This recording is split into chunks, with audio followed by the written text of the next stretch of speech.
And say hello. Welcome to Fail Portrayal.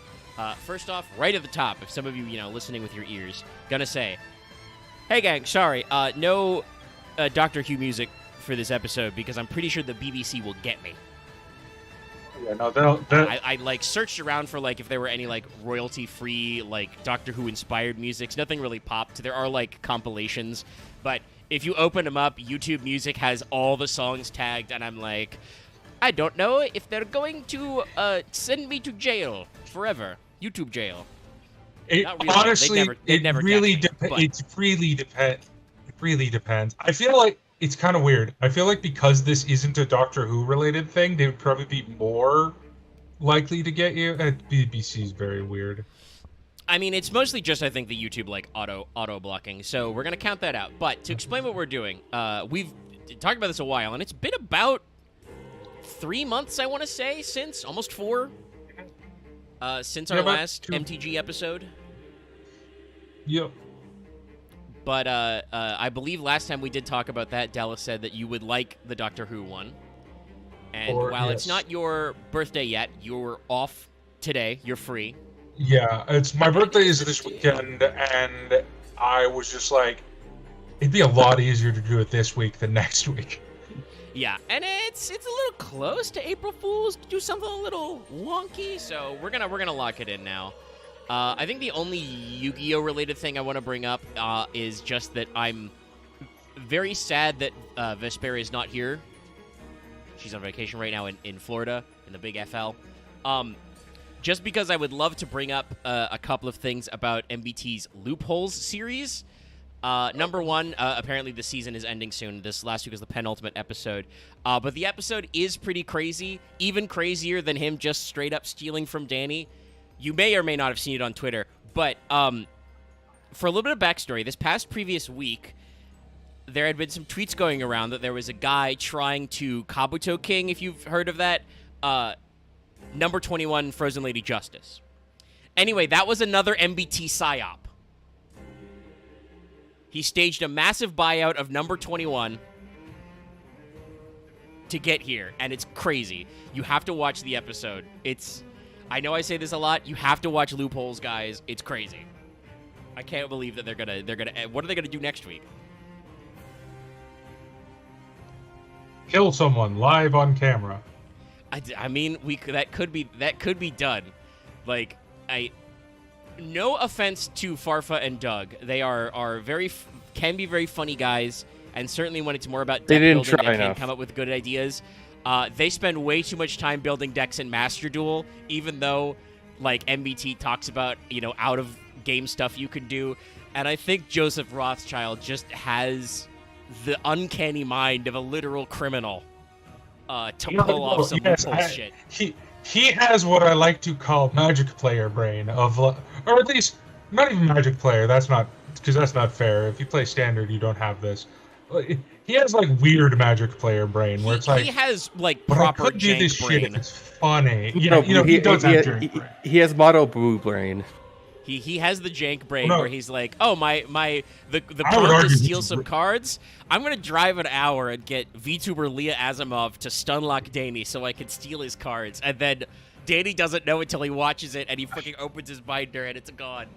And I would argue it's more on a red, personally, but I don't know. We can talk about it because we're having a magic episode. What color best represents crimes? Black. Fair enough. Just black, not black blue. Well, actually, spoiler: they did crime as a magic mechanic, and the colors that were in the crime were red, black, blue. So, because it's to me, blue black is a conspiracy crime or a heist. Red black is just a murder. No, blue black is mugging you. Blue black is mugging you. Blue black is taking you out in the street and stealing your stuff. To me, I think it's more like a con. To me, a blue black's more like a con or an assassination. Trust me, theft is blue black. Then what is red black? Just murder? Red black is murder. Red black is we're just gonna kill this guy. Murder, but everyone though. Mass murder.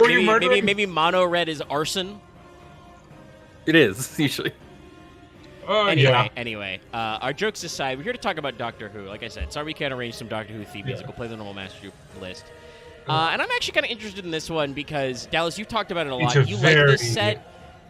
I love this set. 4 commander decks, but it's also weird. Like, even more so than Universes Beyond stuff is usually weird. Yeah. This is weird. No. This is, in my opinion, the epitome of Universes Beyond design in that it's why I kind of am sad they're doing Universes Beyond standard sets. Not because I care about standard. I don't. Sorry. I just don't. But because they have to balance for standard, they can't do weird stuff as much. Because it would cause people to have conniption fits. Because we'll get into it. Some of these cards don't do what they say they do at all. But to relate a little bit of history, if you don't know, first of all, if you don't know what Doctor Who is, that's a little crazy, but not the craziest. When I was young, Doctor Who was one of those franchises that was like classic, but sleeping. Like it was, I was growing up in the zone before the revival. But I knew about it because, hey, if you don't know this Omega fun fact, this real life lore fact, my mother's British. She actually is a resident alien. She has a UK passport and everything. So like, she came over here when she was, in her teens, but she was familiar with the Doctor, the film adaptations, which are also their own separate thing, but also had watched some of it on TV and was familiar with some of the old school guys. So like, I had heard about it and picked up some DVDs from my library because the public library is really cool, chat. Yep. Really saving my bacon for many years of this. And then, it just so happened that I was, sentient conscious around and observing when, in the old 05, they decided to bring it back. And it's been around off and on, kind of since then. There seem to have been a few production gaps here and there, but mostly, they're working on some stuff. Yeah, we're currently in a production gap. To say, it might be prescient, but I'm actually in kind of a similar boat to Omega, minus the British parent. In that I found original VHS videos of this in the library. And also, I found book on tape cassette audio dramas. Hell yeah, brother. That's that good shit. So that was my exposure to Doctor Who before the reboot. I believe I did not get into it when the reboot first started, but I got... Oh God, this is going to be a term I haven't heard for years. So does the term super hulock mean anything to you? Yes. Yeah, I know what super hulock is. I was not a part of it. Because, I got into it through the super side. Yeah, so funny story. I really dodged the bullet on that, where just like I never really picked up Supernatural when it was airing. Like, I don't know if that was just in the lull when we didn't have cable, or just I didn't know, was it fucking on TV? What am I reading, the TV guide? And much like Doctor Who, Sherlock always had that problem where like it was a melodrama over actually being a Sherlock thing. No, I'm talking about accessibility. Like like modern streaming, even now it's tough, but like pre-modern streaming, it was one of those things where like getting shit digitally from the UK was weird, and you couldn't always count on the old hoisting the colors because there was no guarantee the shows were digital. It still is, actually. Yeah. Yeah, like, spoiler, Doctor Who is not available in streaming in the US.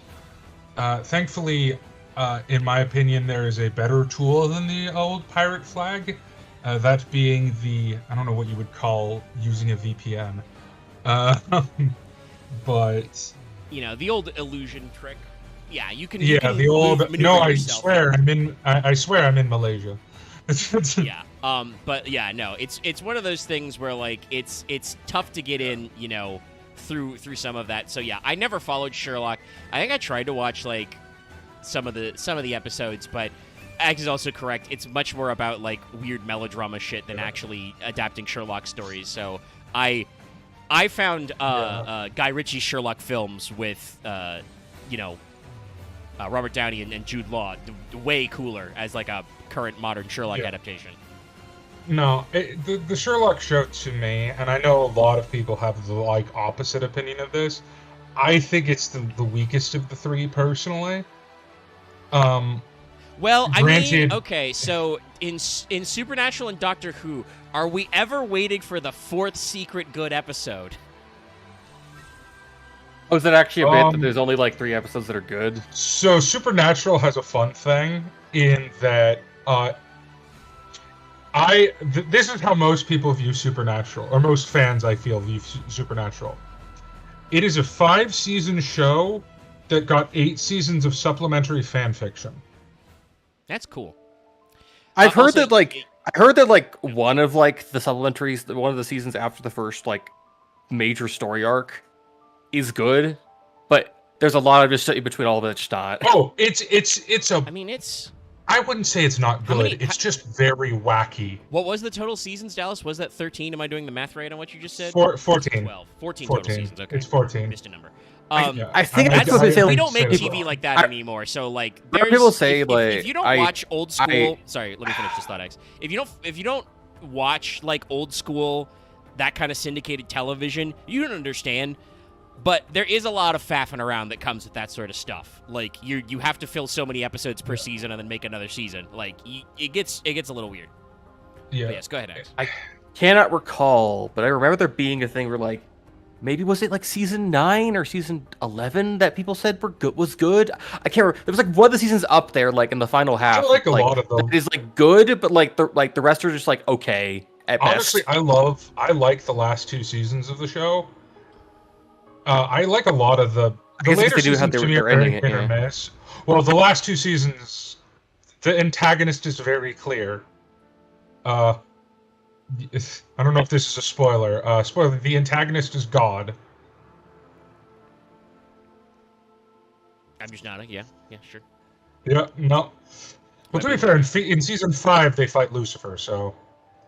But also to answer Axe's earlier question, yes, the final season, because, again, some of the UK productions are weird, the final season of Sherlock was only 3 episodes, and at the time, much like everybody being like, secret episode of Stranger Things, etc., I don't know how old this fandom conspiracy is, but people were like, oh, well, the listing, there should be a 4th episode. There'll be a 4th episode, and it'll be good. It won't be the final and it never happened. There was not a secret 4th good Sherlock episode. Yeah. Because I do not think the last season was very popular. I found Doctor Who when it was like, I want to say it was Matt Smith. Yeah, it was Matt Smith. And then I watched the other ones back because they actually did have decent streaming for a while. But then their HBO Max deal ran out, and currently it's streaming nowhere. Yeah, streaming rights is one of those things that's like super annoying. It was like crazy cool in the Wild West days when like everybody was just like giving away streaming rights for cheap, and then everybody was like, oh wait a minute, is Netflix making $1 gajillion? Shit, I should run my own streaming service.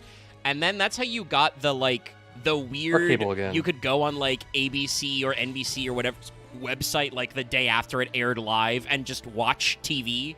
I watched like several primetime television shows that way. Like either a week late or a day late or whatever. And then they built their own actual streaming infrastructures, and now it's just like, well, you gotta have your Disney Plus Hulu bundle, you gotta have Netflix, you have to pay HBO Max money. What about Peacock, Paramount Plus?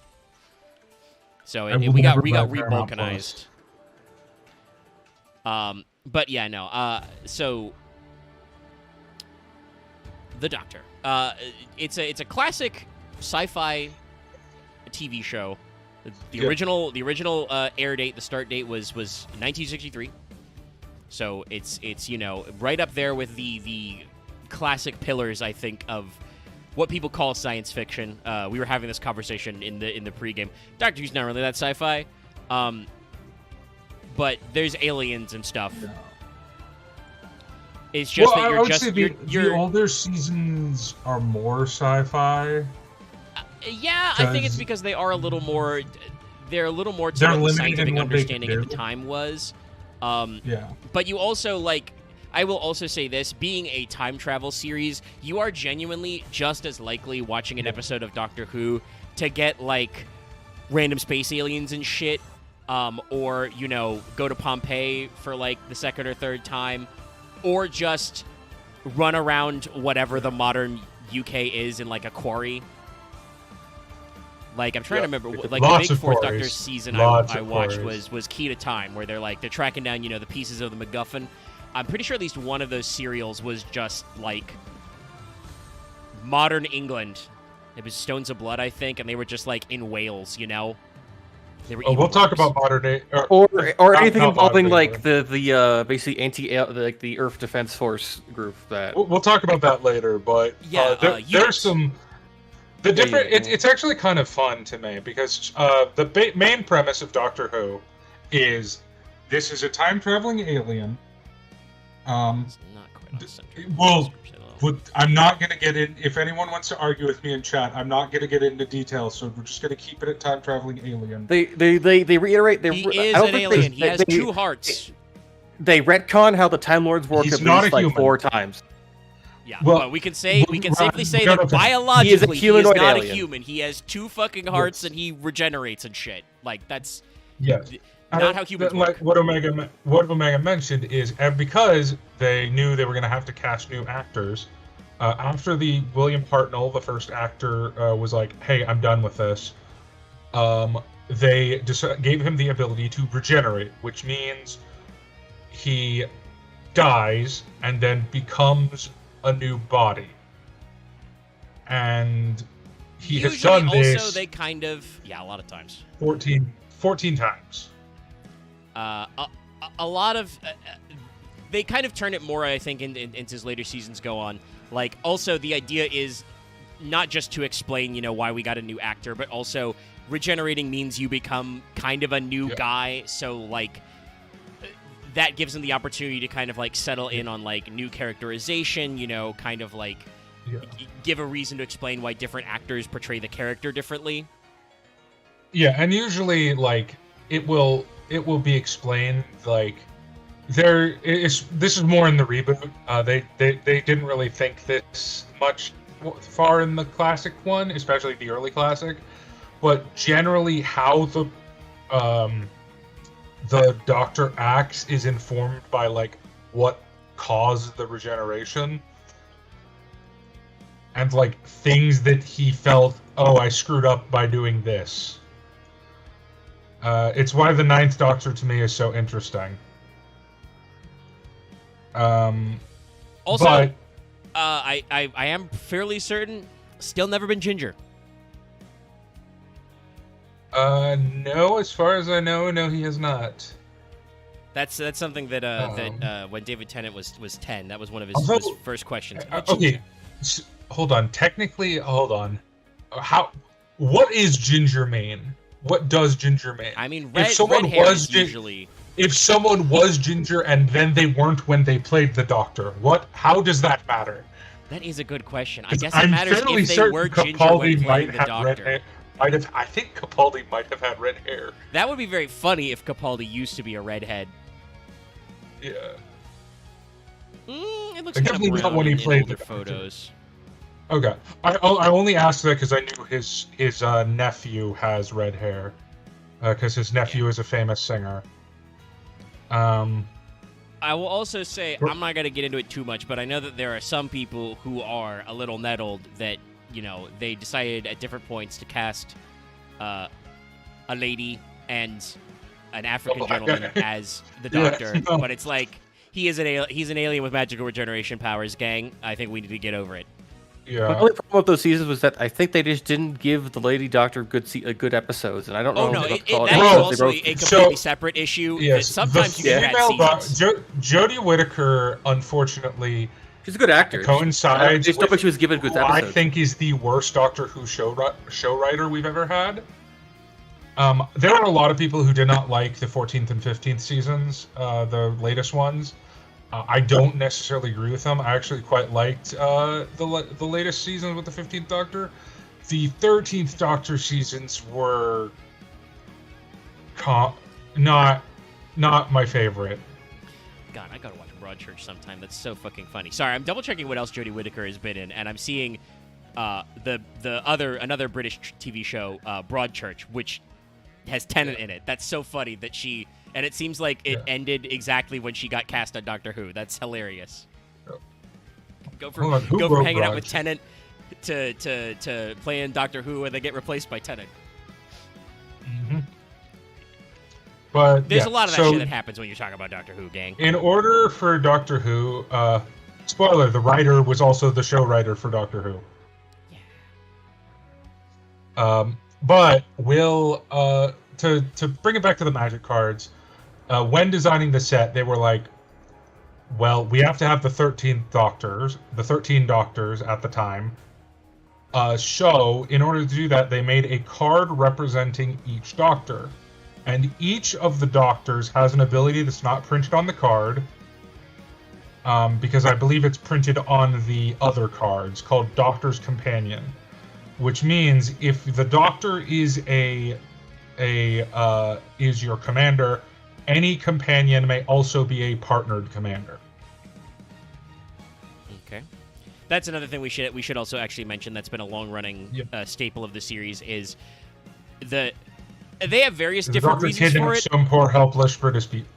Yes, no. I think the general idea is mostly that like the Doctor's just really lonely. Is how we generally interpret it. The Time Lords either hate his guts or are all dead. Well, so if the Time Lords are... The Doctor is bad at being a Time Lord. Because the Time Lords are kind of like... No, it's genuinely... It's true. It's like, the Time Lords are kind of like the Vulcans from Star Trek, and they're supposed to be like impartial judges of time who like preserve the greater like good, and the Doctor is kind of a rapscallion. Like, he's kind of goofy. Even in the version of the Doctor, but yeah. No. Even like the most serious versions of the Doctor. Yeah, even the serious Doctors are usually a little bit of a goofus. He is a crazy old coot. It's like Hartnell, I would say the first Doctor, is probably one of the more serious Doctors. He's still a crazy old man at times. Yeah. He literally is like, hey, dude, do you want to go... He pops out of a phone booth, walks up to two British people and goes, hey, do you want to go see the Dawn of Man? That'd be really cool, wouldn't it? And that's basically how it goes. Like, I think... I'm trying to remember when we did the reboot. I'm pretty sure Eccleston just runs into Rose in the middle of a street. And he's just like, no, she's being chased by... Remember, she's being chased by mannequins. That's right, yes, there was something supernatural. By the plastic army. Yeah, and so the Doctor's just like, hey, looks like you're being chased right now. You want to get in my magic phone booth? That hasn't been a thing for like 20 years. That was the revival. Fantastic. Like some of the reasons for the companions showing up is better than others. Like I said, I watched the Key to Time series with Tom Baker. That was a fourth Doctor. His companion then is Romana, who is an apprentice Time Lord. So like his boss just calls him up and he's like, hey, remember you're a Time Lord? You're gonna do some Time Lord shit. I need you to get the key to time. Here's another Time Lord to help you out. Bye.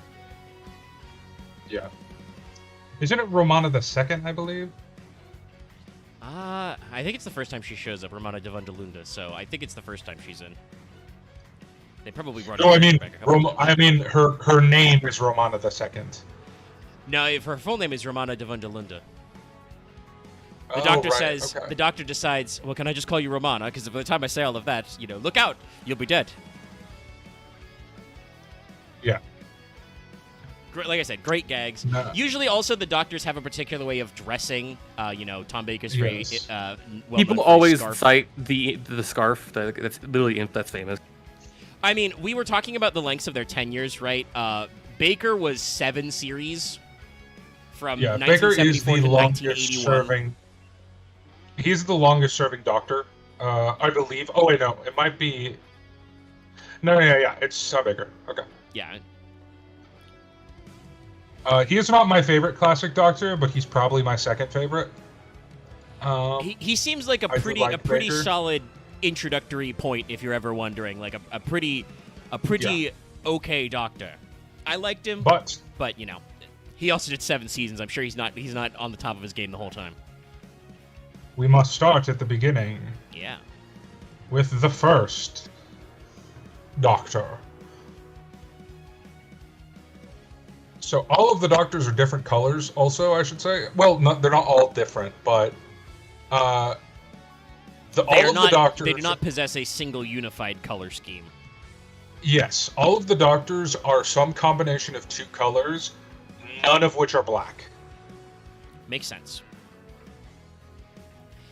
Even if the Doctor is killing loads of people, he usually is not. Yes. No. Being a I bad would guy. define the Doctor as a chaotic good person.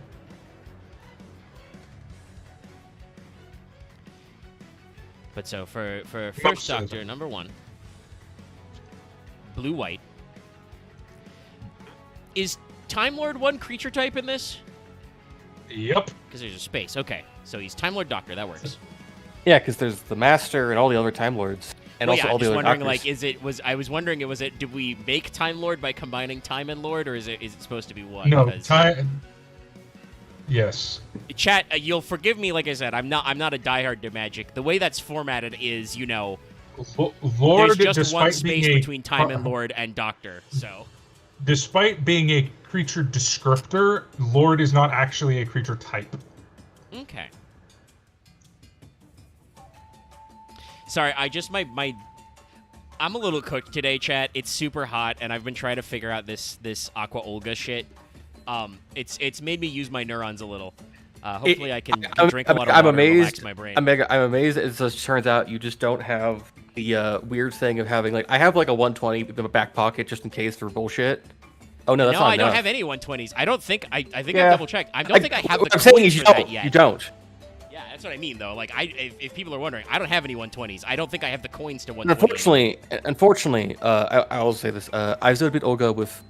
Because I used Cast Story, I think, the 3rd round because I was using it with Hama and Salieri for that round, looping. Because it turns out, even with the fucking Rider round where you need to make sure to get through all the guts because they're unbreakable, so you have to, kill everything twice, which means you have, Please don't spoil anything and loopers. It's annoying. You'll see it if you try to get in there, Dallas. We're just talking about the fights. There's a whole raid series up to her, but yeah, no, I also have some comically, despite playing this game since launch, I have some comically bad luck. I think I've literally last month rolled the fucking assassin that is helping me with that rider. I literally just got Kashin Koji, and I've been using her in the fight and going holy shit, this unit's good. She has an AoE stun. Is this the event with the chapter? The Bleacher thing. It's the post chapter. Right yeah. The second Olga encounter, the second presidential singularity is after. It's important for clearing all the stuff in the finale, but yeah, it's a tough series of fights that I've been working my brain furiously on. So, like I said, I'm a little my neurons are a little sketched today. It's finally cooling off, so I'm getting a little better while drinking some water. But I guess talked about Lord as a creature super type, and my thought was just Universes Beyond Dark Souls, and then I was what? Where did that come from? No, who said that? Lord is just a creature. It's not even a real subtype. It's a description. Anything that gives a creature type +1/+1 is considered a Lord. Interesting. Okay. If a creature said give all zombies +1/+1, that's a Lord.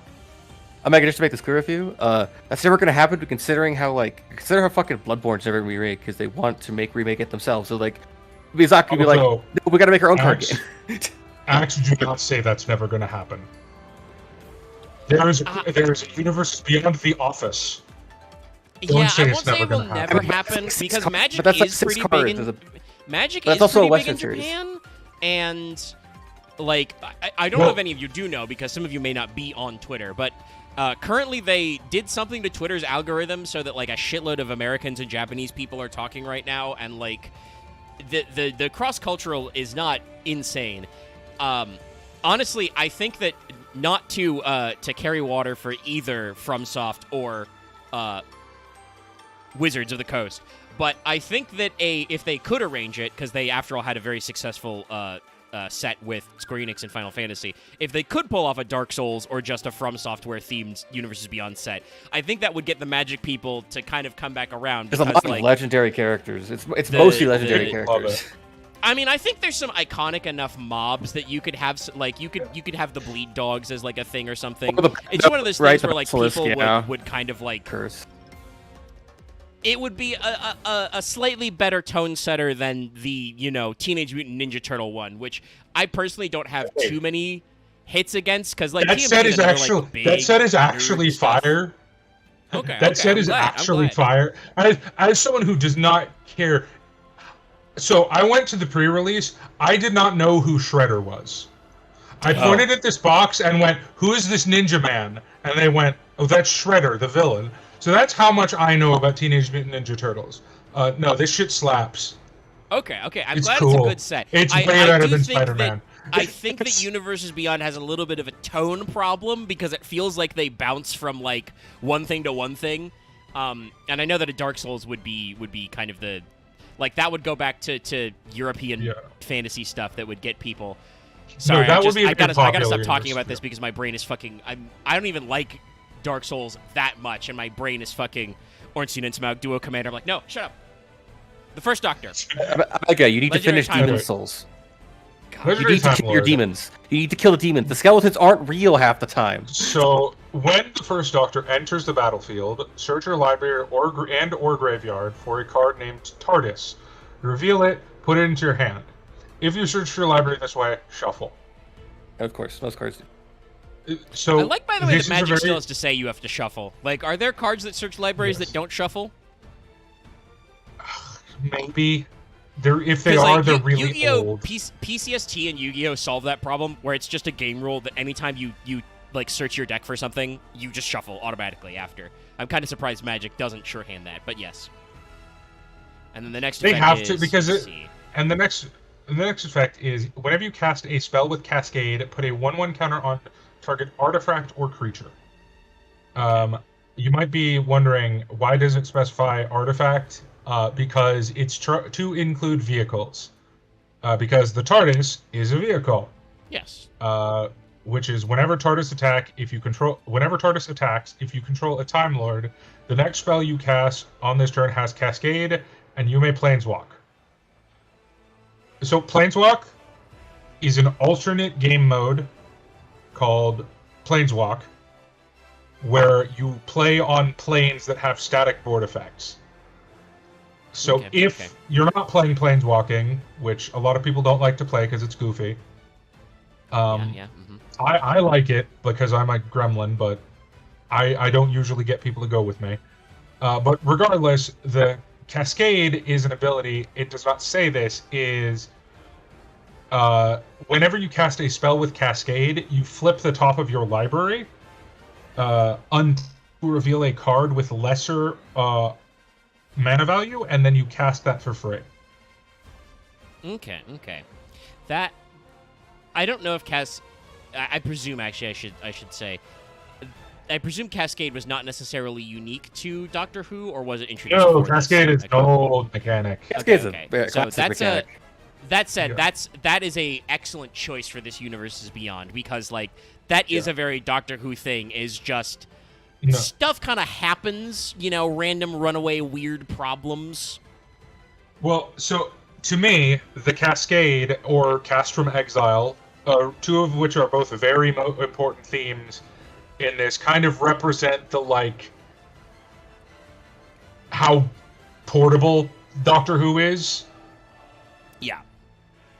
There's another mechanic that is the time travel one. We'll get into that later. Also, I should say this: TARDIS being a flying artifact vehicle, it's perfect. It is kind of. It's funny also that not not legendary, yes, because it's not legendary because TARDIS are a species technically.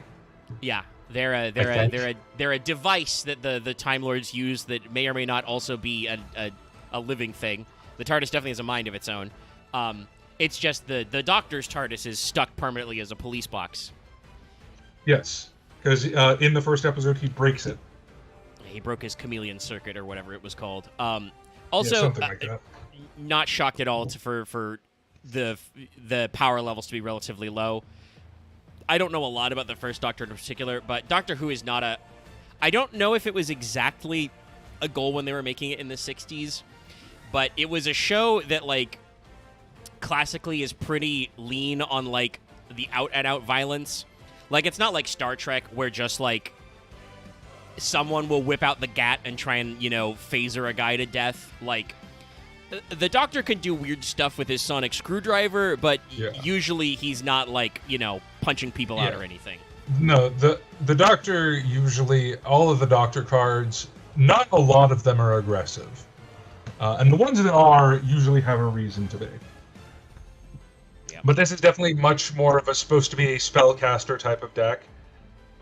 It's definitely one of the least played decks, I would guess, because it's not very strong. Like the TARDIS is like a good card, and tutoring a card from your deck isn't nothing. It essentially gives you 3 commanders, I would say, arguably. The Doctor, the TARDIS, and the companion you choose. But I'm not a huge fan of it. It's just very boring. Like, no, I'm looking at it and I'm like, easily the most boring seems Doctor.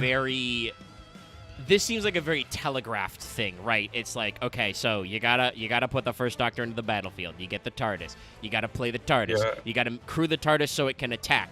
And then when the TARDIS attacks, you get a cascade. And then after you do that, you cascade. And then when you cascade, you put a token. And it's like, okay, sure. Like, it seems pretty... It's also not like, very... It's also not very... The other problem with it is it's kind of like... It's trying to do 2 things at once. Because, I mean, I guess you can, like, set it up with only cascading creatures. Because, once again, spell does not mean non-creature. Everything is a spell while you cast it. Except lands. But you don't cast lands. So, yeah, no, everything's a spell while you cast it. I don't know. It's also a enter ability that isn't very good to repeat.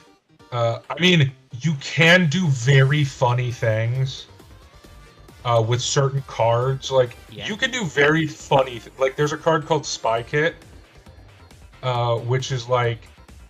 let me bring up Spy Kit. Maybe this won't work. Hold on. Before I bring this up, it was just my immediate thought. Also, that's another thing we should say that's very funny. Talking about the first Doctor, he's literally a grandpa. That's like one of his first companions is his granddaughter, which is also like... I don't know if that makes any fucking very different sense kind of show in the greater context. But look at him. He is grandpa. Yes, this is Grumpy Grandpa. I have nicknames for all of the original Doctors because they're fun. It's hard for me to remember some of the names, especially with like 5 through 7 or 5 through 8. I really forget those names. I will be real with you. All of the Doctor Who actors, until you get, pretty far down the line, tend to have pretty normal names. You've got a Will, a Patrick, a John, a Tom. I remember 3 and 4 because those are the ones I watched the shit out of. Yeah. And then the rest of the pre-reboot Doctors I did not watch a lot of. Like, I think I can remember Christopher Eccleston a lot because Eccleston is a weird last name. It's got like a double consonant in there. I remember Peter Capaldi because he's awesome. He is pretty cool. I think I have mentioned this to you before, Dallas, but I'll mention it again. There was a BBC Three Musketeers, which cast Capaldi for the first couple of seasons as Cardinal Richelieu. He's great. I did. Yeah, he is unironically probably my favorite actor in Doctor Who for stuff outside of Doctor Who. That's a pretty good one. Like I like Tennant a lot. Like, not just as, like, obviously I was introduced to him with... Oh, no, Tennant's great. 10, but, like, he was my like, that was the debate, is him or Tennant. But Capaldi also has some great roles. Matt Smith's okay. Matt Smith is very hit or miss for me. He's got a weird face. He's either really good or really bad.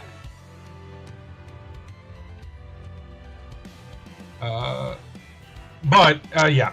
I don't have much to say on this. Like I said, it's the least play or one of the least played Doctors. I think it should be the least played because it's so boring, but some of the other ones are, like I said, complicated. Let's get into probably one of the most played Doctors, especially for not being a face commander. That's actually very surprising to me. The Doctor number 2. And of course, this once again shows that like everybody has kind of like a specific look. You know, chat. As we're gonna do, 1-2 here. Look at the first Doctor. He's got his tie. He's got his pop collar. He's got a blazer jacket. All right, now there's this guy who's got a bowl cut, a bow tie. He's got plaid pants on like a professor, and he's playing a flute.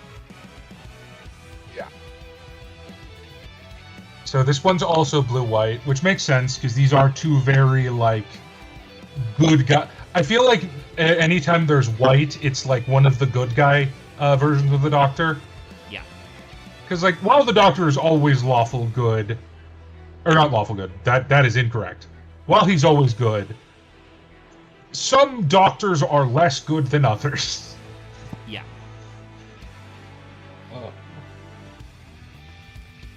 I mean, I'll say already, this one is, instantly reads as like, I'm like, okay, this one's going to be weirder because I've read the first line of text. Yes. So players have no maximum hand size. That is not an uncommon effect, kind of, in that cards that say you have no maximum hand size are not uncommon. Cards that say everyone has no maximum hand size are kind of uncommon. Like, that is a very interesting line of text. Yeah. And well, then... actually, we should say, because I don't know if we mentioned it on stream yet, but this is not like we talked about some of the sets before that were standard sets. The Doctor Who thing was not a standard set. It is Commander decks. It's Commander decks, which means it's legal in Commander and Legacy because no one cares. Yeah.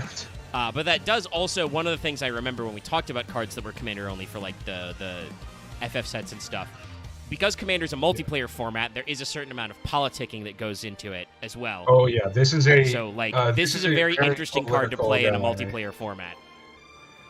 Yeah. He's a very interesting card. It says, at the beginning of each end step, each player may draw a card. Each opponent who does cannot attack you or permanents you control. So, base form, this card actually should be written a different way to make it easier to understand, which is, at the beginning of your end step, draw a card. Then each opponent may draw. You always draw a card, which is not a bad effect. Yeah. But each player may draw a card, and if they do, they can't attack you. Or permanents you control, which is important because of Planeswalkers. Yeah. But, yeah. He's a very interesting Doctor. He's built in a lot of different ways. I see, like, he's built all over the place. Like, mostly I'm seeing, like, white, blue, black, white, blue, green, white, blue, red. Like, he's built all over the place. But yeah, he's pretty, like, political. Like, you could build him group hug. You could build him as, like, wheels. You could build him as kind of like a Planeswalker deck, I guess. That'd be weird, but I don't know. He's very interesting, at least. Yeah, it's definitely, I don't want to say, I mean, it is a little more complicated, but it's definitely like one of those that's like, yeah, there's a lot more going on here, so. Yeah, there are some weird effects. Look, he's not one of my favorite cards, because, like, I feel like he's still too straightforward. And I also don't like Group Hug, because I feel like a lot of Group Hug decks are making the game less fun, but that's just a personal opinion. Group Hug is basically you give your opponents resources and you give yourself more resources. And obviously, because you're giving your opponents resources, it discourages them from trying to kill you, yeah. Yeah, but it also accelerates the game, and it advantages certain strategy. It's a very weird... It warps the game, baseline. No, definitely, like, I can understand how it would, because it's like one of those things, like you said, where you're increasing the speed of the...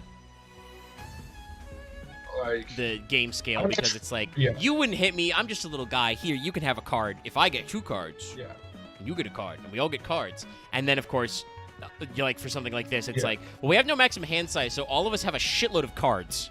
So when we decide that we're no longer having fun, we're killing. It's like it's just like, you kill me now. Just kill me later. Like, listen.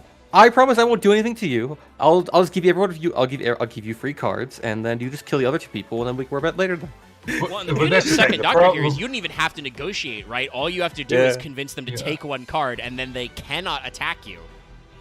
But the biggest problem is, like, I don't know, maybe this is just an etiquette thing. I don't think you should be playing a deck to get 2nd place, and that's what this feels like. Well, the point is you then start building up your you build up your board, then to then kill your opponent when the that's true. The main thing is I think the main thing is that you need to make sure you've got the sauce to finish it up. I mean, the rest of your deck needs to be something viable. Yeah, unfortunately, a lot of people don't build like that. That's just more of a complaint about Magic players than anything. But yeah, no, he's a cool one. But I'm going to bring up my favorite classic Doctor next because he is Murder Grandpa. The Duelist. Murder Grandpa. The Sandwich too. Yes. So this is John Pertwee, the third Doctor. And obviously, down to 699 wonders. You can see the weird shit. He's got a rapier now. He's got a fluffy coat. A fluffy coat. The third Doctor is such a funny time in Doctor Who, because it's the most Earthbound Doctor Who ever was. This was the because of this was when they first went to color. This is when they first went to color. But if I remember rightly, the way it works, like the initial setup of the third Doctor's series was that he gets exiled to Earth. Yes. And this is where Unit comes up and stuff like that. So he has to hang out on Earth with human soldiers. Basically, Unit. If you don't know, Unit is basically, imagine XCOM before XCOM, but they're all British. Yeah. And they're about as effective as XCOM, if I remember the jokes about, well, there's an alien chap here, 5 rounds rapid. Fire a bunch this of is also when this is also right after James Bond was really popular. Yeah, that would be the right so time this period. is the Doctor Who got very James Bondy. He to the point where he knows judo. He judo chop kills aliens all the time. There's a reason this Doctor Who is not white. But also he kills a lot. We said that aliens. usually the Doctor is not a physically forceful guy, but this was the season where they were actionizing things. Murder Grandpa got hands. And he's got a ham sandwich, it looks like. Yes. No. Murder Grandpa is hilarious. So let's see. But no, they've done a lot here. So yeah, as we said, he's green-blue, trample. Green-blue. He gets +1/+1 for each non-creature token you control. And then when he enters the battlefield, take your pick. Create a clue, food, or treasure token. Yes, all of which are non-creature tokens. Yes, but also very funny. That really does feel like a slice of what you might get in a Doctor Who serial. Are we solving a clue? Are we finding something cool? Or does the Doctor just need a little snacky? But I also really, really like that they future-proof this card. Because instead of just saying the third Doctor gets +1/+1 for each non-creature token, you can instead of saying he gets +1/+1 for each clue, food, and treasure, it's all tokens, which also includes stuff like blood, which is a similar kind of token from Innistrad. It includes mutagen, which is from TMNT. No, that's a very good. I always love when we get a little future proofing. That's how you get the funny stuff. Yeah, but this man is a beatdown style commander. The win condition for this deck is Murder Grandpa throws hands. Yeah, it's summon an army of 10,000 snacks, and the third Doctor stabs you to death. Yeah, decks that generate those tokens can generate a lot of them. So you will be swinging with a big Doctor. And I'm also pretty sure, from what I remember from some of the stuff we've seen off and on, I think there was a decent amount of like stuff we'd see from clues and things that were blue, and like I think there was some food in green. Food is green. Treasure. Treasure's in all colors. Yeah, I'd say red I is saw probably like the most individual. common. But it's also common in like treasures in everything now. There's a lot of treasure stuff. So like you can definitely make a token generation deck that works with this. Oh no, yeah. You can make him into a bunch of different stuff. Like you can focus on one of them, you can do all of them. You can do junk from Fallout as well. You can do a lot of stuff with this. I'm gonna be honest, a Doctor Who Fallout team up isn't as weird as some people think either. No. But no, I love this guy because also he has trample inherently, so that's just funny to me. Good. Also, I gotta say, he's such a weird looking guy. Like the last two Doctors dressed like professors, you know, one of whom happened to be your grandpa. He's wearing like ruffled collar shirt, like a smoking jacket. Like I think in the show it's a velvet smoking jacket. He has a cape on usually. One of the things I remember the most from John Pertwee episodes is he wears the weirdest clothes every episode. Like he has some of the weirdest outfits. Like at some points he looks like Dracula. Like here's a pretty famous Doctor Who image of Pertwee. Yes, actually, I was gonna say because on the wiki I was checking, some dates and some comments. There's not with him in it, but there's a image of that outlet from like a display in like 2015, which is that's the velvet smoking jacket and the red fucking cape. Yeah. Like, also he's very, if you know, that's like an old school like YouTube poop thing that I remember. Reverse the polarity of the neutron flow was like his catchphrase, which I remember from like weird mishmash, videos back in the day. He's also huge, if I remember correctly. I think he was like 6'2". I think he's one of the tallest Doctors. Let's see if they got his height.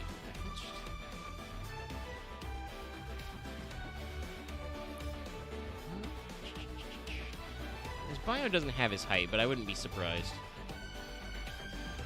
This is another beauty of reincarnating, and also probably why regenerating. Look at and why he is the tallest. He is the tallest Doctor. That's definitely another thing. Is like you get a different actor with different size. You have an excuse that they had to change all their wardrobe.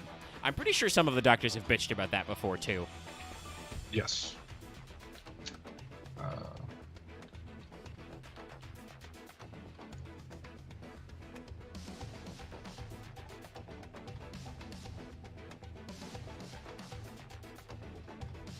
But yeah, he is one of my favorite Doctors. But he's pretty straight. He's pretty straightforward though. Definitely card design wise, yeah. He's very straightforward. Is you make a bunch of random crap and then smack people with him. Next is the head of this commander deck, which was the Legacy Doctor one. Which is Tom Baker, the 4th Doctor. He's got his hat, he's got his scarf. He has his jelly beans. Yes, that's another thing. Would you like a jelly baby? Yes. So, 4th Doctor, I'm not even going to say the type line because they're all the same. He's a 4/4, which is hilarious to me. Once each turn, you may look at the top card of your library at any time. Pretty standard line of text on cards. Once each turn, you may play a historic card from a historic land or cast a historic spell from the top of your library. When you do, create a food token. And they specify artifacts, legendaries, and sagas are historic. Yeah, yeah. Yes, it's an artifact deck, yeah. It is, but it's also like a legendary deck or a saga deck.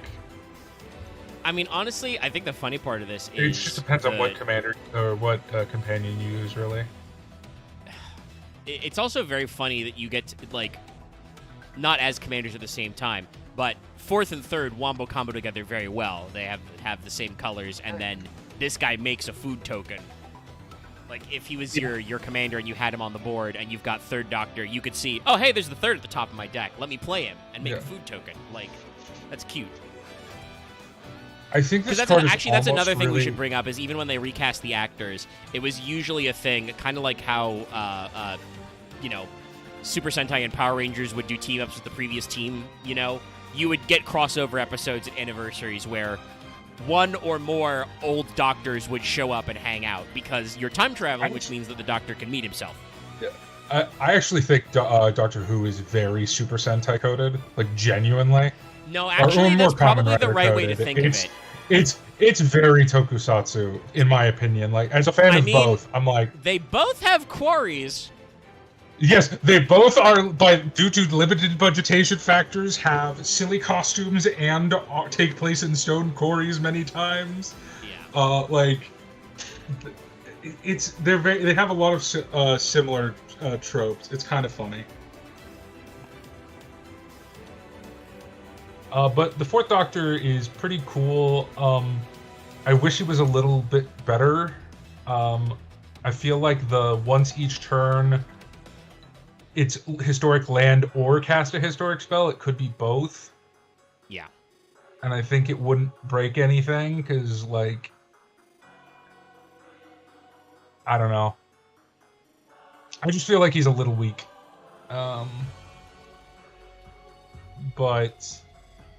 Like I said, it matters who you're playing him with. How you want to build the deck. Like, there's some that make it into, like, a food deck. But I don't know. He's cool.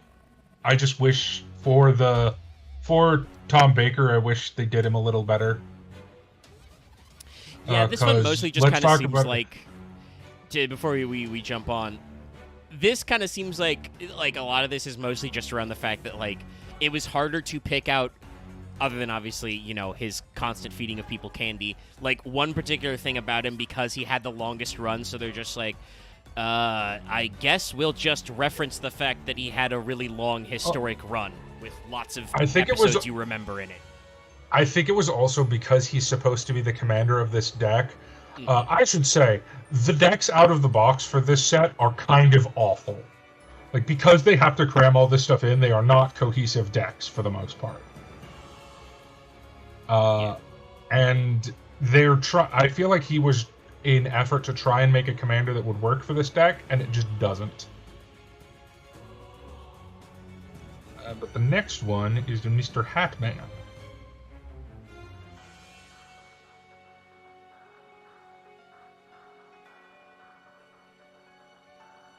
Which is funny to say because 4 also has a hat. But yeah, this guy's got a hat. Also dresses like he's at a yachting club. Yeah, I don't know what's this guy's name? Hold on. Sorry, like I said, 5 through 7 are the ones I'm like... Davison. I almost said Davidson. No, Davidson. Peter Davison. Okay. Yeah. Have I even seen anything? No, I've not seen a single episode of his stuff. Oh wait, no. There's more seasons. No, I've seen exactly one story this guy's been in. His last one. But no. But his card, however, he is a same mana cost. He is Azorius, so blue-white. Peaceful Coexistence. At the beginning of your end step, put a +1/+1 counter on each creature you control that didn't attack or enter the battlefield this turn. Untap those creatures. This is a funny little card. Yeah, that's another one that seems a little weird. But I think it's one of the more interesting ones. I assume the idea here is so... some stuff. I assume basically the idea is, obviously, you know, you have creatures that can tap themselves to do non-attacking stuff, you know. Yeah. But that's generally the idea. Also, just the idea that, like, you just don't attack and you get stronger for later. Yeah, each creature, every single creature you got that did attack, that can do some stuff. Yeah, one of the ways I've seen this built is like a Mana Dork deck. Mana Dork is any creature that like taps for mana. You can do like activated abilities, pingers. You could do a lot of stuff with this guy. I feel like he's an interesting one that I would have fun brewing with. He also, a couple of the companions have tap abilities, so you would probably want to do that to use him with one of those. It also sounds like a fun way to build up walls on your side.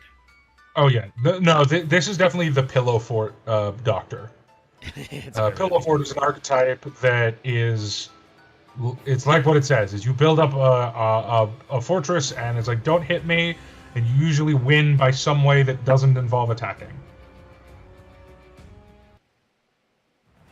Here's my spell that deals X amount of damage to you, and X is the attack my monster has. Or like Helix Pinnacle, which is a card that is like 1 mana enchantment. Pay any amount of mana to put that many charge counters on this. At your upkeep, if this has 100 charge counters on it, you win the game. Yeah. Stuff also, like that. Apologies for being late. I slept in because I got to witness a extraordinarily dumb April Fool's event after midnight in Portrayal. So yeah, that does seem like it would have sun rising, I said I should go to sleep. Like I should. You can also just. There's also a mechanic called Convoke, which is you can tap your creatures to pay for spells, so you can do some fun stuff with that. Yeah, I remember that.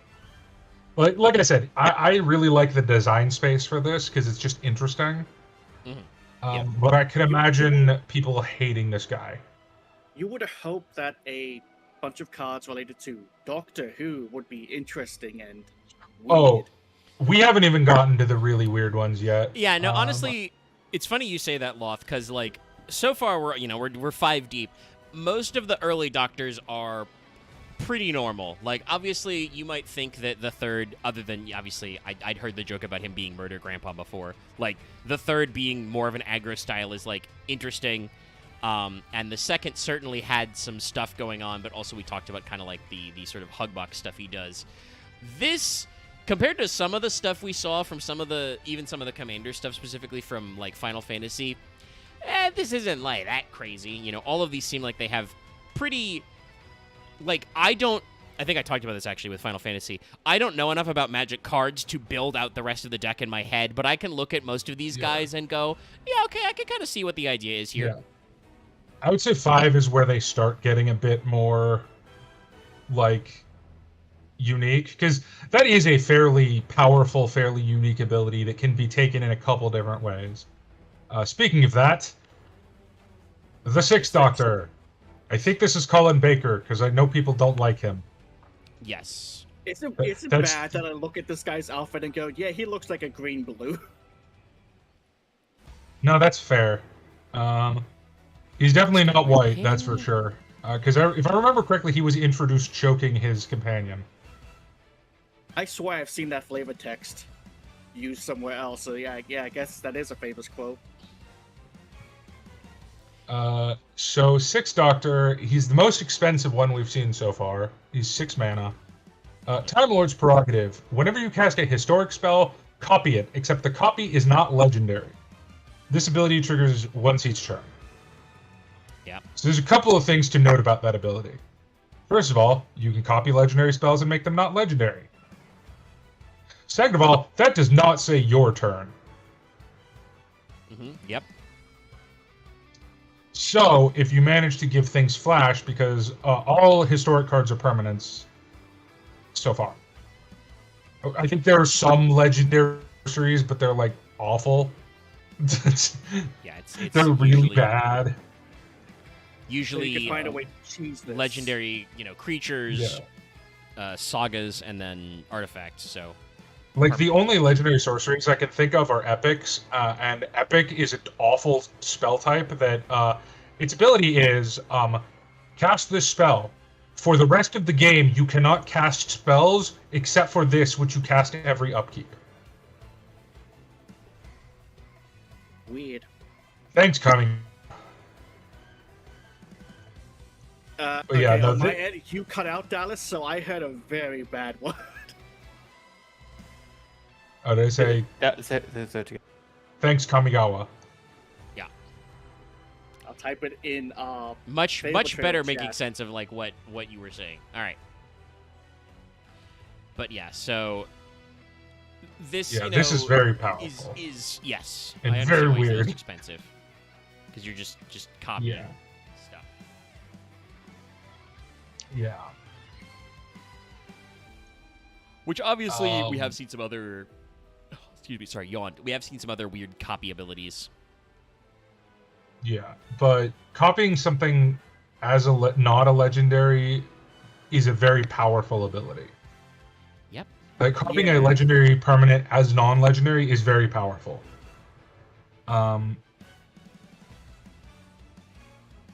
It can break a lot of things. Like this is definitely a potentially like very powerful commander. That's probably why he costs more. Oh, 100%. That's definitely a balanced cost. Also, he costs 6, so they're like, hey, it's the 6th. He costs 6. That's the only one they did that with. Yeah. But Yeah, I guess I would 4 assume costs so, 4, and because he's a otherwise 4/4, but still. I know it's probably a broad spectrum at this point, but is there any historic spells that are green, blue? That would. Oh, well. All very good. Yeah, green blue. There's no spells, but there's very good like green blue stuff. Like you could copy, like a lot of very good legendary creatures. Like green blue green blue is the big dumb stuff color, I would say. Yeah. Well, yeah, but if it's historic. Well, no, that legendaries are. That's what it says in the parenthetical. Actually, no, that's right. It doesn't say that in this one. It said that in the last Doctor. No, it said on the 4th. Actually, that's before you got in, Loth. All artifacts, legendaries, and sagas are historic. Yeah. Okay, it does say it there. Okay, my bad. It does. Yeah. Yeah. Sorry, I was reading it wrong. But yeah, we discussed it earlier. Did not know that part. I thought historic was like similar to like what sagas was, and that it had a thing. Okay, never mind then. Fuck Dallas. This is broken. Yeah, like I said, he's expensive, but he's worth the money because if you can pull it off, you can do some dumb shit with this. I was going off the idea that historic was a label like sagas, and I was like, oh, I guess it's a new type of thing. No, it's a broad label. That's fuck off. Yeah, dude. Yeah. Yeah, you could do some very dumb stuff with this. What are some dumb things you could do with this? You could double cast like, God, none of you would know like these, but just like you could suffice it to say, green blue is the color of big fuck off legendary creatures. So yeah. You get like you said, two of those. It's a big bungus color type. Yeah. Yeah, no, this is a very, very potentially good commander. Spoiler, he is the classic Doctor after the second Doctor who has the most. And that's probably decks. only because, People are obsessed with group hug. Yeah, that seems like a very... The don't hurt me, I'm just a little guy, I'm just a little birthday boy. You into a guy with glasses seems like it's very easy to pull off. I fucking hate... Oh, I kind of understand, Dallas, because it doesn't... No, see, it Pillow Fort, I'm fine. I'm fine with Pillow Fort because they just tell you to fuck off and leave them alone.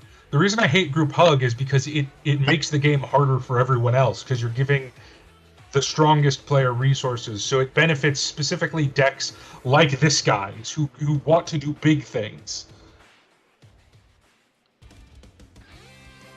Yeah. Regardless, now we can get into the batshit insane one. Are you ready for a wall of text? I don't believe you when you say that. Well, he's gonna post it, so we'll see. Can I give one quick Yeah, that's a magic card. possible example, Dallas, that came to my head immediately? Sure. For the 6th, Emrakul. Well, yeah, the 2 legal ones. Oh my god, the take your opponent's turn one. That'd be hilarious. You can't do the extra turn one because that's still banned in Commander. But also, once again, speaking of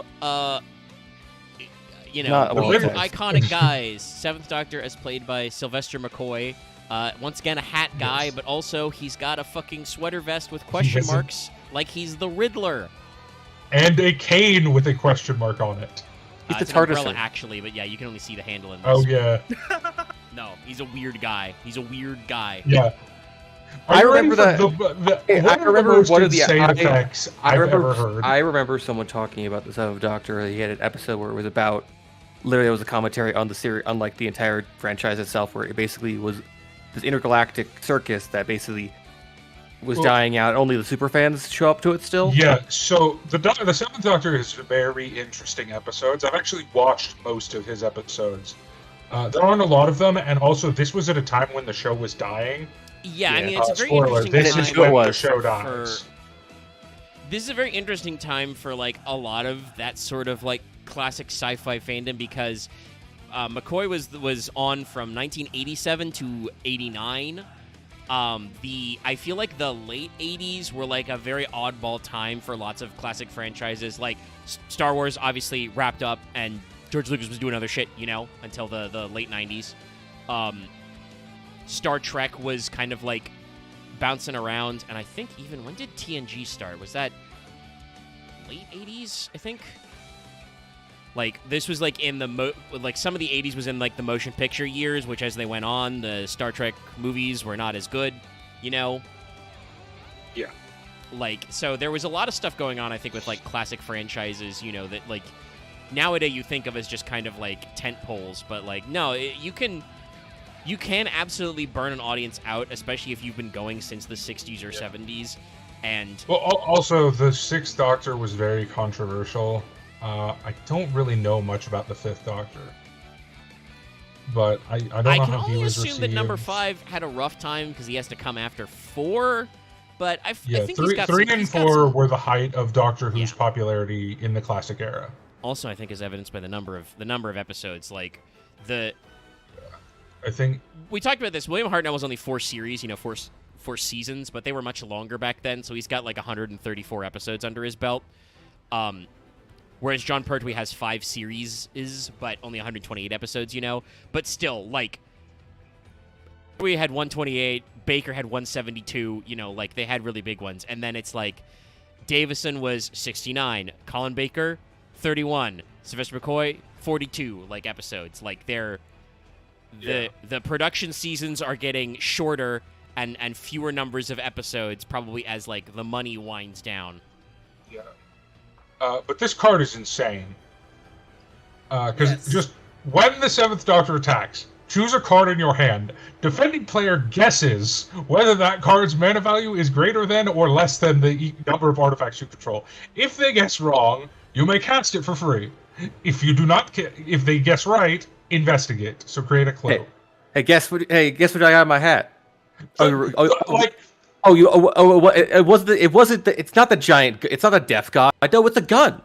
When I say this card is insane, I don't necessarily mean this card is very powerful. I just mean that it's just batshit.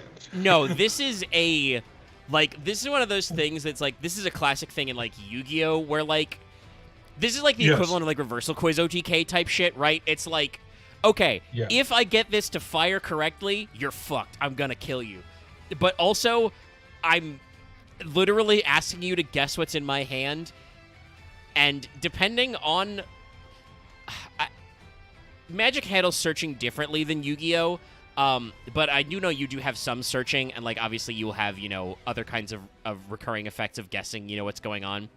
And obviously, like, you're going to be suggesting a card that has a certain value because it is, it must be a spell which is, mana cost, greater than the number of artifacts. So, it's going to be kind of dependent on what you got going on. but like there are legitimately games of Yu-Gi-Oh! I've seen played where like based on the number of searches and activations, you're like, I know every card in your hand, right? And you're like, yeah. Like, I'm sure there will be games of Magic where that feels the same way. I don't know if you play 7th Doctor in those decks, but certainly there's going to be some like weird shit going on where like you don't know if you're going to have anything good in your hand. But you're going to keep them guessing, that's for sure. Like, yeah, I feel like this card is just a very bizarre. Like, I'm very tempted to build this guy. I think I kind of will after this, just because he's just so unique. It sounds like a fun gimmick. Yeah. Yeah. I don't know if he'll be good. That's the thing. I think he might be bad. Like, I'd say it's a gimmick because you don't play it to win. You play it for the gimmick. Yeah, no. Because let's see, it's mana cost greater than, so like Axe said, you know, you bet it all on like either a big huge guy or like some weird spell that, you know, blows up the whole board, and you're just like, did you get it? No? Eh, look at this. Yeah, I feel like you always want to have 4 or 5 artifacts, because I feel like that's the best way to beat your opponent at the like guessing game. And also, hey, to be like, if they guess correctly, you get an artifact. Yeah. I feel like getting 4 or 5 is the best, because I feel like that's the perfect point where your opponent can't make the value judgment of like, do I risk it? You know what I mean? Yeah. They're still like, well, I don't know. Is he just trying to get something cheap and easy? Or is he trying to do a big... Like, if you get to 9, they're just going to be like, I guess that it's less. Because, like, what are the chances you have a 13-mana spell? Aha, Emrakul. Yeah, no, it's Sure. like, because if you start with you know, no artifacts, obviously it's going to be higher. Unless it's like a... I think there are some zero-cost things, but there are like very, zero-mana very spells. Yeah, like, your opponent's not going to hedge their bet on that, because that would be crazy. Like, well, because also, like, what's the worst you can do with a 0-mana card? yeah, nothing. Like, you know, you just... Oh, no, you put an Ornithopter into play. I'm so scared. Yeah, like, that you Spoiler, basically always guess it would be higher. That is a 0-mana card that is it is a 0-mana 0/2 flying artifact creature. Yeah. That's all it is. I think I've seen them before. I remember someone taking an Ornithopter and just putting enough counters on it that it just killed someone. I mean, yes, I have done that as well. You can do that, but... Because it's funny. It is very funny. That is why you do that, because it is very funny. But, like I said, I find this card hilariously interesting. But I also understand why this is one of the least built Doctors, because it, like... This reads like I'm going to have to take some peyote before I start building the deck. Yeah, no, like, you do... This is the kind of shit, like, you should show somebody like, I won't say literally MBT, but show somebody like MBT who just, like, has designed some weird little jank decks, and you're like, hey, buddy, does this trigger your neurons in any way? Does this make you think weird thoughts? Yes. No, that is, like... I'm like, man, this card would be so Actually, fun. Talking about firing neurons, I should mention. I got off it, but Loth, since you're here now, I should say that I was a little goofier when the stream was earlier, and I was hotter. It's starting to cool off now, but I made some jokes about Magic the Gathering Universe to be on Dark Souls. So if I call back to that, I feel like that's such a good idea. It would be a good idea, but also like it would be very funny. It is a good idea. I told you, Horde-seated Smaug dual commanders. Well, no, I would love them. My first thought, it's just hollow around the corner, and it has first strike. I would love them to do the 3 commander deck set for that.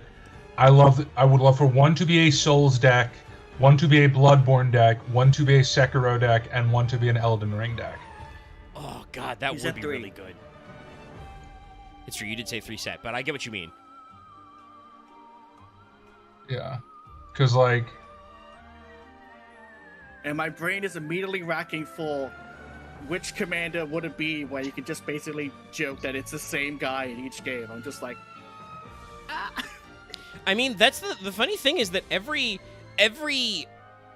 protagonist of an actual, of a sparkling Soulsborne, from the FromSoft region of France, has a title, chosen undead, Ashen One, the hunter.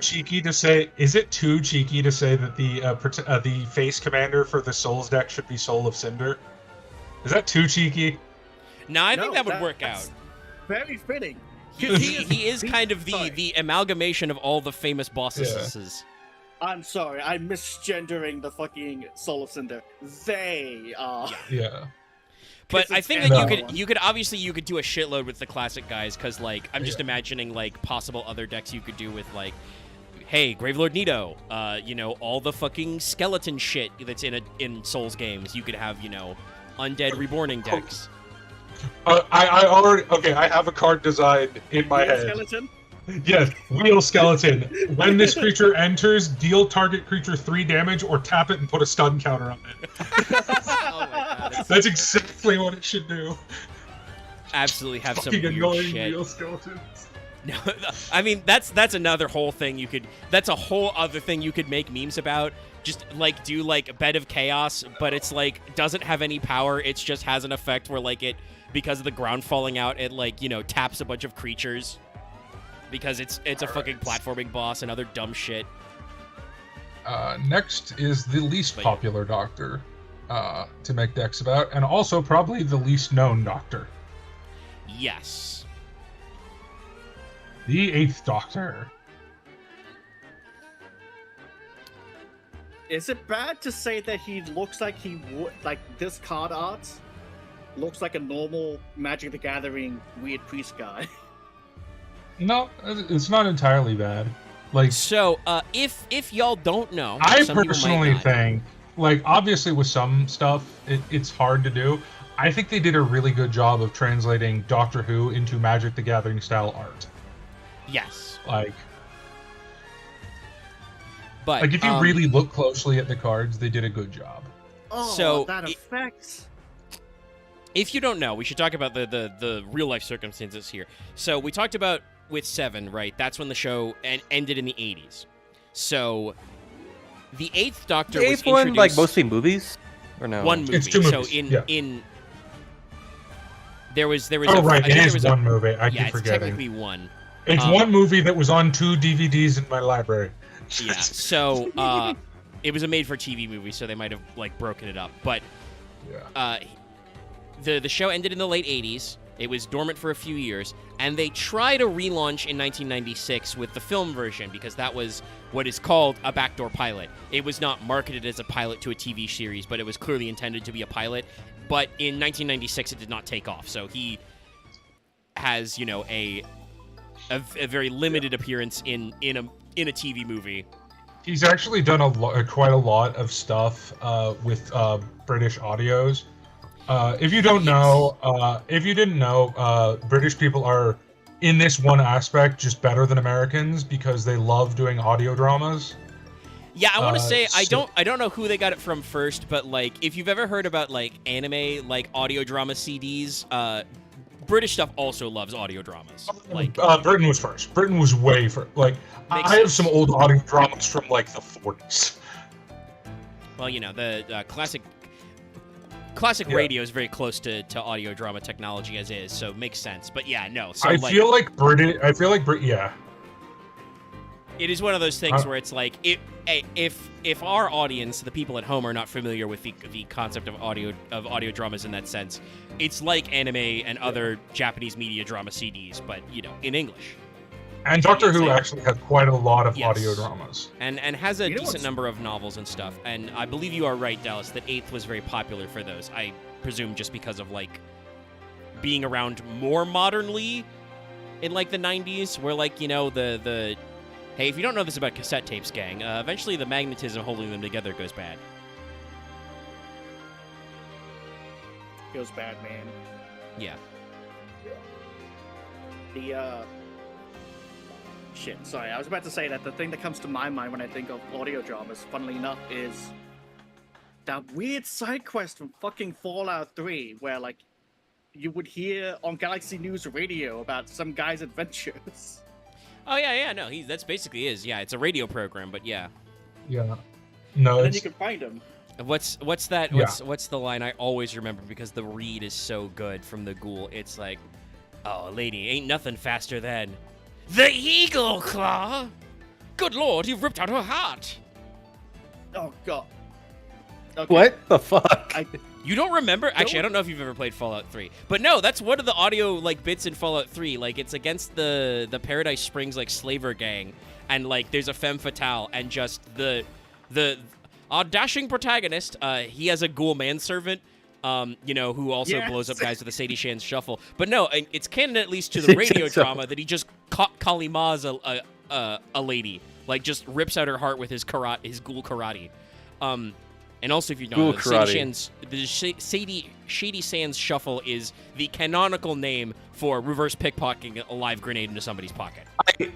I never thought about it, but like, cause it's like I just don't think about reverse pickpocketing people. But I guess you pickpocket them, I guess then put the grenade. I did that a lot in 3 back in the day. It's an old school Fallout gimmick, but it's something the game now I don't think ever teaches you that you can do other than in that audio drama. But yeah, no, if you have grenades in your inventory and you successfully pickpocket somebody else's inventory, you can slip a live grenade in there, and it usually does them in because I think it's an automatic. How do you slip the live part in there? I guess we should probably talk about it automatically becomes live. Anyway, we should probably talk about the doctor.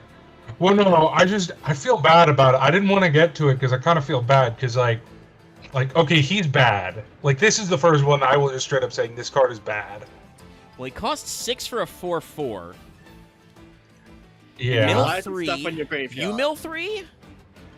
Yeah, you mill 3. Self mill is pretty common. If you do, I'm just trying to put it in comparison, and then it's once during each of your turns you may play a historic land, or cast a historic permanent spell from your graveyard. If you do, it gains this permanent would leave the battlefield, exile instead. Okay, so he is a weird self mill strat. He's like graveyard play. That's not the bad part. Self mill is very good. Well, Dallas, I'm noticing that he seems to have some sort of funny haha graveyard interaction. But he doesn't involve one of the colors that I traditionally associate with that. Well, like I said, because he's a companion, or because he has a companion, you can add one of those colors onto it. Probably green, I would guess, because there's only one black companion, and he is. Don't take that one out of context, Chad. I'm gonna go take that one out of context. No, yeah. There's multiple black companions, but there's only one black companion. Spoiler, he's the one that gets taken over by like an evil demon god or something. Oh, I'm thinking of... Sorry. Weird tangent. And this isn't even a tangent, but... What was the name of the... He was a companion temporarily, but with Christopher Eccleston and technically David Tennant. He was the black guy. Mikey. Yeah. Or Mickey. Rose's first boyfriend. Ever since we watched that first episode, my twin sister and I would just go pizza. Honestly, actually, oh my god, I'm gonna put this guy up because he's another fun one. Okay. This is a companion. That is. What is that? Okay, all right. What series is this guy from? What Doctor? I believe Series 2. Okay. Because this is some very interesting text you've got going on here. This guy's got. I like this. Yeah. So hold on, quick thing. I'm getting weird The Forest vibes and also Control.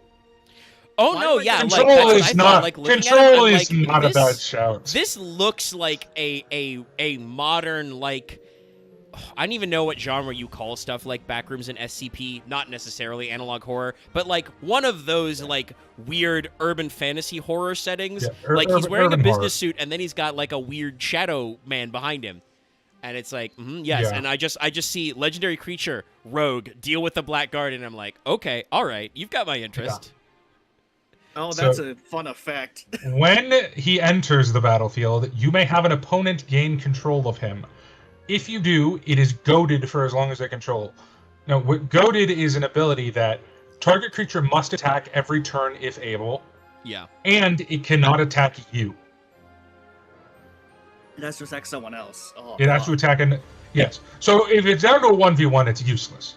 But before that, when it's a multiplayer game, it's a very good ability. And then at the beginning of your end step, draw a card, lose life equal to the number of cards in your hand. So you give it to your opponent, they have to attack with him, and I assume that means that is your in case refers to the controller of the card, right? Yes. So you give your opponent a poison pill. They have a guy who has to attack and also will constantly leech their life if they have a lot of cards in hand. That's and also has a fun. pretty decent toughness. Yeah, but not a great attack. Yeah. No, funny how that works. I think this is one of the more interesting companions. And like you said, no, good. Since I'm late to this, I wasn't aware of the whole Doctor's Companion gimmick, so this is a fun little thing to add on to it. So yeah, that was just about to bring up because this is our first time looking at the companions. That being kind of like the companion is the way you like bolt on the third color is pretty interesting. Now, unfortunately, this has no synergy. Yeah, I mean, you know you can do two color. Unfortunately, this guy has no synergy with the 8th Doctor's self-mill capacity. No, most of the companions don't. Unfortunately, like I said, the 8th Doctor is very unfortunately kind of a bad card. It would almost be a cool card if it was worded differently, but it's worded this way, so it's kind of bad. So you mean one of the Doctors that stands out the most for being weird and kind of out there is the one that is weird and out there and doesn't fit in. Yeah. Yeah, he exists in a very odd space. Omega, do we want to go chronologically? I mean, if you have a card you'd prefer to show sooner, we can, but otherwise we can do whatever you want. The problem is, chronologically is this. Oh no, is it what the right. The John Hurt segment. Okay, well, Genocide boy. Back when I gave a shit about this series. Yeah. All right. Speaking of weird, almost one-off cameos. I can't remember if he got more than one. No, he has a couple. Movie or special. He has a couple. But still,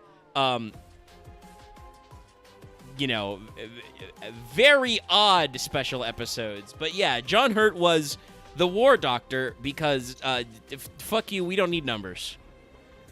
Well, so no, there's a reason for this one. Yeah.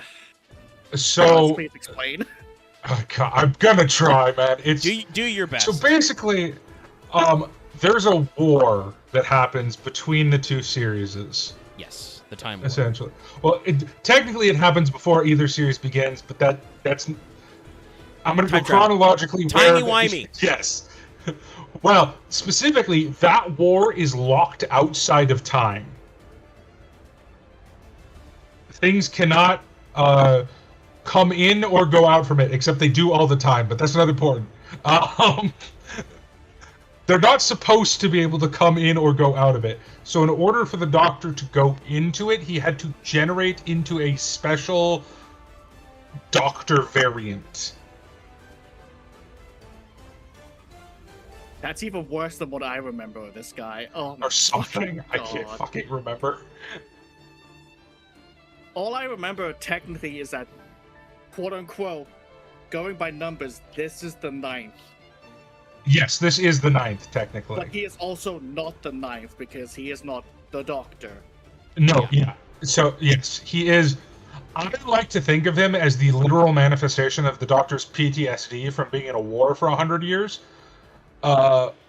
Yeah, no, like they don't go into detail about it, but that is kind of one of the defining post-reboot factors is quite a lot of those guys are still very upset about the Time War. Oh, especially Eccleston is like the PTSD Doctor. Yeah, that is kind of his hat, is he's like, I'm prickly and distant because I have PTSD about being the last Time Lord because of the horrible Time War. What was it? It gave us one of the good episodes where it's like, what was it? Eccleston finds a Dalek and goes, "We have to kill it now." Oh, no. Yeah, he finds a Dalek that is like broken down and trapped in a basement and just starts kicking the shit out of it, like just with his bare hands. And Rose is like, "What are you doing?" Kill us all. And then surprise! It kills them all. Killing everyone. It kills literally. It was in fact deserved. Kills itself. Yeah, that is one of the best episodes of Doctor Who, in my opinion. It's just called. I think it's just called Dalek. I believe so. Yeah. No, I remember that one. Yes, it's. Because you're always waiting for that come around for like the classic guys. You know, the Doctor has a handful of iconic recurring enemies. Cybermen is one of them. Daleks obviously are also very infamous. There is the Master, the evil Time Lord.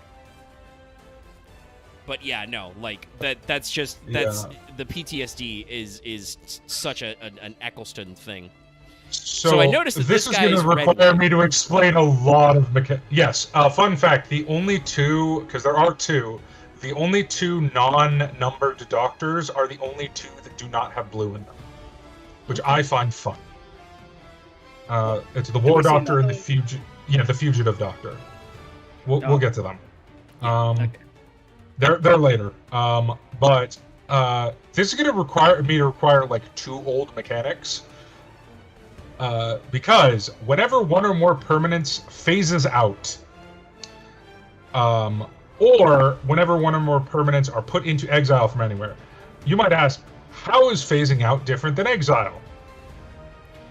Well, I mean, because it says so. Phasing is a dumb mechanic from the dawn of magic. You know you're gonna have a good time when Dallas is the one who says this mechanic is dumb, by the way. Phasing is a mechanic where at the end step of a card, when it phases out or a card is phased out, it is put into an exiled zone called the phasing zone or something. But it is a specified exiled zone. It is not a normal exiled zone. If Exile is so good, why didn't they make Exile 2? Because phasing is not the same as Exile, because if a card is exiled, if a card is phased, it does not consider to have left the battlefield. It does not consider to have been exiled. Counters on it are not removed. Okay, yeah. It exists in a special zone. It is out. It is truly phased out. It is out of phase, yes. So it's like it's gone, yes. But it's not mechanically gone in the sense that removing it from the battlefield would make you do a lot of shit. What phasing represents is supposed to be phased into a different plane. It's just a phase, Dad. Yeah, you just popped out somewhere else. Because I believe, but so you put a time counter. This is another old mechanic. This one is less dumb. Time counters are part of a mechanic called Suspend.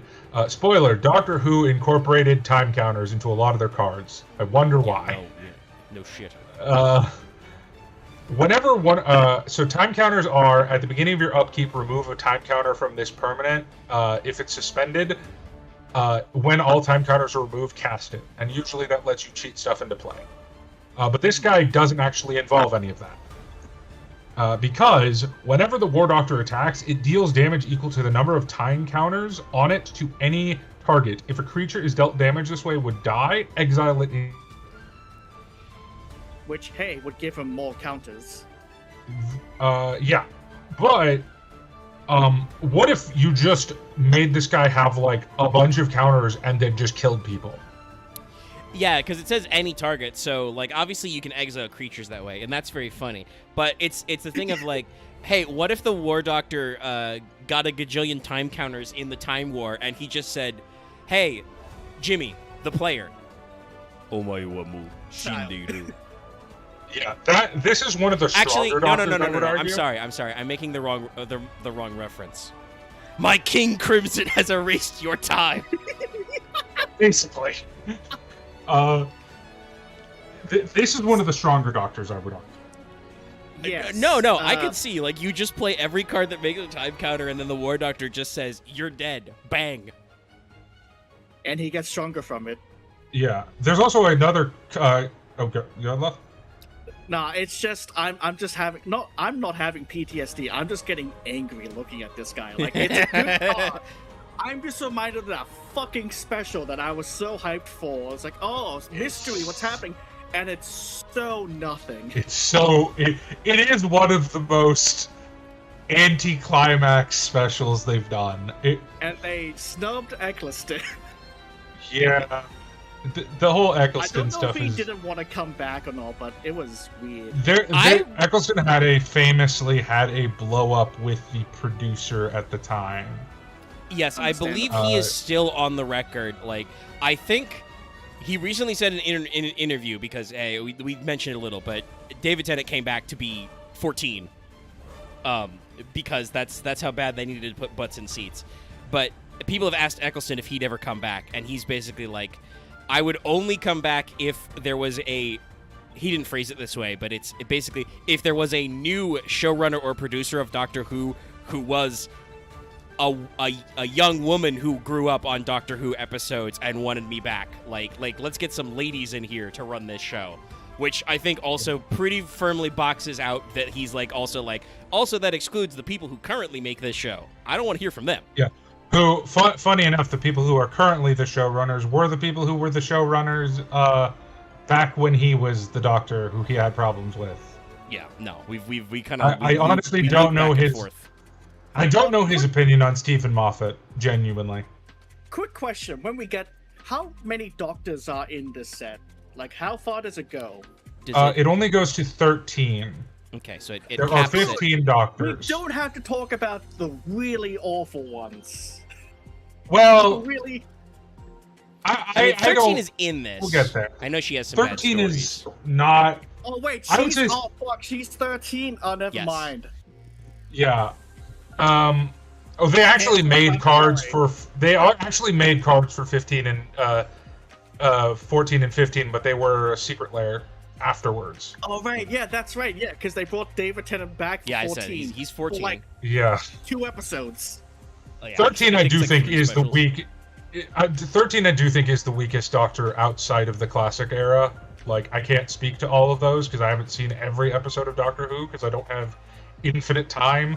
Yeah. I just remember I think it was my DM just telling me, yeah, the 13th Doctor, she said corporation good, small people bad. Oh my god, that episode! Oh my god, yeah, I haven't watched anything. I haven't watched anything of the 13th, but I've heard that, not necessarily anything against her performance, she has some bad stories. Like, they've given her some bad episodes. Isn't there supposedly also a plot point where they just say, no, guys, the Doctor was a woman this entire time or some shit? No. They say that I know what they're complaining about. I can guess, because the plot point is that the Doctor isn't a Time Lord. Kind of. No! Well, no, the Doctor is an alien being the Time Lords found that they based their regeneration on. It's very confusing. Oh my god. They haven't addressed that since, so. We'll forget about it. We'll forget about it, and we'll forget about it. I'm sorry for the tangent. That's fine. No, it's okay. You're more plugged into Doctor Who than I am. Like I said, I've seen bits and bobs of Matt Smith's run, and obviously some clips of Capaldi. But like I said, I haven't seriously watched the show since Tennant. I love Capaldi. Fucking. Again, the BBC and streaming, and it's a pain in the ass, and I don't get the Sci-Fi channel anymore. To give context of when I stopped when Matt Smith stepped away, and that was already when I'm like at the edge. I'm at my limit. To be fair, I stepped away. I only started watching the reboot when Matt Smith ended, so I didn't step away because I started when 12 started, but then I watched all of 11 and 10 and 9. I mean, from what I've heard, Capaldi wasn't bad. I love Capaldi is my favorite new Doctor. We'll get into it. Yeah. I think he has the best episodes and also some of the worst episodes. So anyway, sorry. This motherfucker right here on screen, he's a very powerful card and a good commander. Yeah. I don't like his character. Speaking of funny cards, though, let's talk about Eccleston. Here he is. Blue-red. That seems pretty appropriate. Yep. Mr. Fantastic himself. Okay. Haste. No, that's a different magic card, Omega. What? Yeah. That's a different magic card. That's from the Marvel set. Oh. Fair. Yeah. But no, he does say fantastic. Yes. It is also That's it is his fantastic. catchphrase. That is his I flavor just- text. It's also just really fitting because I'm like, oh, he has haste and he's blue-red. The colors I Yeah. associated with killing your opponent really fast. Well, Also he Blue-red- does do a lot of running around. blue-red is like what I associate blue-red with is the color of like chaos or chaotic energy, which I think fits for Eccleston. Yeah. Yeah. And let's get into his effect because it's a funny one. So he has haste. That just means he can attack as soon as you play him. He's 3 mana. Into the TARDIS. Whenever the 9th Doctor becomes untapped, during your untap step, you get an additional upkeep step. After this step. So, phases of the game. I don't know if I've ever explained this on stream. There's untap, which you untap stuff. Upkeep, draw. Your upkeep, you generally is a step where you do stuff. The reason it's on the 9th Doctor is because of a mechanic I mentioned earlier called suspend. Yes. Which is during your upkeep, you take a time counter off. So this would let you double that. However, you can also do very funny things. Yeah, this is definitely a magic card that does magic card stuff. I also, like we said, I think it's Yes. funny that, like we said, 9th is... On his front phase, he seems like he's pretty normal. Like, oh, he just accelerates, he gets haste, and he just accelerates time counters. And then you're like, oh, wait, no, there's a lot of weirder shit going on here. Because you can see from his costuming that 9th was, like, deliberately designed to be less of a weirdo than the previous guys. Like, he is literally just wearing, you know, a coat and a shirt. Like, and, you know, has a crop cut. Like, he's not that out there. Yeah. But, you know, we've got stuff going on. And certainly, yes, he you know, it's just like, let's get out of here. Let's do some stuff. This is a very solid commander. Hey, Dallas, I yeah. know it's probably because you're here, but is it bad that my first immediate thought upon seeing the additional upkeep step was just looking at your opponent and be like, imagine if DDD had to do their things twice. Yes. They had to pay the upkeep cost twice. Yeah. Okay. Well, yeah, you do actually have to be careful because there are negative upkeep step cards that you cannot run in this deck. Like, Yeah, I know. there's a pretty powerful. Yeah, there's a pretty powerful card called. Yeah, there's an old mechanic called cumulative upkeep. That is like you. It's a really bad mechanic, but there are some powerful cards that have it. Like the one I think of is a Mystic Remora, which is like a better Rhystic Study, but it has cumulative upkeep. Which is whenever your opponent casts a non-creature spell, you draw a card. So, there is one card I know of that has cumulative upkeep. Can you take a guess as to what I'm thinking of, Dallas? Oh god, is it the stupid Cauldron one where it makes all mana types the other mana type? No, but it is an unhinged card. It's the Toy Boat. Oh no, that Luff, the card I'm talking about is not unhinged. Ah, okay, my bad. But yes, I'm thinking No, of the Toy it's Boat. well, it is unhinged, but it's not from that set. The Toy Boat, Omega, if you're not aware. No, I know about the toy boat, which the upkeep is you have to say an additional toy boat every time. Because if you're not familiar with the toy boat tongue twister, I'm not going to try and say toy boat enough. I've already said toy boat enough times that it's already meaningless, but I'm not going to say it enough times that I can't, like, say toy boat. I think I unleashed that upon you at some point. I just can't remember Yeah. when. Anyway, No. We can sorry, go back. But yeah, number 9. Number 9 is, I think, a good card because it looks Yeah. simple to wrap your head around, but it clearly gives you a funny little thing to do, and then you're going to do some funny little things. Here's an example of a cumulative upkeep.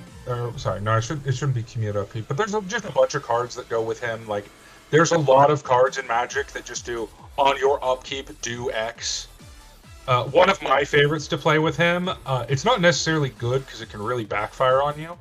But I did build a 9 commander deck, and I had this in my deck, which is Gate to Aether, which is the beginning of each player's upkeep. That player reveals the top card of his or her library. If it's an artifact, creature, enchantment, or land, put it into play. I remember this fucking card. Yeah, that seems which like one is of the ones like to do some stuff. Yeah, you could just do weird shit like that, and that's what Doctor Who cards are about. Now we have to get to the 10th one. God, this has a lot of. I mean, I'll be interested to see because, like we said, Baker number 4 is super iconic because of his long run. Tennant is the guy who was in the seat, you know, some of the longest in the modern era and really got everybody in there. So, like, you have to put some extra sauce. Oh, is he in a library? Is it that famous episode? Yeah, I'm pretty sure it's that episode. Okay, of course. Sorry, I actually read it and I'm like, yeah, of course. The two catchphrases are "Allons-y," which is just basically French for "let's go," and then "timey-wimey," obviously, which is a thing he just said once, but everybody remembers it because it's the Weeping Angel episode. Which, like, I mentioned earlier about how there's that urban horror fantasy out there. Like, I'm pretty sure the Weeping Angel episode like created an entire generation of future SCP writers. I personally think that episode is a little overrated. Like, it's good, but people act like it's the fucking No, yeah, I also agree. Ever. I think it was a good episode. I just think that, like, and it has an interesting standpoint because it's not actually. I personally prefer the Satan. point. Yeah, I personally prefer the Satan Pit. Personally, that episode is fucking awesome.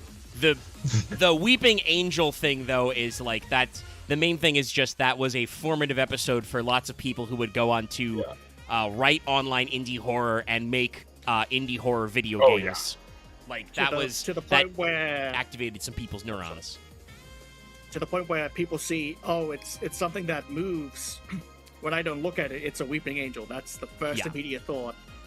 Yeah. I mean, that's because, like, I think some of that's just because I can, like, say to the gang, you know, like, what was it, like you're encountering that type of enemy. Like, say we're playing, like, Lethal Company or something, right? I could shout in voice chat, Weeping Angel, and all of you would know, oh, I have to look at that guy.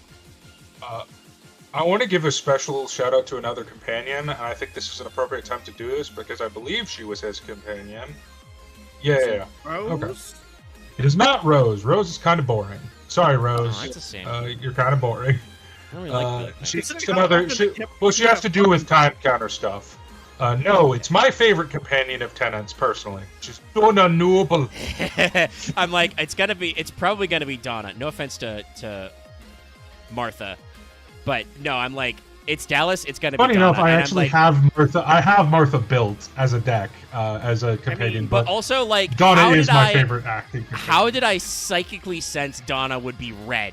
I'm just like, she's gonna be red, isn't she? And then yeah, she has to be. Also, like, to be fair, like, what was it? When they brought David back, they brought her back too. Like, yeah. So her ability is Soul Bond. You may pair. This is not a Doctor Who ability, by the way. This is a previous magic ability. Yeah. You may pair this creature with another unpaired creature when either enters the battlefield. They remain paired as long as you control both. Whenever Donna or the creature it's paired with is dealt damage, Donna deals that much damage to target opponent. So, this card's just sick. There's something I noticed. So funny. Yeah, go for it. Soulborn doesn't say your creature. It just says whenever another creature. No. Yeah. It doesn't. Yeah. Now that's Donna. It does say your creature does it. No, it does not. Pair this with another creature, unpaired creature, when either enters the field. Which I presume means also that you can switch your pairing when a new creature enters. Yeah, or when she enters again. Yes. You control both. No, it's you can switch it by blinking. Okay. Which is there's a lot of blinking is they remain paired as long as you control both of them. So it sounds like if you target Yes. a creature you don't control, it breaks the pairing. But still. Oh, okay. You can probably still. You might be able to fuck with that funny. still later. I showed my Yu-Gi-Oh player. Yeah, I need to look. No. See, I see my Magic player and it's like, Well, maybe it doesn't allow it, but is there some window where I can do funny bullshit? I mean, it seems like there is a window where when another creature enters that you don't control, you can pair them, and then the game goes, "Oh, you don't control that guy. We're no longer paired." But I don't know how. I don't know how that works. No, like in Yu-Gi-Oh, that would be like there'd be a fucking quick effect trigger you could pull off. But anyway, so number 10 out here. 3/5, I think a decent stat line. Let's see. So whenever you attack, exile top card from your library until you hit an on-land card. Put through time counters. If it doesn't have suspend, it gains suspend. So generally, in my honest opinion, you should not play other suspend cards with the 10th Doctor. Because you get suspend. What the 10th Doctor should be played as. It's not what he is played as, because he's a precon commander, so everyone does stuff. What you should be doing with him is you should put all the cards that remove time counters in the deck, and then just play the biggest, most expensive, dumb spells. Yeah, it's not quite the same, but earlier it was brought up in chat that blue-red is our boy Vivi. I'm instantly thinking like that of you just. God, sorry. Now I'm thinking of the dumb things you can do with Universes Beyond. What if the 10th Doctor's companion was Vivi and it's just David Tennant out here dropping Firagas? Sadly, you can only companion things that have Doctor's companion. I know. Not literally become his companion, but you know what I mean. Just put Vivi on the 10th Doctor's shoulder and just like Ultima, Meteor. This is the Doctor's best. This is the Doctor's best friend. God, I hate this motherfucker. Fucking Jin. God damn it! It's Jin Kataxis, Chad. It's Jin Kataxis. It's fucking guy.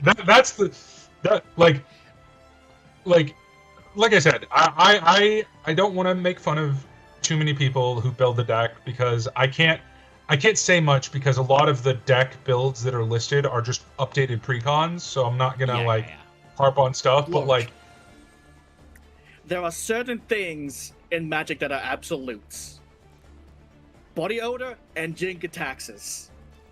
Yes, Jin Kataxis is. I mean, I feel like you should make the joke. There's two things we know for sure in life: death and Jin Kataxis.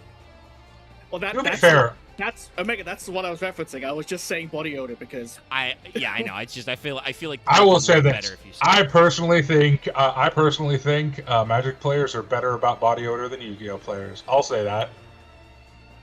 Now, there may weed have been smoke. A time I think, that is a very Yu-Gi-Oh different. Is better because Konami did literally update the tournament policy about it. But no, it was a thing. I mean, they did another. I mean, actually, this is a good point to talk about. They've done another update to TCG Card Shop Simulator that I'm still working through. They finally added working tournaments, so you can now host tournaments with entry fees. You can put random crap on the prize shelf as prizes. But I've been playing TCG Card Shop Simulator again, off and on a little bit, and yes, people are still stinky. Omega, you got back into that. I got back into Schedule 1. Yeah, I saw. I've been thinking about getting back into Schedule 1, but I need to get working on E33 off and on. I personally think the 10th Doctor is a little underpowered, a little bit. Well, he's fine. He just needs so much mana to work. I mean, the thing is, we got to talk about what the fuck. Yeah, I about to say we got to talk about what the fuck timey-wimey is. Okay, timey-wimey, 7 mana, time travel 3 times.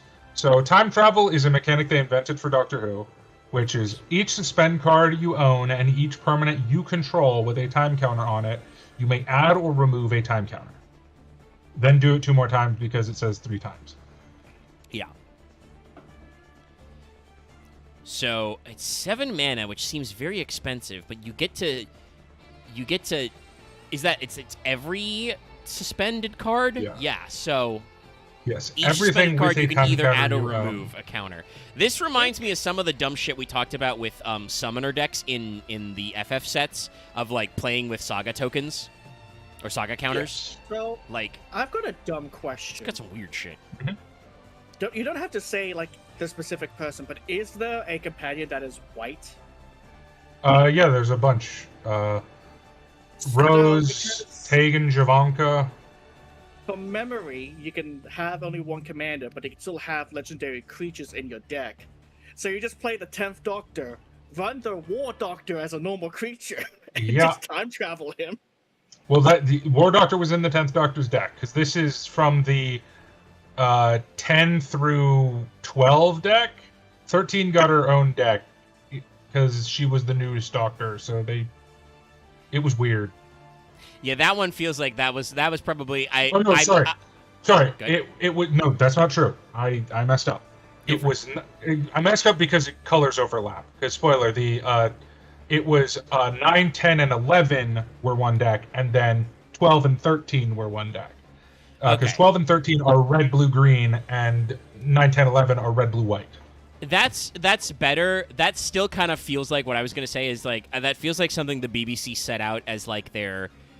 We'd really like you if you promote the newest stuff, maybe, you know.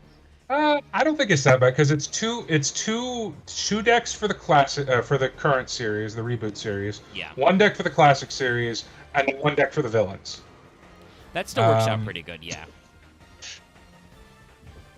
Also, by the way, I want not to harp about it too much, but I love that since when we talked earlier about the idea of doing like a 4-commander set for FromSoft, there is no villains deck because that's the only characters in those games are people you have to fight normally. Like you would probably have cards to represent, you know, all the individual little guys, but like you could, and some allies, but like it would mostly be bosses. Yes. Dallas appears to be having an off-screen conversation, so we'll continue to vamp about possible FromSoft decks.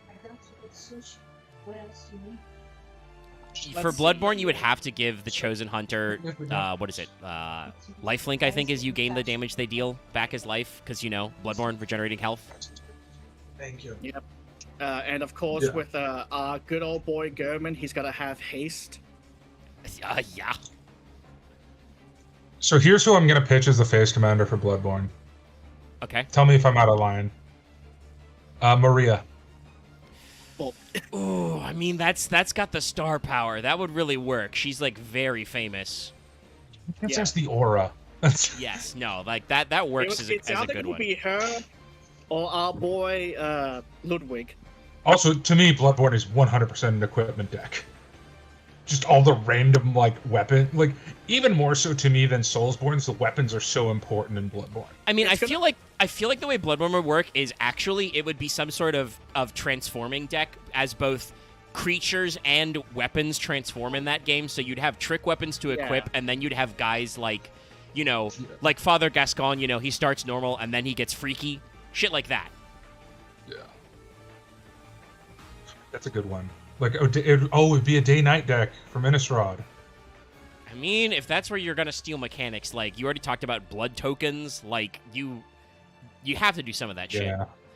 Sekiro would be funny because it would be, like how would you incorporate the concept of, like, stealth and parrying? Like, that's, I feel like the big thing, you know? Ninjutsu. Probably, Ninjutsu's a mechanic. It's true. It's true. Hey, they just got a bunch of support for it. They got better ninja. Well, not better, but less I want to kill myself ninjutsu in TMNT, just called Sneak. Because they made it happen in a different phase of the game, so you don't need 50 additional pages of rules text. Oh, also, hey, they've just announced it. I said I didn't have much Yu-Gi-Oh news. We do have for April Fools. They've fired it up a little early. There is a tryout duel. It's infinite cards. You start with 15 cards in your opener and infinite cards in your hand, so you actually have 16 cards. That's crazy. Hilarious. It's so funny. That's crazy. But yes, okay, so, I think we've said all we can about number 10 for now. Yes, He's got some time stuff for going. number 11. Time for fish fingers and custard.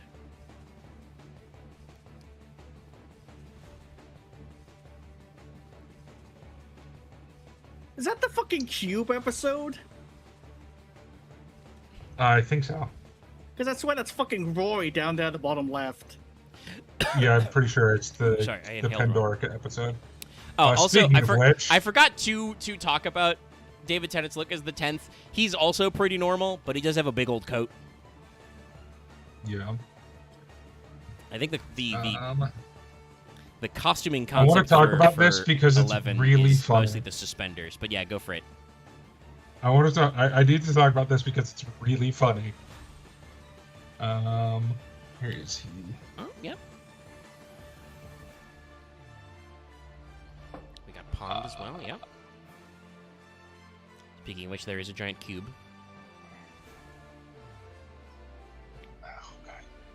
That was part of one of the season finales. God, yeah.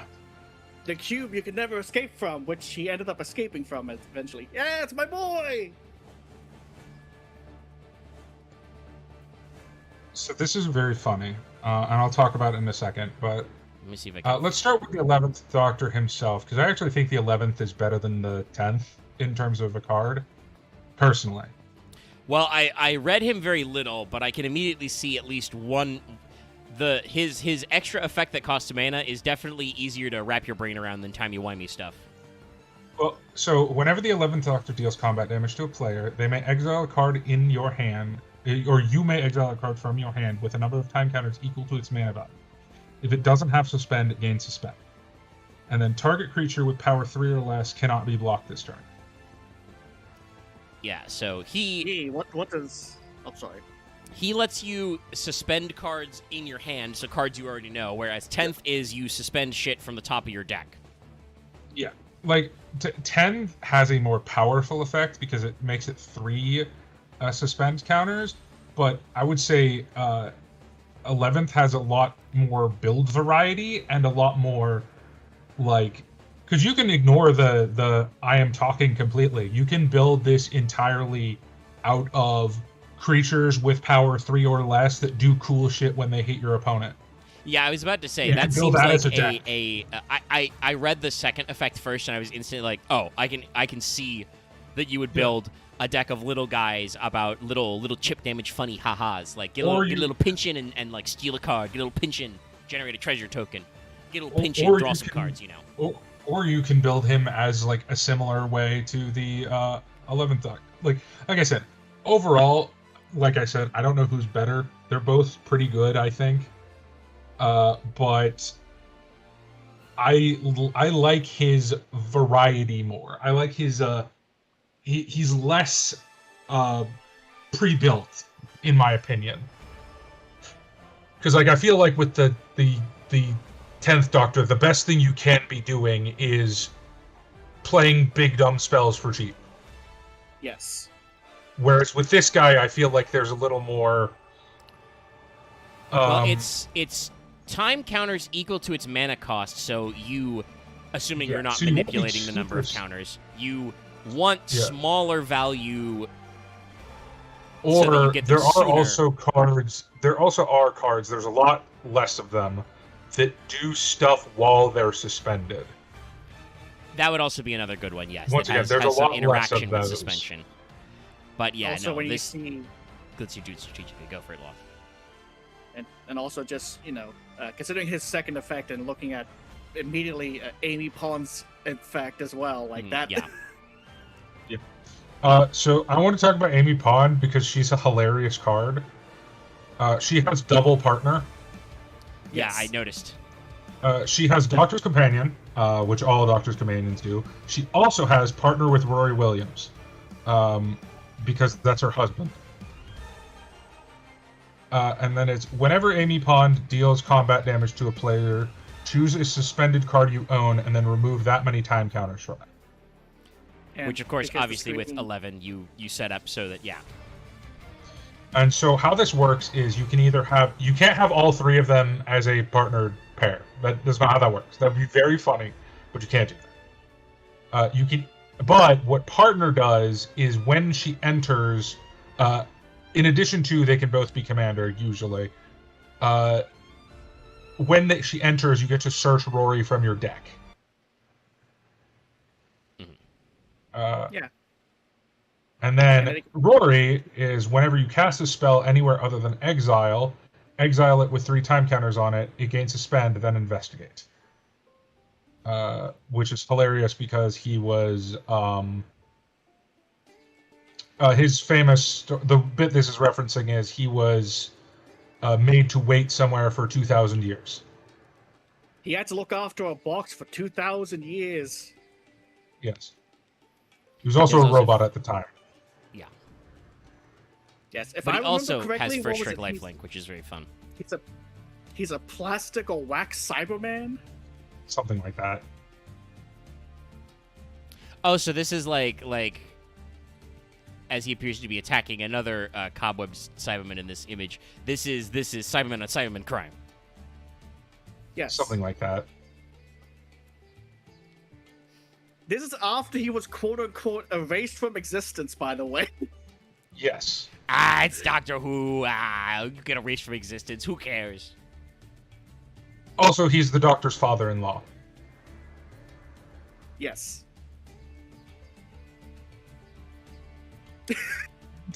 No, I just nod. Yeah, I know.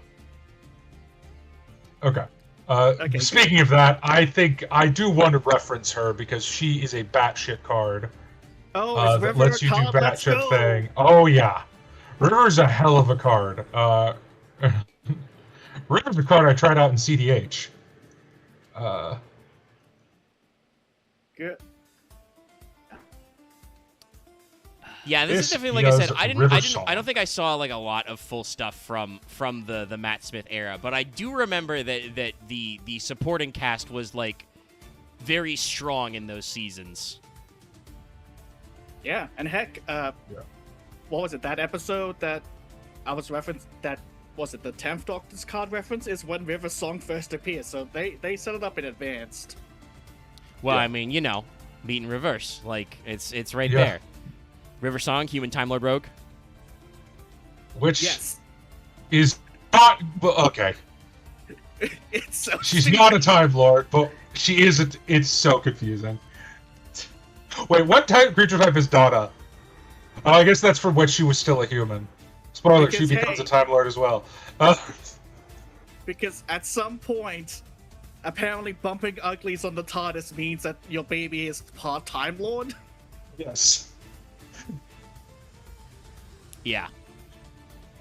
Because if you're conceived in the time stream. Roy and Amy decided to have sex on the TARDIS at some point. Listen, it's bigger on the inside. Oh God. Doctor Who is so silly. Crazy first ability, meet in reverse. You draw cards at the bottom of your library rather than the top. I'm going to show a card. And then also, spoilers, whenever your opponent scries, surveils, or searches their library, put a 1/1 counter on River Song, and then she deals damage to that player equal to her bound. So I've built River Song in CDH and non-CDH. The first ability is more relevant to CDH. The second ability is more relevant to I hate people searching their libraries, so I like punching them. Just read this card. Oh, fuck off. Time for Navigator, Human Pirate Wizard. Ascend if you control 10 or more permanents. Something about the city's blessing. And then you spend some mana to put Time Stream Navigator at the bottom of its owner's library. Take an extra turn. You can only activate if you have the city's blessing. Okay. Yeah. The world.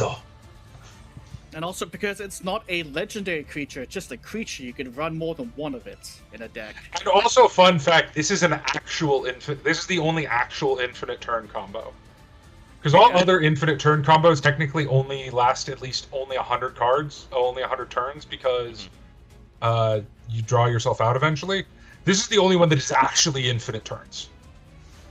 Oh, yes, because obviously you put it to the bottom and then you draw. I'm just looking at what Crystalite said. I was like, River and the Doctor's wedding night. No. Rory and Amy's wedding night. They decided to bang on the TARDIS for some odd reason. That's what it was. Yeah. Whatever. He's what you normally do. I think the episode was the writing of River Song, though. which was also their wedding. Doctor Who is weird. No, like I said, the subplots they were doing in the Matt Smith era, or the side stuff with the companions, which was, the ongoing arcs, was much zanier, I think. Like, I'll complain a lot about Stephen Moffat and a lot of the writing decisions. I still did like the River Song related stuff. I love Stephen Moffat. Personally, Stephen Moffat's my favorite of the showrunners. Considering how it ended up going when they brought back some of the other ones, and it was like, oh, so it rose-tinted glasses, you could say, but it's just... Well, look, I don't mind. I actually like the latest seasons a lot more than most people do. I have this theory that everyone hates the latest season of Doctor Who no matter what. Because I remember going through all of these and people have been like, this season sucks, and then later they're like, no, this season was good. I do think the showrunner for 13 did actually not do very well. One I'll be like, no, that wasn't rose-tinted glasses. That was just not great. That's right. Sorry, I'm just reading what Crystalite said, and I just had a fucking flashback to... So this season begins with the Doctor dying, and the season ends with... So let's explain all that. Oh. No, the Pawns are great companions. Honestly, they're not my favorites. My favorite companion would probably... Is it just nostalgia? It might be nostalgia. Don't care. It's probably still Sarah Jane Smith. Just because the ending of her story is probably my favorite moment of the show, where the Doctor is like watching her getting married while drinking whiskey, being like, Well, also, I will say, Sarah Jane Smith is so iconic that, like, when we came back, not only did she get cameos in the story, but also, like, she got a spinoff. Like, yeah, that's true. That's like nobody else got a spinoff. But I did actually really like Amy and Rory. Actually, I guess that's not technically true, because, like, there was the whole Torchwood thing, but yeah. Also, by the way, Torchwood, freak shit. We'll get to him later. Good Crazy. Old Captain Jack Harkness. The author of the famous Captain Jack Harkness test. Or wait, is that Sarah Jane that I'm thinking of, or is it Joe Grant? I can never fucking remember. Sarah Jane is 3, right? Hold on. When you have a favorite companion and you can't even remember... They look the same, and they were one after the... Yeah, no, it's Sarah Jane Smith. Okay. They look the same, and they were one after the other. They are both brunette British women on motorcycles. Women. See how you get that confused. But yeah, no. No. So sorry. Once again, I'm getting lost in the sauce of, hey, I like this character, or I don't like this character from the series. That's fair. We'll get into one of the card, though. Sorry, the magic card. Really good. As you said, Dallas, you can do some really dumb things with this. Yeah. Because how many cards also just say, hey, put this at the bottom of the library or so? It's not a lot, but there's some. You can do some fun stuff with it. Like I said, I actually like her for her second ability, just because I love punishing people for searching their libraries. Yeah, I know. Because I don't like people doing that in Commander, because it's supposed to be a 100-card singleton format, so fuck off. But that's just my personal thing. Which is so funny when it's just like, oh, you're an archaeologist. Yeah, I hate tutors. Fuck you. But now we get to my favorite of the new Doctors, Mr. Peter Capaldi. And this is where my knowledge goes down the drain, and I am of no help. Think of a cranky old man. This is Peter Capaldi.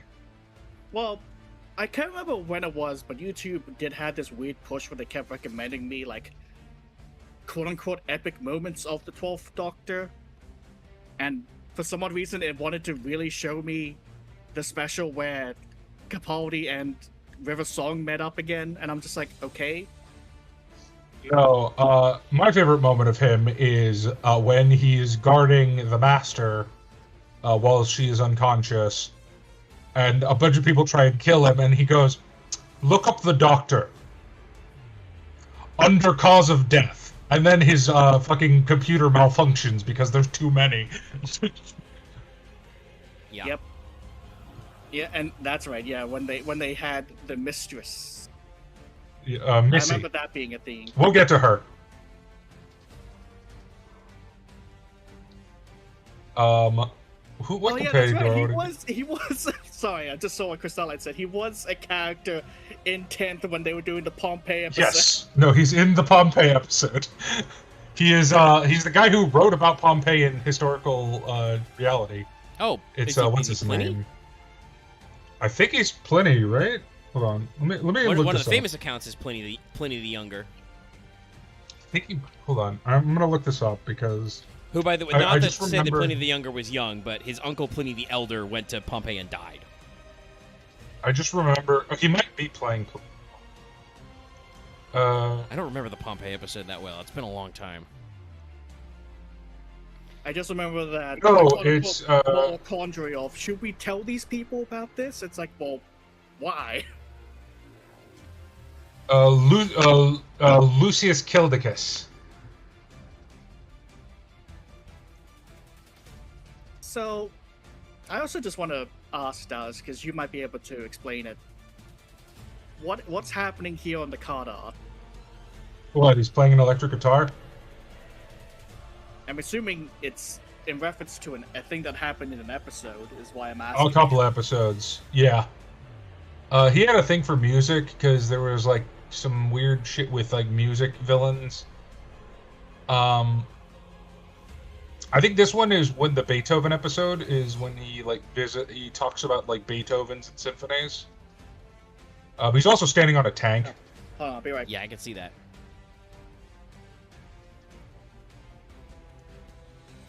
Does the 12th Doctor have a favorite Beethoven symphony? I think he just picked the correct one, which is Ode to Joy. Hell yeah. You're right. That is the correct answer. I mean, you can say Fate. That one also usually works, but you know, Ode to Joy is really good. Like, I don't usually like go on classic music rants, but like, Beethoven is the greatest classic composer, right? That's just like a fact. He is the GOAT. Yes, I think so. I think we can safely say that. Like I've listened to a lot of classical music, and there has been no one who I can name like as many songs as I can with, because I keep like I love this classical piece of music. Okay, Beethoven. Who wrote that? Oh, it's Beethoven again. What about this one? Okay, it's Beethoven. I mean, you know, there's a couple of Mozart pieces I can pick out, but yeah, no, Beethoven has some really good ones, and like, he's so good at it at what he did. Like, again, the Ode to Joy is just like, how do you hear that piece from the symphony, which is technically unnamed also, because he tore off the name page because he was very mad at Napoleon. But like, how do you hear those pieces and not just, you know, feel the upswell of all mankind? You know, it's really good. It is very like, I don't know. But that's what he was talking about. I say this as someone who probably has an unpopular opinion about classical music, which is that Mendel can go fuck himself. I hate the Hallelujah chorus. It's too long. That's why the king stood up. He thought it was supposed to be fucking over. It's too long. I don't have any particular thing about Mendel, but the Hallelujah chorus is not great. Everybody's like, oh, even a king stood up in the middle. No, it's because he thought it was fucking over. Too long.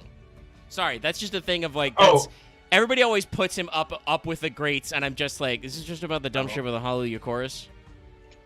I would say greats of classical music in this order. Actually, okay, hold on. I need to look up how old someone is, so if I can consider them classic. It's calculating. I mean, I also, you know... There's only one other person I would consider for it, and I don't know if he would be considered classic. Is 1840 enough for classical? That's not classical. Just say the name. Who is it? Who you got in mind? Okay, so first would be Beethoven, second would be Bach, third would be Tchaikovsky. You can say Tchaikovsky. That works. Okay. Like, if you want to argue, about like. Heck, can we throw Chopin on there? I was gonna ask about Chopin. Like that is a little newer. No, yeah, that's 1849 was his death. So yeah, no, I'm also a big fan of Chopin. Yeah. But no, Chopin's Chopin is older than Tchaikovsky. Yeah. Man got a whole fucking JRPG after him.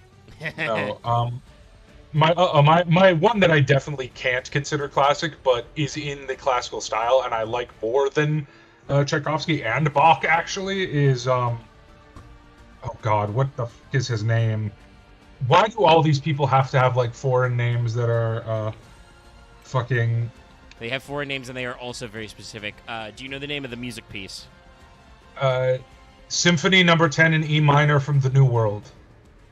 Oh, from the New World.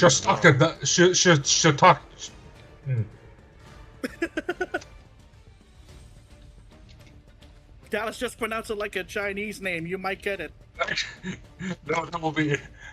This is Shostakovich. That's. Yes. I wanted to say Shostakovich. I had to look it up. But yes, no. Shostakovich is that entire symphony is like my second favorite piece of classical music ever, after Ode to Joy. I would also say for newer people, though, speaking of names that may be difficult to say, I mean, I know it's another one that's like an easy street normie opinion, but Debussy's Clair de Lune's pretty good as far as piano music goes. You know. By the way, if you want to know what the piece of music I'm referencing is, it's the piece of music you beat your master up to on the moon in Asura's Wrath.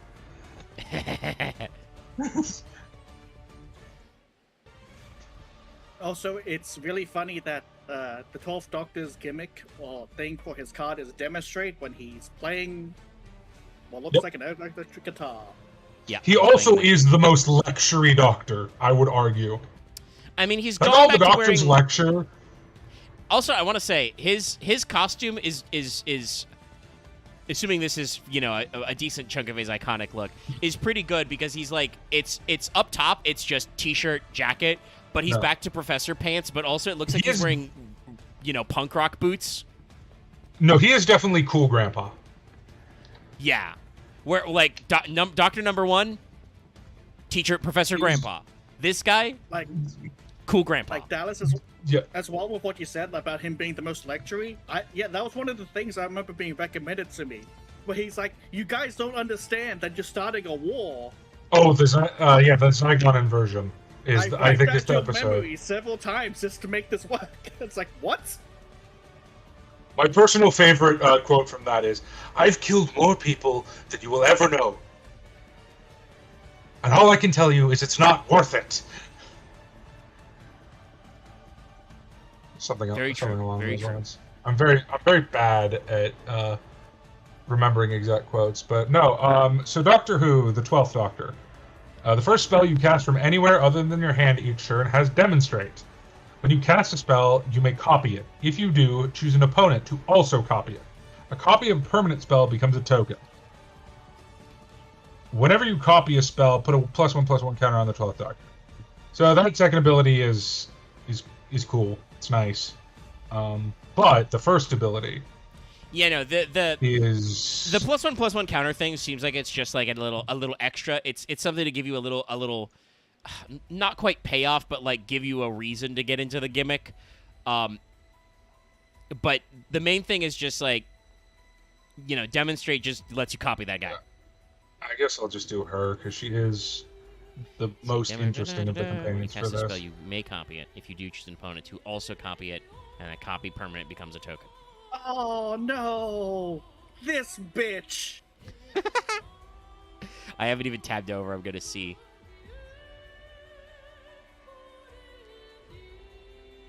His name is familiar, but I don't remember.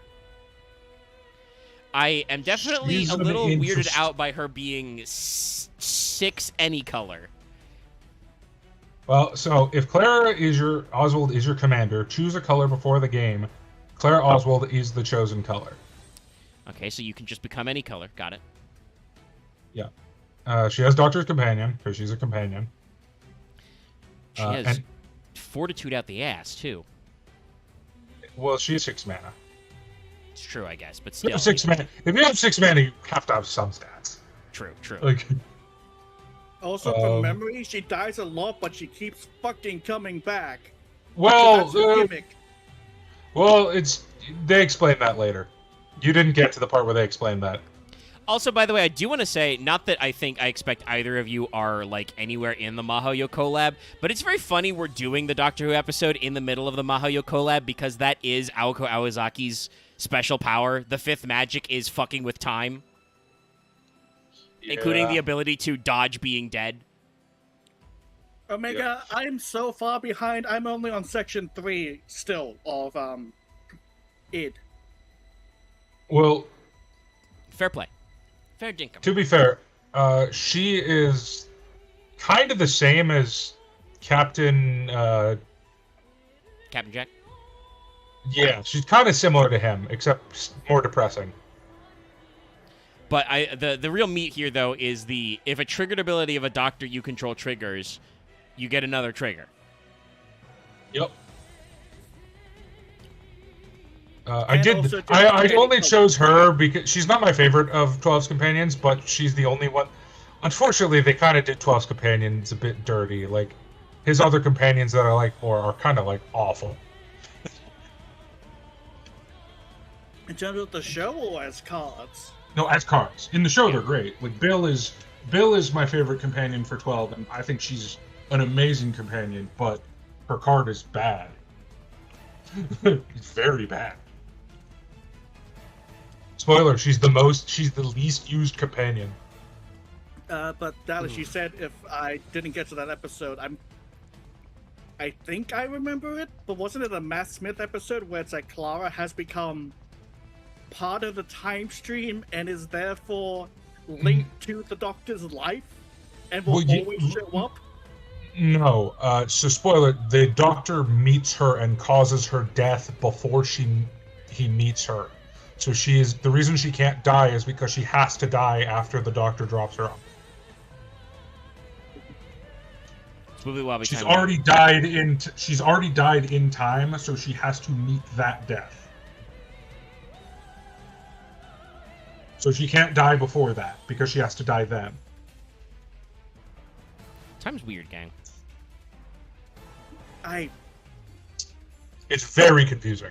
It is confusing because she's died on screen several times. No.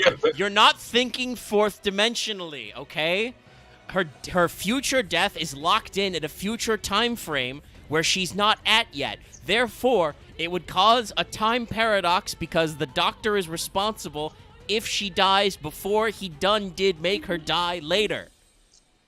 Yes, essentially. Yes. Also, by the way, this is what that's Dallas and I talked about this in the before times, but I mentioned that there's an infamous tabletop RPG about time travel called Continuum that is incredibly difficult to run because you have to keep track of timelines and like moving into different places in time, and like that's why. That's because of that bullshit. Yeah. Now we're gonna do another non-numbered Doctor. Yeah. The Fugitive Doctor. Oh, what am I looking at? The Fugitive Doctor. Who is probably a doctor. At least she claims to be. That, I think, is a pretty funny use of the stuff to just be like, I'm probably you from a future timeline. Maybe. I'll never tell. No, she's from the past. They think. Oh, that's even worse. And by which I mean better. Like, that's even freakier. Okay, red-green. Investigate. You attack, you can similar to the War sacrifice a Doctor, clue. she does not have any blue. Yeah. You may sacrifice a clue. When you do, target an instant or sorcery in your graveyard, which gains flashback to cast from your graveyard. Importantly, the flashback cost is that.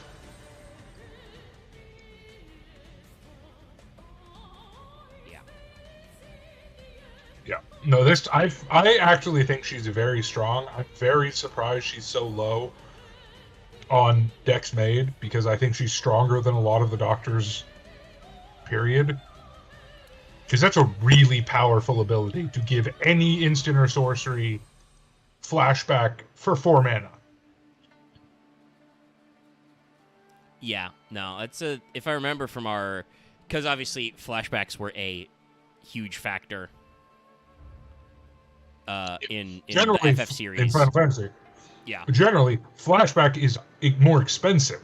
Yeah, that's what I was gonna say. When we looked at those cards, a lot of those were pretty expensive flashback costs. Yeah. So immediately my mind goes, you run Fugitive Doctor, you pick Lara, you pick a color you wouldn't normally use, and then it's like, oh, this is blue, right? So I actually red green.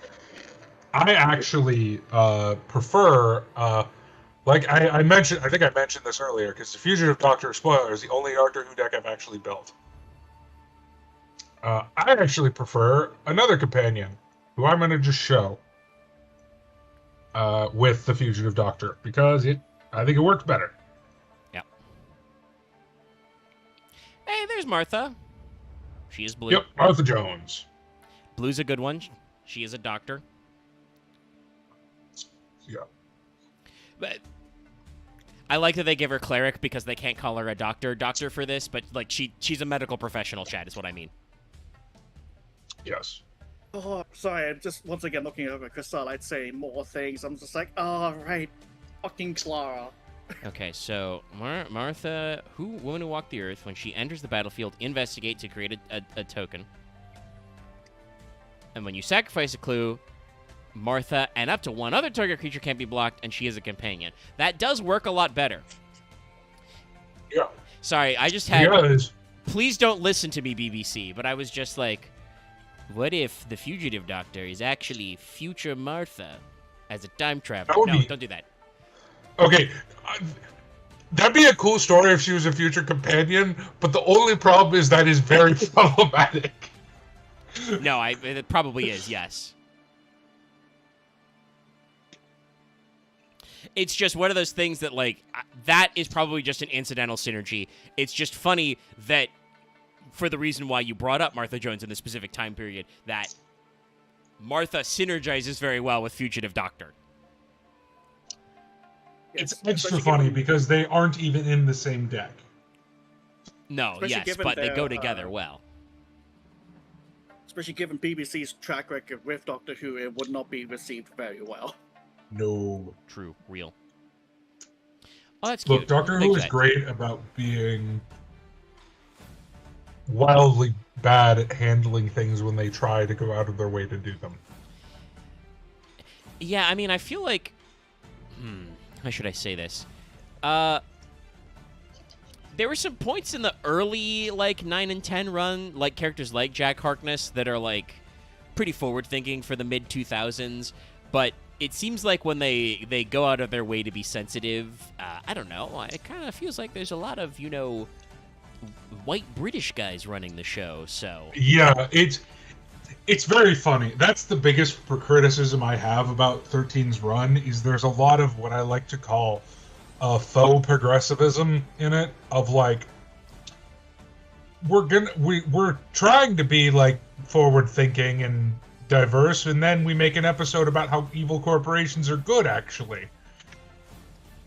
Possibly because we're funded by an evil corporation. That's right, BBC. I said it. Yeah. I know who you are. BBC isn't... BBC is still publicly funded, right? I think technically, yeah, they are still I think they're still a government angle? Yeah. That's why the streaming rights are so annoying. They operate weirdly, though. They are certainly a big channel. It's They're not as big as like a weird Sky thing. TV, though. Like actual private broadcasting in England is weird. Sorry, I just had the thought, like, as you mentioned Sky TV, they fucking trademark just BBC. It's gonna be very No, funny. I actually think, despite her industry would be in shambles.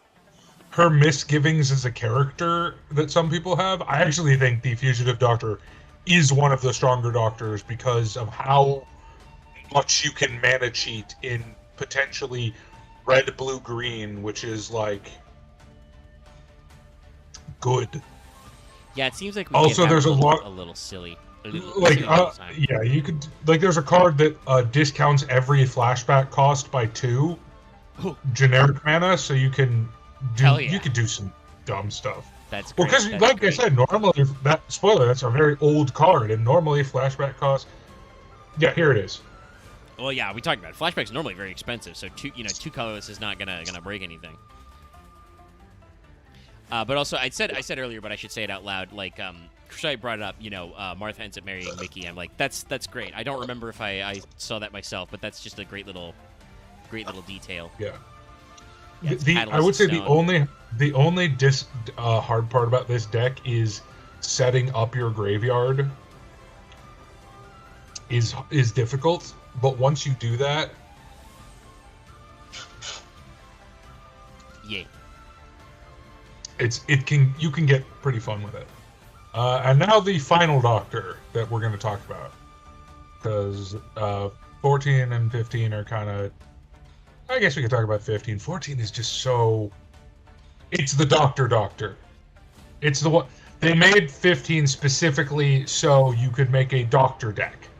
Yeah, no. Spoiler: 14 is all colors, or is 4 colors, and then you put Clara as the companion, and you have all 5. And then it's whenever you cast its spell, reveal the top card, put a Doctor in your hand.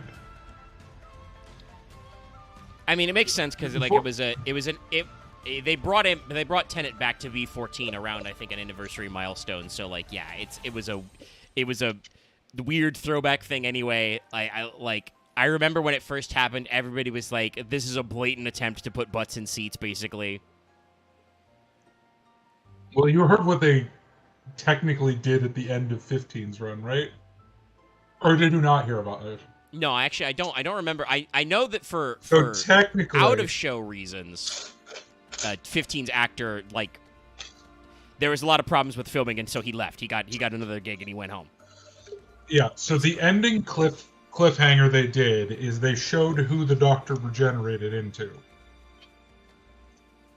and the person they showed as the Doctor, which caused a lot of controversy, is Rose Tyler. That's right, I recall that. Or at least it was Billy Piper. Yeah. I don't actually know if they used a shot where... Yes, I do actually remember that now that you say it. It's very silly and caused a lot of people on the internet to say very stupid things like it usually does. I don't know what it is with Doctor Who. Doctor Who has some of the most annoying fan people. Not a lot of them, but just a few very... annoying people. I mean, it is one of those things where we talked about where it's like... It's like Star Wars, except less of them. You know what I mean? They're as annoying as the bad Star Wars people, like Star Wars Theory. But, yeah. Sorry for ruining that potential crossover. I'm not sorry. It'll save your sanity. No, yeah, that's fine. But, yeah. I don't think actually... Wait, no, that's not correct. There is one person who does content that is mostly Star Wars that I would absolutely hang out with. I don't know if I can say his name outright, but he does a lot of Battlefront videos. So I think I know exactly what you're something. That's it. That's all I would want to do. Yeah, a lot of Star Wars YouTubers are weird too. There's a lot of not to say that every person Thank God is that way. Gathering YouTubers are normal. But for the most part, I would assume it's probably because Magic is in a different spot, generationally. Having existed since the technically late '80s, early '90s.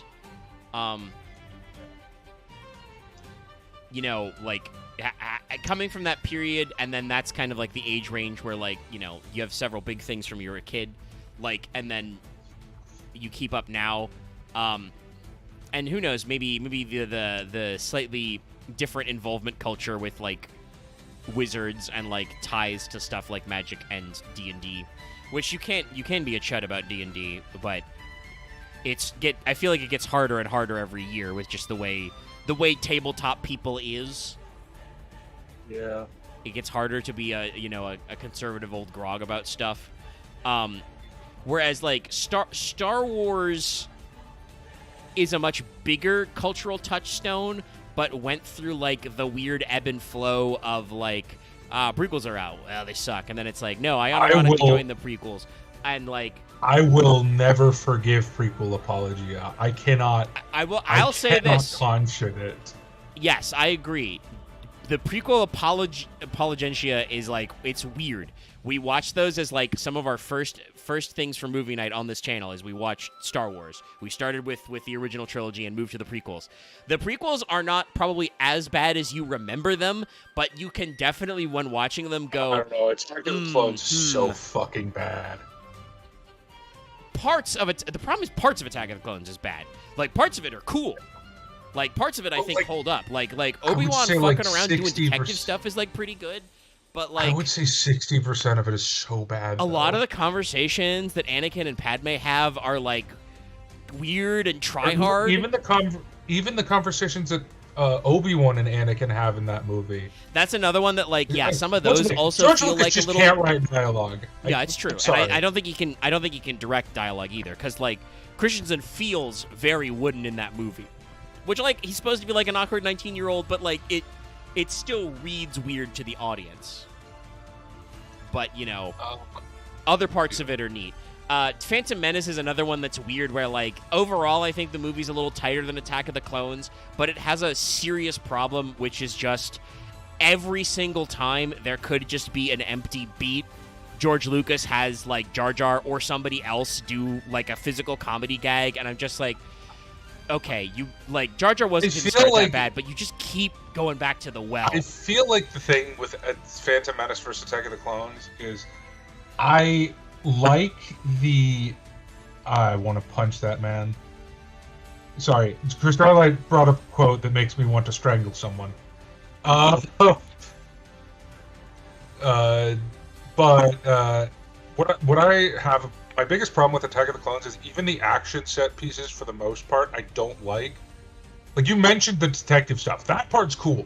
Like, everything with Obi-Wan or a Jedi versus a non-Jedi is cool. The shit at the end with Yoda versus Dooku, I fucking hate. I mean, you can... that, I think, comes to personal taste. I don't mind it because it's not really that long. I think it's kind of funny in a way, but... it also is kind of like, depending on your time period, you know, like, it is a little antithetical that, like, there are old school EU books where Luke is like, yeah, the Emperor and Yoda were so cool they didn't need to carry lightsabers. That's how little the and then, you know, what does George Lucas do? He's like, no, they have to have lightsabers. You know what? You know why I said that? You know what? The only reason I say that, the reason it pisses me off more is because in the exact next movie, Yoda gets a better fight. Like, I actually like Yoda's fight with the Emperor, where they're just throwing the Senate at each other. Yeah, they have a couple of sword clashes, but then they quickly just go to wizard shit, you know, hucking things, shooting lightning, catching it and stuff. No, I think it's an okay set piece for Dooku. They probably could have had the part where Yoda is in it shorter and have the part where Anakin is dual wielding longer. The only reason it's not as bad as it should be is because Christopher Lee actually knows how to fucking duel.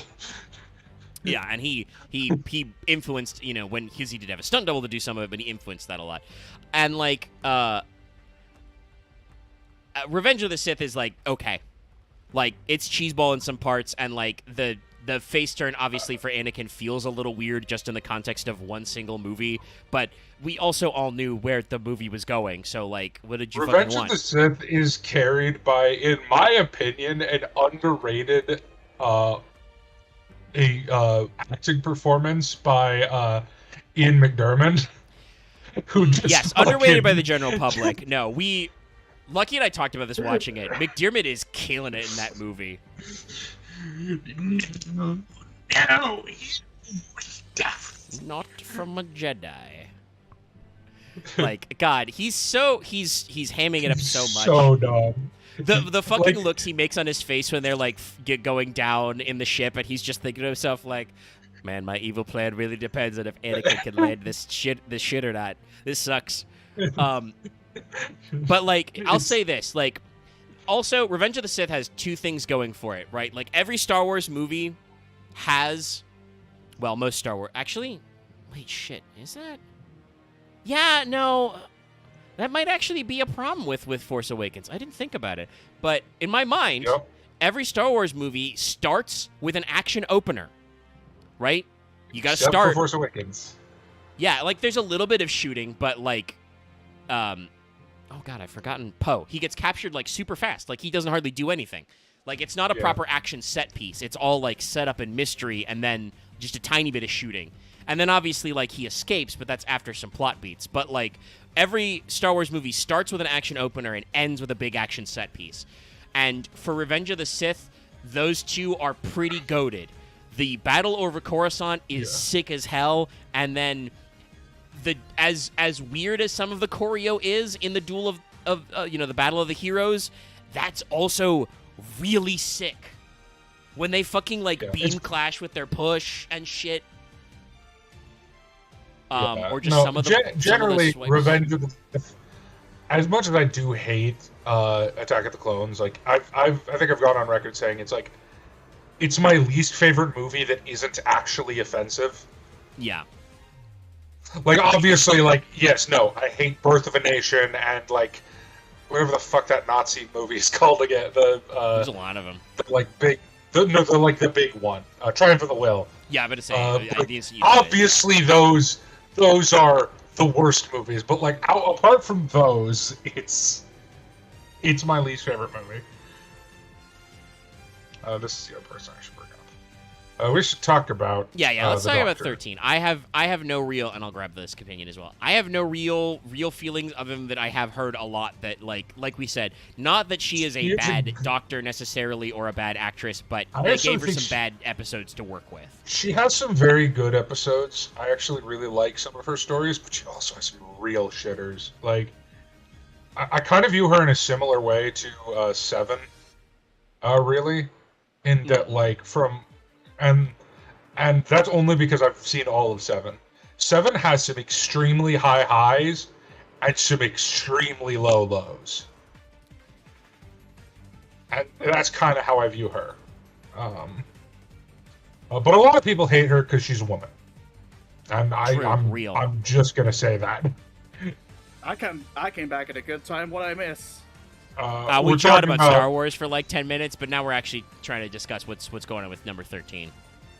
Let's see, 3 and 3. Yeah, 13 is so whenever I don't like her because she's a woman. I can't give a straight face. I'm kind of glad because like that might be clipped out of context. So whenever you cast a spell from anywhere other than your hand, put 1/1 counter on it. Okay, on a target and creature. Then at the beginning of your end step, untap each creature you control with a counter on it. Okay. That's interesting. It's a very interesting deck. I'm reading this and like this isn't. Again, some of it's because I don't have an encyclopedic knowledge of Magic the Gathering like I do of other things. Like genuinely, I think I've seen so many fucking Yu-Gi-Oh cards that if you showed me a Yu-Gi-Oh card, like I would probably be like, hold on. I'm figuring it out. But, like, this is, like, okay, that's neat, but I'm not actually sure, like, what the direction you take the deck in besides just figure out counters, I guess. So, counters, to me, well, 1/1 counters, you can drop a truck and you can find 1/1 counters. Yeah. But, so the two main things you got to figure out for this deck is, first of all, you got to pick your companion. I showed Yasmin because that's, like, her default companion. Yeah. It's not my favorite of hers, but she has some... It's just the one with the easiest to explain synergy. Because, obviously, if you cast a spell from exile, you're casting it from somewhere other than your library, you get the counter. And then if you untap her, you can use her ability again. So you want two kinds of cards in this. Cards that synergize with her first ability and cards that synergize with her second ability. I will say she is, to me, the busiest commander. Like, I get the vision, but I've also been playing commanders for more than 10 years. So, like, there's a lot of stuff you can do with this, but it's... it's a difficult one to set up. And like I do see kind of like how, like you said, how the easy synergy with Yasmin here works, right? Like that's tap yourself to exile a card so you can play it for somewhere that's not your hand, and then that means you can put a counter on her so she can untap so you can still use her as a blocker later, you know.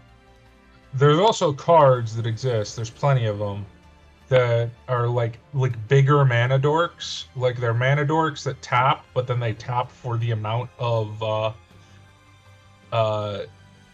power they have equal to mana, so you can pump them up. You can do a lot of stuff with her. She's actually a very interesting commander, in my opinion. Yeah, that's what I guess I should say, which was just like that's a. Obviously, I feel like it's super flexible. There's a lot of things you can do, but also because she's so broad, I don't instantly go, "Oh, this is the kind of deck I would put this." Yeah, I feel like you really need to narrow down who you're companioning her with, and narrow down what direction you're going in. Which I like. I like that because it's, and it kind of weirdly enough, it makes sense for her character because she did have like 6 companions at the same time. It was kind of like an ensemble cast. So like, concept, the team. Yeah. Do we want to talk about a card that's not even technically in this set? Or do we want to just move on to cards that aren't doctors? We can just do cards that aren't doctors. How long have you been here? 3 hours. Almost 3 hours. Yeah. Let's keep going with cards that are in this set that aren't doctors. I don't mind longer episodes. It's just one of those things of like let's keep it focused around. I've seen you guys weaving in and out chat. I've seen you clicking and clicking on and clicking off. I'm just gonna go to some of my favorite cards and then the most popular ones in the set. I kind of feel like I'm looking. I'd have to double check the exact time. I'm looking at our peaks and valleys of viewers, and I feel like we were peaking and are valleying, like depending on how popular the doctors we were looking at are. That's hilarious. I don't know if the numbers exactly line up, but it kind of looks like that in the graph. Let's talk about my favorite commander in this set, because I'm in control. Are you implying that if people dipped out during the 13th Doctor, they don't like women? No. All right, you. Rassilon, the president. Loth, I sentence you to the cube you can't escape from.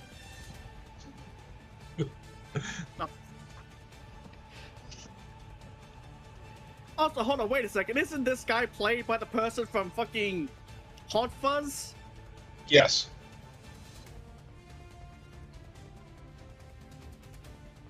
Technically, he's had like 4 different actors because he's in the original show and the new show and the new show again.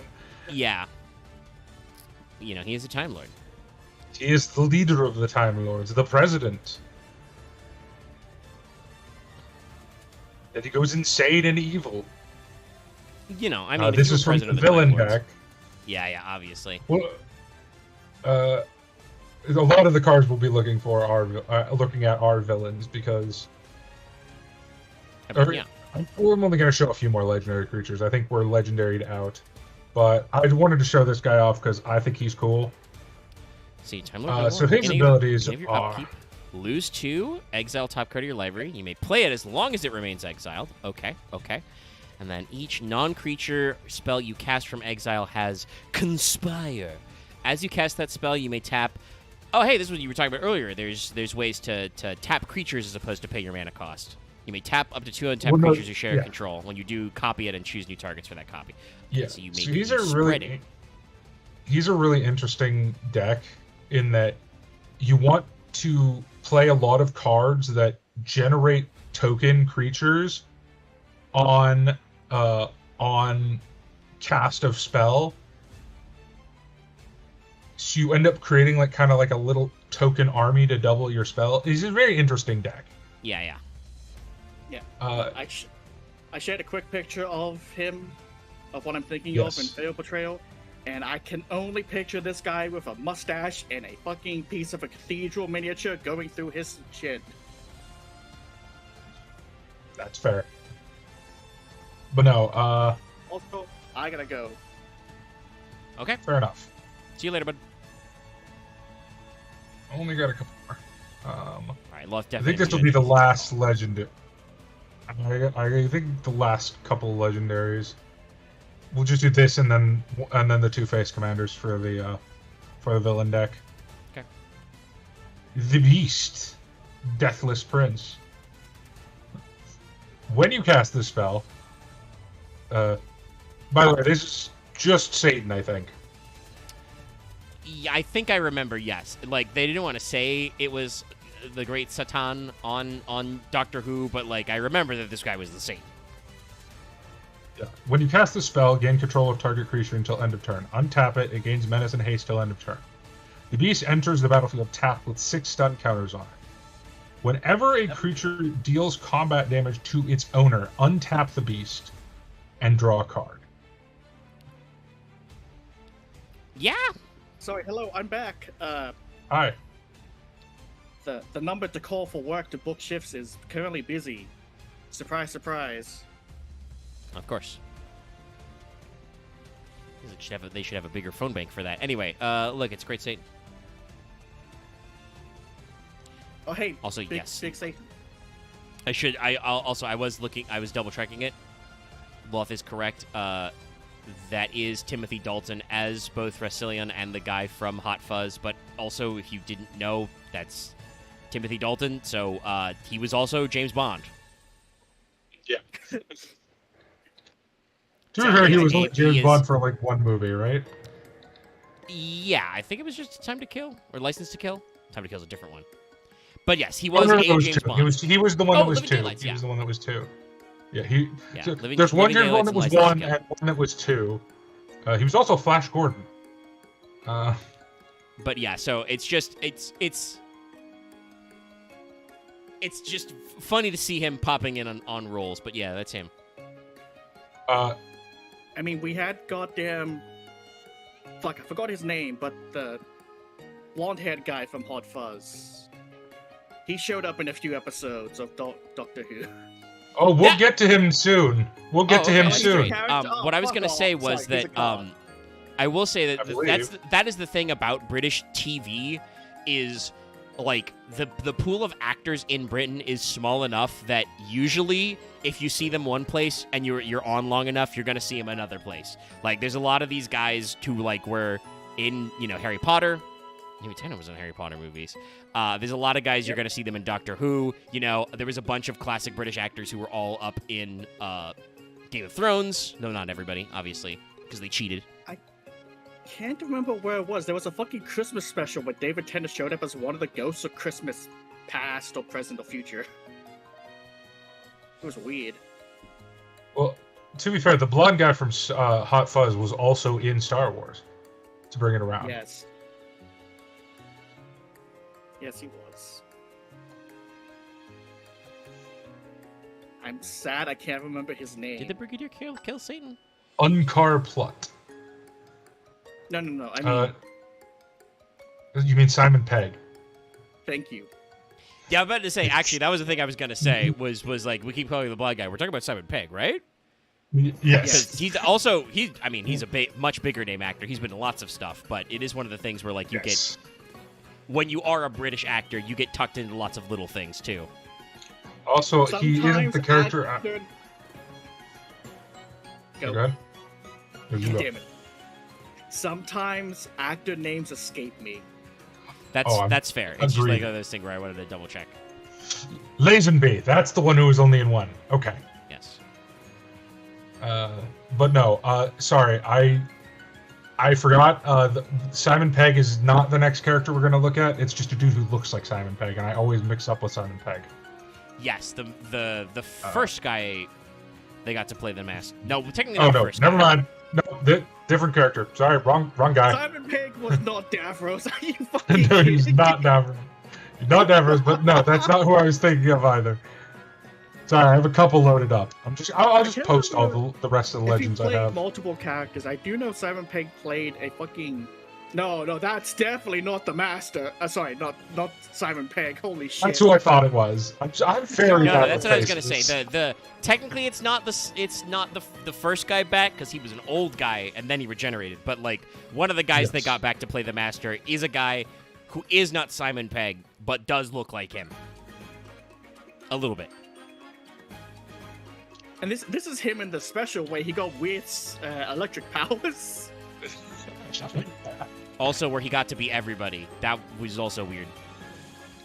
Well, no, because that was Rassilon's cunning plan, is he needed to do that to bring them out of the time war. So Yes, he drove the Master insane at the beginning of his life. So he's the reason the Master is evil. Dang. Because for some odd reason, Rassilon heard, what was it, his heartbeat, and went, that's the heartbeat of a Time Lord, or whatever. It's like... No, what he did is he made the Master hear his heartbeat at all times. Yes. Which is the my drums God, he talks about. Yeah. Oh. That episode, that 2-part episode, is simultaneously the dumbest and best Doctor Who episode of all time. It's kind of hilarious. It's also where we killed off David Tennant. Yeah, like, the end of time, which is what that special is called, is like... It's one of those things where it oscillates between incredibly stupid and incredibly amazing repeatedly. Oh, yeah. It gave us... Oh, fuck, I can't even remember his name, but great old man actor guy. Oh my god, what's his name? He played the kindest old Donna's grandpa. Yeah. Winfred Mott. But no. So we should do the Master Multiplied, because this... Or, no, Davros. Are we doing Davros? Where are we? Grab Master Multiplied. I'm scared. Because we were talking about it first. Okay, Master Multiplied first. Okay. Got it. We'll do Davros next. His colors are very fitting. Master Multiplied is... Yeah. So, this card is fucking funny. Master Multiplied is 6 mana, Rakdos. Time Lord Rogue, very appropriate. Yep. The legend rule doesn't apply to creature tokens you control. Triggered abilities you control can't cause you to sacrifice or exile creature tokens you control. And he has Myriad. Myriad reads, when you attack with this creature, create a token copy of it tapped and attacking each other player. That's very funny. This card breaks so many things. Yeah, I'm about to say, so your tokens can be copies of legendaries. Mm-hmm. And then your triggered abilities... Well, yeah, Oh, actually, Dallas, this is a good question about Magic. So when it says they can't cause you, that means you can still activate them, right? Yeah. So, Okay. and it specifically, it's only abilities you control. Yes. If an opponent's ability causes you to sacrifice, you can still do that. But it's one of if those your things where, ability like, causes- effectively your abilities that say Yeah. to sacrifice or exile tokens anyway. Yeah, Don't and do spoiler, there is a very common ability in red. Red and blue are kind of the colors of cloning. But red's take on it is they're usually cheaper, and it is create a token that's a copy of another target creature you control. It gains haste, sacrifice at the beginning of your next end step. Oh, and then they Shit, just can't be that's a very sacrificed. common Damn, effect in okay, red. alright. Yeah. Uh-huh. Mhm. Damn, free stuff. I also know it's kind of funny to look at because it's not that obvious, but just when it's like, everyone in the background is him and you just see the fucking version of him in the dress. Like, this is probably one of the most famous red commander cards of all time. Kiki Jiki, the sneaky. I think we've talked about him before, yes. Kikijiki Mirror Breaker. Yeah, he Create a token that's a copy of a non-legendary token as haste, creature sacrifice control. it. Yeah. Yeah. So, like I said, Master Multiplied is a very good card. He is the most popular non-Doctor, non-face commander. He's the most popular non-face commander card in this set. Understandably so. No, it makes sense. And like face commanders have a buff because they're the face commander. So like people buy the precon, they make the deck. Yeah. Speaking of face commanders, Is it? Davros.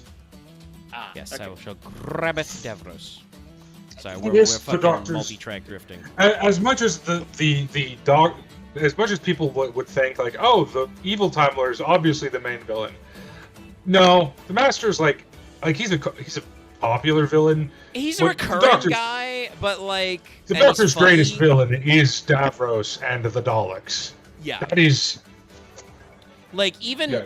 I mentioned them before. There were 2 theatrical films based on Doctor Who that were not in the continuity of the TV show, but they were, I think, both about Daleks. Like, that's how iconic these fucking plunger-ass bins are. Oh, man, sorry. I'm also just remembering. Chris Allen said it beat me to it. Capaldi meets Child Davros. And almost murders him with a fucking shuffle. I mean, if I was that guy, or if I was the Doctor, especially if I was Peter Capaldi's Doctor, and I met Davros, I would be like, "Oh, can I save myself a lot of trouble right now?" No, yeah. Oh my god, scene is great. He's literally I don't know if it's actually a shovel, but he's holding something. He sees Child Davros, and he just looks at the thing he's holding and looks at Child Davros, and then it just cuts to them walking towards him. It's so good. I just imagine him going, how much will this break the time stream if I just murder this child with a shovel?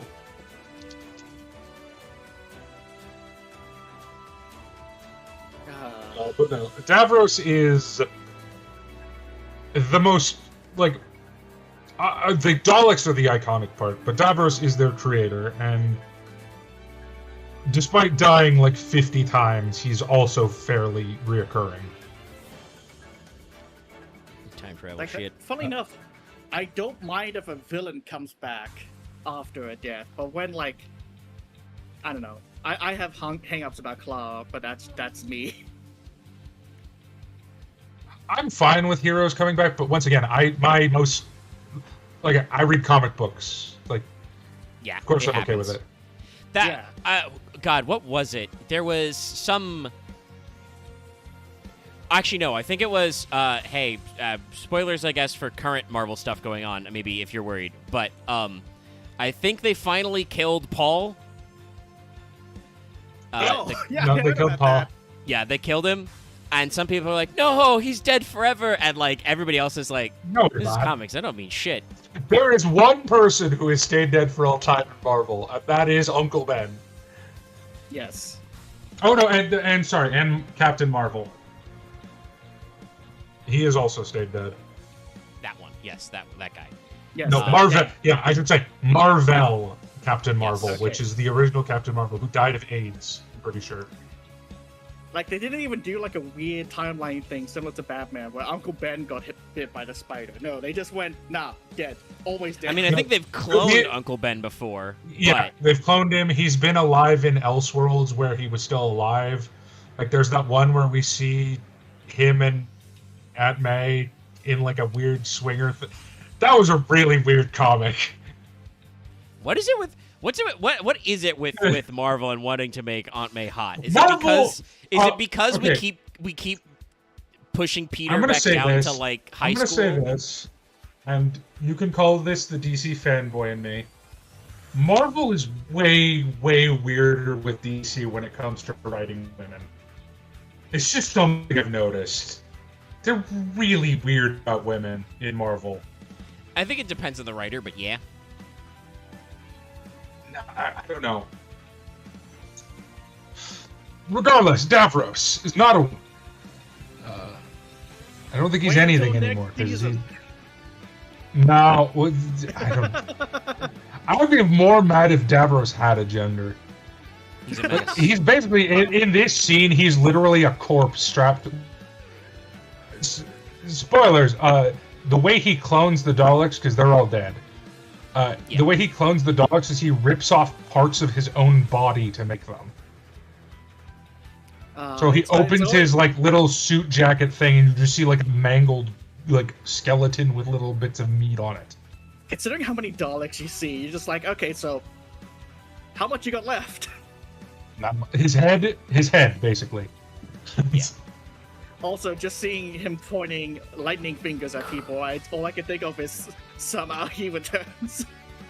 He's got He's also similar to Ian McDermott. Davros' actor is a ham sandwich and a half. I fucking love him. Well, that's the thing. The Daleks are hams, you know?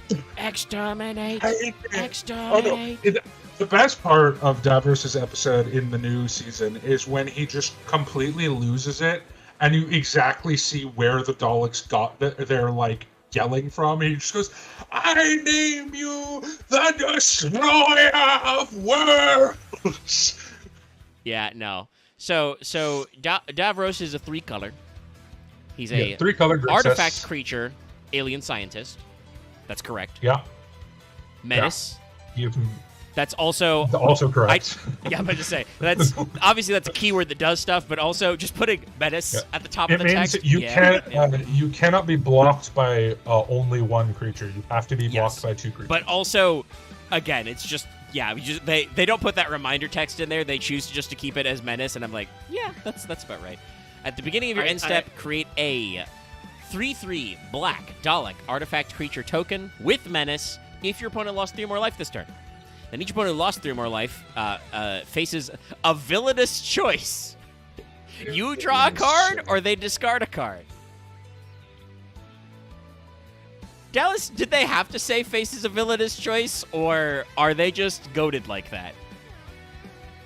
There was a mechanic before this. There's a mechanic before this set which was each player faces a choice.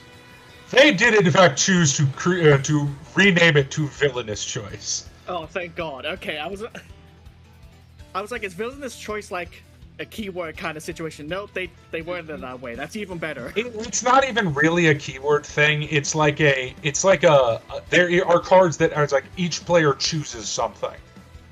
That is an older mechanic. It's like each player chooses, like there's a very powerful card called Expropriate, which is like, each player chooses time or money.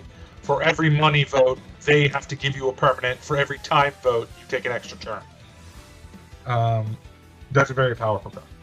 Yeah, I hate that card. It's a very strong card. It's like one of the strongest. Yeah. But Davros is funny. It's very easy to get your opponent to lose 3 life. Yeah. And I believe it's... Hold on, I have to read this again. At the beginning of your end step, an opponent. Okay, so he only makes $1 Dalek per turn, which is kind of sad. But they do come with menace. I think.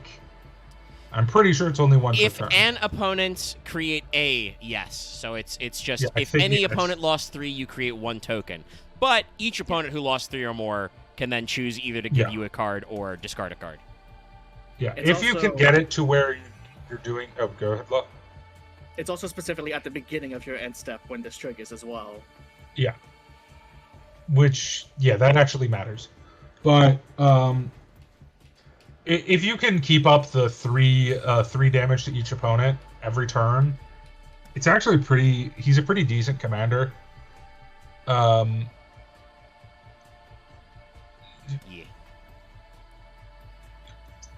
He's just kind of like... He's just kind of a good commander as opposed to like a broken commander. You know what I mean? He's pretty solid. Yeah, he's very good value. With Grixis colors, there are so many spells you can play. Yeah. To make someone lose life. Oh yeah, no. Getting this to trigger each time is not a problem. Having him stay, however. Yeah. He is kind of a commander that makes you archenemy. Speaking of archenemies, let's talk about Missy. Rajo, let me scroll back. That was the name of one of my dogs. Fair enough. Good name. Yeah. I think I've said this story before. Guess what we named her after? It was Missy Elliott. That's awesome. Tiny little black Labrador with attitude. Sorry, I see that this one also says villainous choice. But I see that this is the commander if you want to do Cyberman spam. Yeah. I mean, there's a couple of Cybermen commanders and a couple of Dalek commanders. These are just kind of the big ones. That's fair. That's fair. Like there's a Shad is another one, but I like I said, there's only so many. I want to get to some of the non-legendary cards because there's some really cool shit they did. So let's see. But We've got I did another 100% blue, black, Mystique. red legendary creature timer. This is the backup commander. Whenever a non-artifact creature dies, return it to the battlefield under your control, face down and tapped. It becomes a 2/2 Cyberman. Yeah. Cyberman Once again, creature. But do remember, that is a creature, not a creature you control. Yes. So everybody, I mean, they're literally showing Cyberman crawling out of graves. So yeah, it's like that. At the beginning of your end step, each opponent faces a villainous choice. I feel like you have to say it that way. Each artifact creature you control either deals 1 damage to that opponent, or you draw a card and chaos ensues. We definitely didn't have to write that last bit, right? That is somebody just decided to that is actually that is actually an important thing. That's a step. So, okay. No. So oh god. So basically, that part for most games is not important. Remember when I talked a long time ago about plane chase? Yes, plane shifting. So plane chase has a mechanic where you roll a dice. You're in a plane and you roll a dice. It's a 6-sided dice with 2 face sides. One of them is plane shifting, so you go to the next plane in the plane deck. The other is chaos ensuing, which does something. Oh, It does I think I played this stuff. I'll show you. Let me show you a plane chase card. It's been so long, but I remember this being a thing. Yeah. Yeah. I forgot about that thing. Fuck. They brought it back for this? Yep. Wizards just does shit randomly, man. Well, I mean, also, I think it speaking again of, like, some of the earlier, whatchamacallit, some of the earlier Unis of Beyond stuff felt like it was a little tighter. These guys are obviously commanders, but also they clearly went, well, we could play this with the plane shifting mode, because that is what the Doctor Who kind of is about, is, like, you jump to a bunch of different, timelines and planets and other shit. Yeah. So plane chase cards look like this. Hold on. I'll show you a normal one. I was very tempted to show you some of the Doctor Who ones, but they're a bit... this is a plane from a plane chase set. So this is a global effect. Yeah, it's like modifiers. It's like a field spell, technically. Yeah, it's like a field spell. Yeah, I'll and post then it and then remove it, so you can look at this as an example if you've never seen one of these. Artifact spells cost 1 less to cast. Plain Alara. Whenever chaos ensues, creatures you control that are white, blue, or black become artifacts in addition to their other types. Then each artifact creature you control gains vigilance, menace, and lifelink until the end of the turn. So like not a perfect fit for this commander, because the chaos ensue is only at the end of the turn when you make a villainous choice. But you can kind of see the direction we're going with this sort of stuff if you were playing with these modes. You can roll this dice once a turn, every turn, and then you can pay in increments of, I think it's 1, 3, 5, 7, like, I think it's odd number. I can't remember the rules, man. Plane Chase is in the old game type. But yeah. So, all that to say, the Chaos Ensue doesn't matter. It's basically, they take the damage or you draw a card. Yeah. I feel like they chose to add it because they were doing some of that side synergy stuff. Yeah. And it just so happens that it also means you get to use thing. the phrase faces a villainous choice and chaos ensues. Yes. No, they did the smart thing where most of the cards that have plane chase related things are still usable outside of them. Like the TARDIS was another one. Like that's still a perfectly usable card outside. Yeah. But you can also use now we've gotten to, like, I mean, there's a fuck ton more legendary creatures, but now that we've gotten to most of them, let's do some of the greatest hits. Here's the most played card in any of the Doctor Who precons. Oh boy. I'm looking forward to it. Yep. Sonic Screwdriver. Of course. I kind of figured. Well, it's not a fancy card. No, it's pretty simple. It's actually not amazing. It's an artifact. It costs 3, but it's a. It's a mana rock. Yeah, it's a mana rock. It's not. I was gonna say it's not a mana dork because it's not a guy, but it's a mana rock. Yes, that's the right word. It's a mana rock. So tap for add 1 mana of any color. Spend 1 mana and tap to untap another artifact. 2 and a mana to scry, and then a creature can't be blocked that turn. And if you don't know, I think we did mention it earlier, but the Sonic Screwdriver is one of the Doctor's classic tools. It is his universal phlebotomium device. Like, you know, like it's his Star Trek device. Yes, whenever like the Star Trek gang needs to scan for something and they flip out the tricorder or the communicator. You know, that reminds me, actually, I once owned a classic Star Trek communicator toy that did make the sound when you flipped it open. Unfortunately, it has died. I think I still have it somewhere though. Anyway, like it's his thing that does stuff basically, and you know, you're like, that's really vague, but it's like that's what it is though. Like the Sonic Screwdriver can do anything. I don't remember him doing it, but I can't say that he never used it to kill anybody. It's not a weapon, but certainly he, like, you know, used it to unlock doors. I don't think he's ever used it to directly kill anybody, but he might have used it to do things that have ended up with people dying. Yes, no, that definitely has happened. Like, he uses it to unlock doors, he uses it to hack devices, he uses it to make devices he wants to stop working explode. You know, if there's some sort of evil device of the week, he's like, no. He uses it to fix things. I'm pretty sure he has used it to heal people, just so long as you could explain that using Sonic Screwdriving could heal them. It's like, it's a multi-tool, but instead of him, you know, it's like his Pocket Leatherman, but instead of him needing to actually switch the tools, it's just anything that can be fixed by shining a little flashlight, a little pen light, and making a wub-wub noise could fix. Obviously, this card is not amazing, but it is just kind of a generically good card, particularly like I said, mana rocks are debated in Commander, but the fact that this does other stuff that is at a good rate, like the 1 and the 3 modes especially, are good. The 2 mode is kind of bad. The 2 mana scry, that's kind of useless, in my opinion. But the 1 mana tap, untap another artifact, that's a card that already exists. And the tap 3 target creature can't be blocked is actually like better than a card that is played in a lot of decks, which is a land called Rogue's Passage, which is 4 mana for the same effect.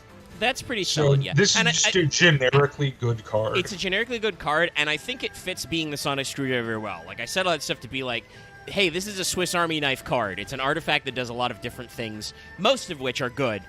That fits the Sonic Screwdriver very well, because that's its role in the show, is just, hey, it's the thing that the Doctor always has in his pocket that, like, most of the time helps.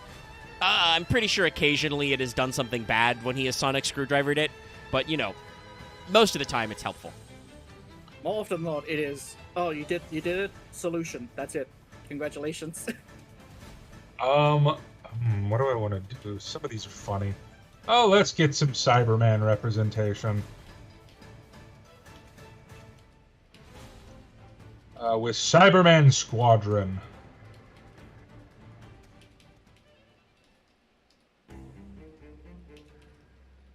It is a 7 mana artifact. Well, hold on, I don't have it pulled up, Dallas.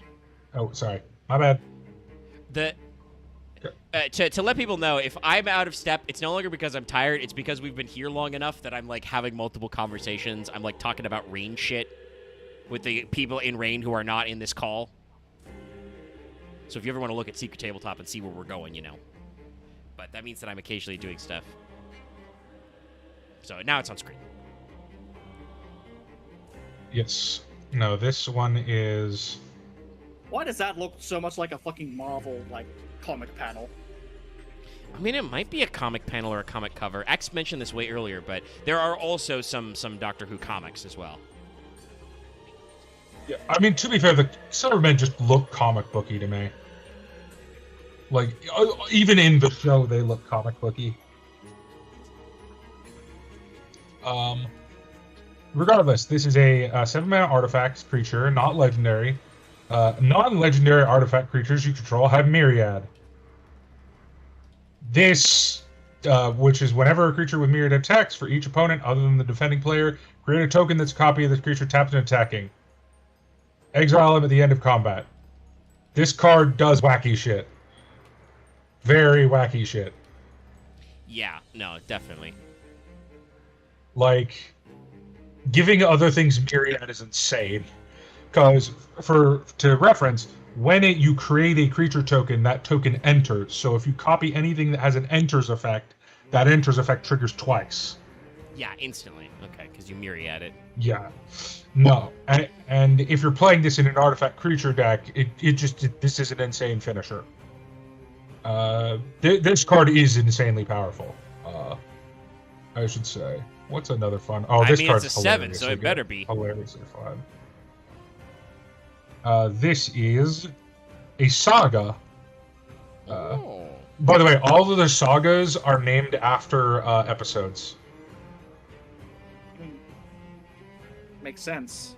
City of Death. Oh, that's a classic. Yep. I can't quite see it, but why does it look like the Mona Lisa's wearing the fucking Witch King of Angnor's fucking like helmet? I mean, I believe the episode was about a dude counterfeiting the Mona Lisa. I can't remember. One of the Mona Lisa counterfeits here is the Glupinator. Yeah. One of them is also the Doctor. Yeah. The second one down is number 4.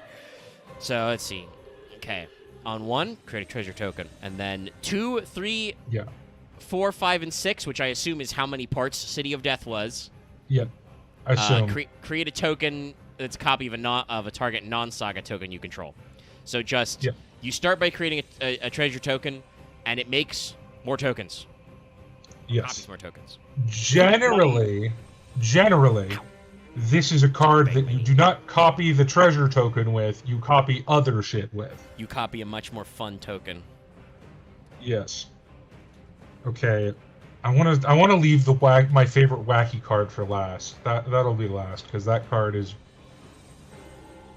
my favorite thing. Let's do a fun name one. No, that's boring. Never mind. Ooh, this is one of my favorite episodes. Well, no, it's a fun name. The name of the card is Wibbly Wobbly Timey Wimey, but the card is actually very boring when you read what it does. Rip. You hate to see it. It's You hate to see it, gang. time travel draw card. The Flood of Mars. Fun fact: this episode gave me nightmares when I watched it. I'm trying to remember which Doctor was this one. This was the 10th Doctor. This was during the specials before this was the Mars the special. end time stuff. In which case, This one where he was on Mars and they were like water zombies. The I water think of Mars, I think I somehow skipped this episode. So yeah, that was fun. Alien zombie horror. Island Walk. Island Walk, which is hilarious because spoiler, they travel through water. Yeah. This creature cannot be blocked as long as the defending player controls an island. Whenever the Flood of Mars attacks, put a flood counter on another target creature. If it is a creature or land, if it is a creature, it becomes a copy of the Flood of Mars. If it's a land, it becomes an island. That's great. That's great. Water always wins. That's very funny. Yes. Where's So when does Island Walk kick in? Island Walk is permanent. So you immediately attack. You attack, and Flood of they land. go, I block your creature. You go, oh, you mean for that? Yes, that's what I mean. Okay, so because it's an attack declaration trigger, it will become an island before they can declare blockers. Okay. So That attackers are sounds pretty declared, that effect triggers, then the blockers are declared. And because if you choose land, yeah. Okay. No, it's very. That seems useful. But what were you going to say about the creature move? Oh, it can do very annoying things because it can shut off commanders. Yes. Okay. That is also good. Yeah. But if you want to get if you want to trigger the Island Walk effect, that's really easy to do because you just go. Yeah, but fortunately, Commander players are babies, so you'll probably have an open attack anyway, because they don't want to play creatures. So.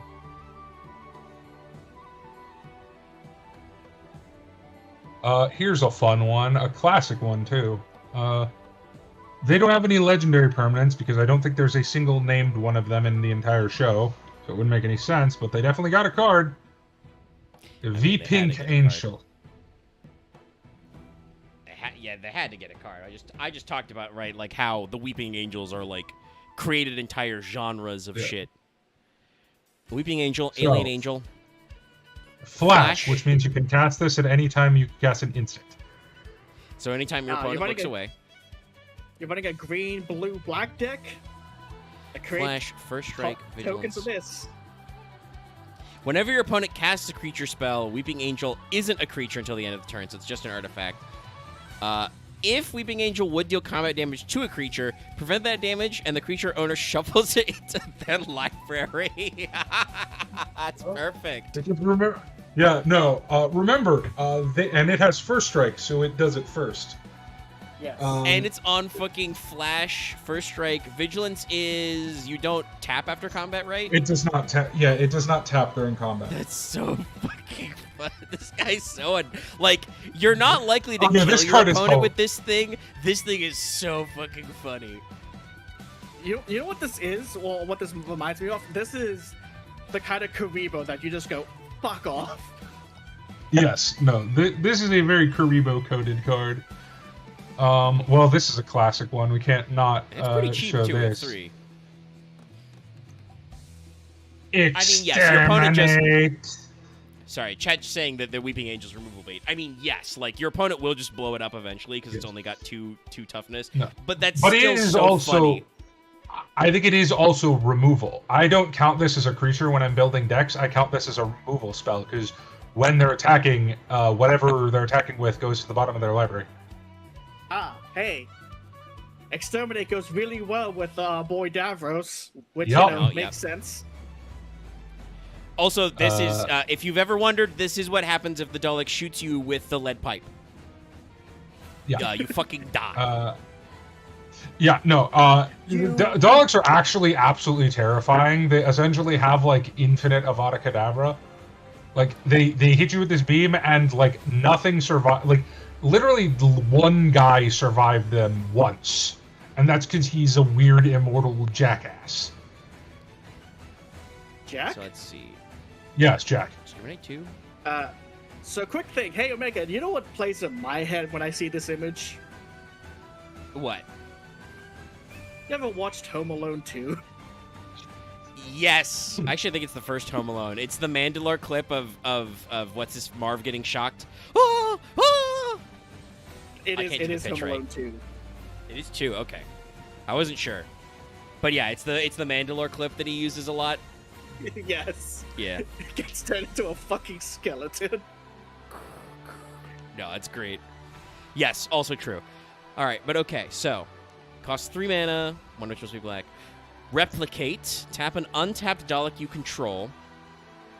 You cast a spell, copy each time you pay its replicate cost. So you can have a firing squad of Daleks. Yeah. And there then are a it couple destroys of a Dalek target creature commanders that create Daleks. I mean, even Davros creates Daleks. And then it's destroy a target creature, its controller loses 3 life. Yep. Get fucked, removal. Get glacked. Like, obviously, this card is awful if you don't have Daleks. Like, why would you ever? Because it's just a bad rate for removal these days. True. But if you do have Daleks, then it's great. Yeah, it's great. Yeah, news. it's basically like if you have 1 Dalek to tap, it's like you get to destroy twice and give the controller, minus 3 life for 3. That's probably all right. If you had 3 Daleks, or 2 Daleks, you could tap. Yeah. Okay, that's pretty good. I'm of the opinion removal in a deck should be tailored to the deck. Because why else would you play Commander? I I haven't really, like, I'll say this. I have not truly played Commander, but from looking at Commander decks, I do kind of agree with you, Dallas, and maybe that's just you influencing me, but it feels like the point of playing Commander is you're playing a singleton build-around deck. Like, the whole point is you're building around your Commander, so, like, you should build around. That's the whole point. Like, obviously, there's some cards people want to run because they're just amazing cards, but sometimes I like a little variety. I mean, if I don't know. you know, obviously, depending on your commander, like, that does lock you to certain colors, usually, you know, depending on how the deck goes. So, like, obviously, that means that part of the point is you get access to generic cards in your preferred colors, but it should still be kind of a build-around. That's the thing in Yu-Gi-Oh! Obviously, I've railed against a lot, is I really hate it when the Yu-Gi-Oh! Meta is such a way that, like, everybody plays the same 15 or 20 non-engine cards. That always bothers me, because then it's like, well, what's the fucking point? We're all playing the same shit. Magic definitely has one of those, and I've advocated for the card to be banned in Commander for a long time. Because I think it's also an unfun card, because when someone plays it turn 1, they are automatically the strongest player in the game, and it's not even close. Which one is it? But Soul Ring. I figured, yeah. It's 1-mana artifacts. 1-mana artifact. Tap. Add 2 colorless mana. Broken as shit. Soul Ring's pretty powerful. You were giving the explanation, Dallas, like beforehand, like, oh, it's a card that is really bad, and my first thought was, it's gonna be that fucking 1-mana 2. Yeah. I just Chet is asking if there is a Jack Harkness card. I mean, technically. Is it the face of Bo? It might be the face of Bo. And So that yes, was a it weird is one. technically the face of Bo. Okay. It feels like they just took a picture of, like, from the show. This does look a lot like a show screener. But yes, legendary creature, alien advisor, face of Bo. May cast a spell with suspend from your hand. If you do, pay its suspend cost rather than its mana cost. Activate only a sorcery. 0/4. He's a wall. That's great. Not literally if you a wall, ever but see this card, if you ever see this card as a commander, run. That probably would be bad, yeah. No. There's a card. Oh my god. Let me see if I can find it. Where is it? It's oh my god, where is it? Oh, where? It's the most unfun card you can do with it, but it's overpowered as shit. Where is it? Oh, there it is. Yeah, this is the card that makes this commander makes this a kill on sight commander for me.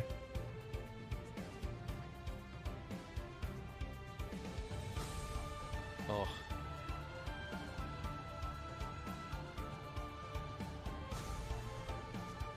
Restore balance. Suspend 6. Each player chooses a number of lands they control. The number of lands controlled by a player who controls the fewest sacrifices the rest. Players sacrifice creatures and discard cards the same way. Ugh. I hate this shit. Yeah.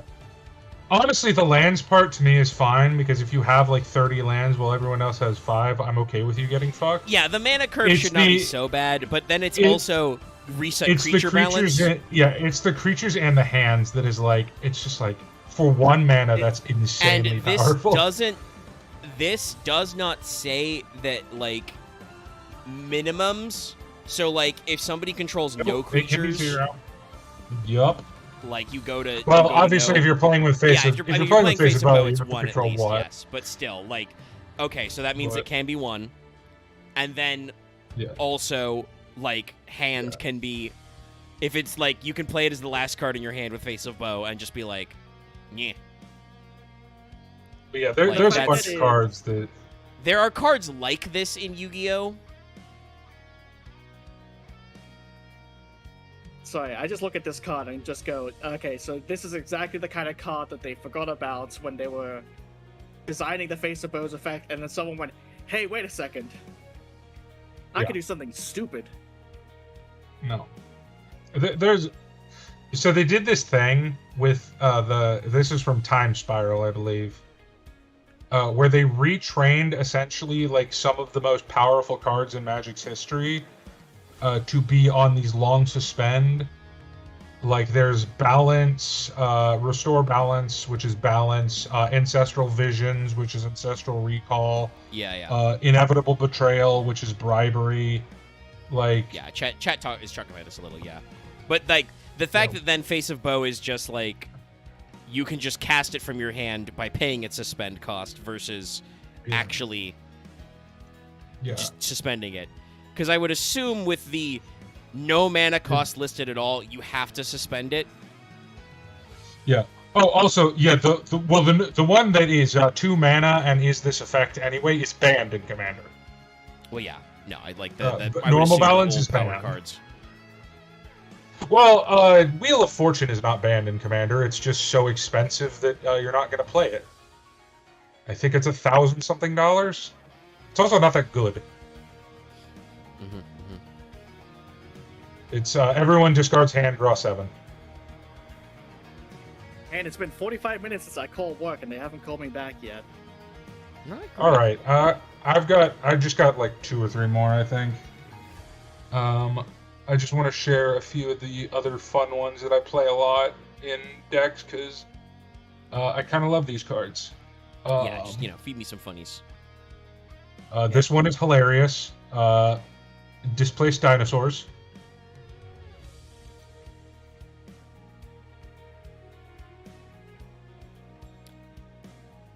That's pretty good. As a historic permanent enters the battlefield under your control, it becomes a 7/7 dinosaur creature. So the best part about this is it's historic permanent, not historic spell. Yep.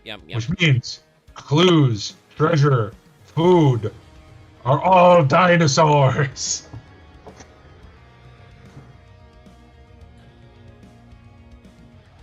Sorry, I yawned. So this is like, but yeah, no, this is pretty funny. This is a deck card I just show to people if they have like a food or clue deck that like doesn't know how to win. You give them displaced dinosaurs, and it's I'm just like, no, kill people. Killing people is good. It's why we play this game. Stop playing with yourself in the corner. You need a win con.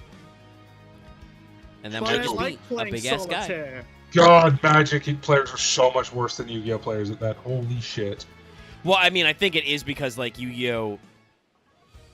I mean, especially compared to Commander, which is 100-card decks, but, like, Yu-Gi-Oh is, like, you want the fewest number of cards possible. You really can't just play Solitaire in that sense. Like, obviously, you can combo off of yourself and you dodge interaction, right? That is, quote-unquote playing Solitaire. But what I mean is, like, you can't stick around forever just drawing cards without a win con because you eventually run out of cards and you lose. Usually, deep draw decks in Yu-Gi-Oh! Are Exodia, and the point is you explosively draw as many cards as you can as fast as you can so you can get all pieces of Exodia and win, right? Yes. But, like, if you're not playing an alt win con like Exodia Deep Draw, in Yu-Gi-Oh! The only way to win that matters is reducing your opponent to 0 LP. So, like, I think most decks realize you need a guy. You need cards that kill your opponent. Yeah. Or you just make them so annoyed at themselves they fucking quit. But, like, I have strong personal opinions about you if you play, like, Dynapachycephalo, like, stun 4 shit. Like, I'm like... Chat, you may think of this as extremely petty of me. This is literally why I stopped following Duel Logs and stopped watching his videos. He likes playing stun too much as a funny joke, and I'm just like, I can't. I hate it, actually. I would not like to run into you in a dark alley. Like, it's ugh. Ugh, I say. I do not like it. But Magic feels like it's a game where you can kind of just, like, mind your own beeswax for a lot longer, especially when we talked earlier about Hugbox decks and stuff like that. Like, you can have your deck as your whole strategy to, like, encourage your opponent to leave you alone and just let you mind your own damn business. Even some of the Pillow Fort decks you talked about, Dallas, are like that. And then it's like... Yes, I hate it. Okay, but then, like, We have to go home at some time, my guy. Is the point that you just go around so long? We can play a second. We can play another game. We're not limited to one game of Magic. Yeah, no, that's a great way to say it. It drives me nuts. Sorry. personal bugbear in Magic is just people that are like, no, but I don't want the game to end. I'm like, no, please. If the game ends fast, at play some more point, games. motherfucker. Yeah, we can play multiple games. That's why it's fun. That's why it's a single game to end. Let me play the unhinged card that says we play another game to determine the outcome of this card. That's not an unhinged card. That's a real Magic card. Yeah, Scheherazade was just in the game. Scheherazade is a Magic card. Right. It's banned in like every format, but it's a Magic It's card. banned because of, it's not an unhinged card or it's unglued banned card or whatever, because so it's actually... It is on a list of 7 or 12 cards, I believe, that are banned in every format. There are the anti-cards and Scheherazade, and I think those are the only ones banned in every format. It's weird to look at someone whose name is Lotus Prime, and I'm like, yep, okay, you have one. Like, because my brain thinks of 2 things when I see Lotus Prime. A, Warframe, and B, fucking Black Lotus. Yeah. What is this card you've shown us? Flaming Tyrannosaurus? What do you mean? You know, I didn't think about it, but actually also that would be a thing, right? Is with the time travel, there would be some dinosaurs in Doctor Who. Yeah. Oh, there are a lot of dinosaurs. It's especially funny when they're in the... Because Displaced Dinosaurs is from the classic series. Those dinosaurs did not look like that in the classic series. Yeah, I'm about to say, I They bet they look did, like because there's a inflatables. 3rd Doctor quote under it. I'm like, this just made me go, I wonder what they looked like, because like, there's no fucking way the BBC in the 70s had a good budget for dinosaur props. Let me see. I need to see if I can pull up this... But yeah, no, Flaming Dinosaur is... or Flaming Tyrannosaurus, rather. Is whenever you cast... It is Menace, of course. It is a dinosaur, which is a common creature type in Magic. Whenever you cast a spell from anywhere other than your hand, Flaming Dinosaur deals 3 damage to any target, then put a 1/1 counter on Flaming Dinosaur. And whenever it dies, deal damage equal to its power to each opponent. Just a good card in any deck where you're like doing stuff from your not hand, whether that be graveyard, deck, exile. Does Suspend count? Yeah, suspend cast from exile. Okay, well, yeah. Yeah, because it is. Yeah. They are suspended. Yeah. Casting from outside your library is fairly common. Especially I with think I got- doctors who have red in the colors. Yeah, Well, I they just do mean that. in Magic in general. Well, But yeah. also, there are a few of them going around in these decks, because they are Yeah. precons. Well, yeah. to start with. This is from the 3rd. This is from the new Doctor one, which is all about casting from exile. So that makes sense. Oh god, this card is hilarious. It's a common effect, but it's worded so funny.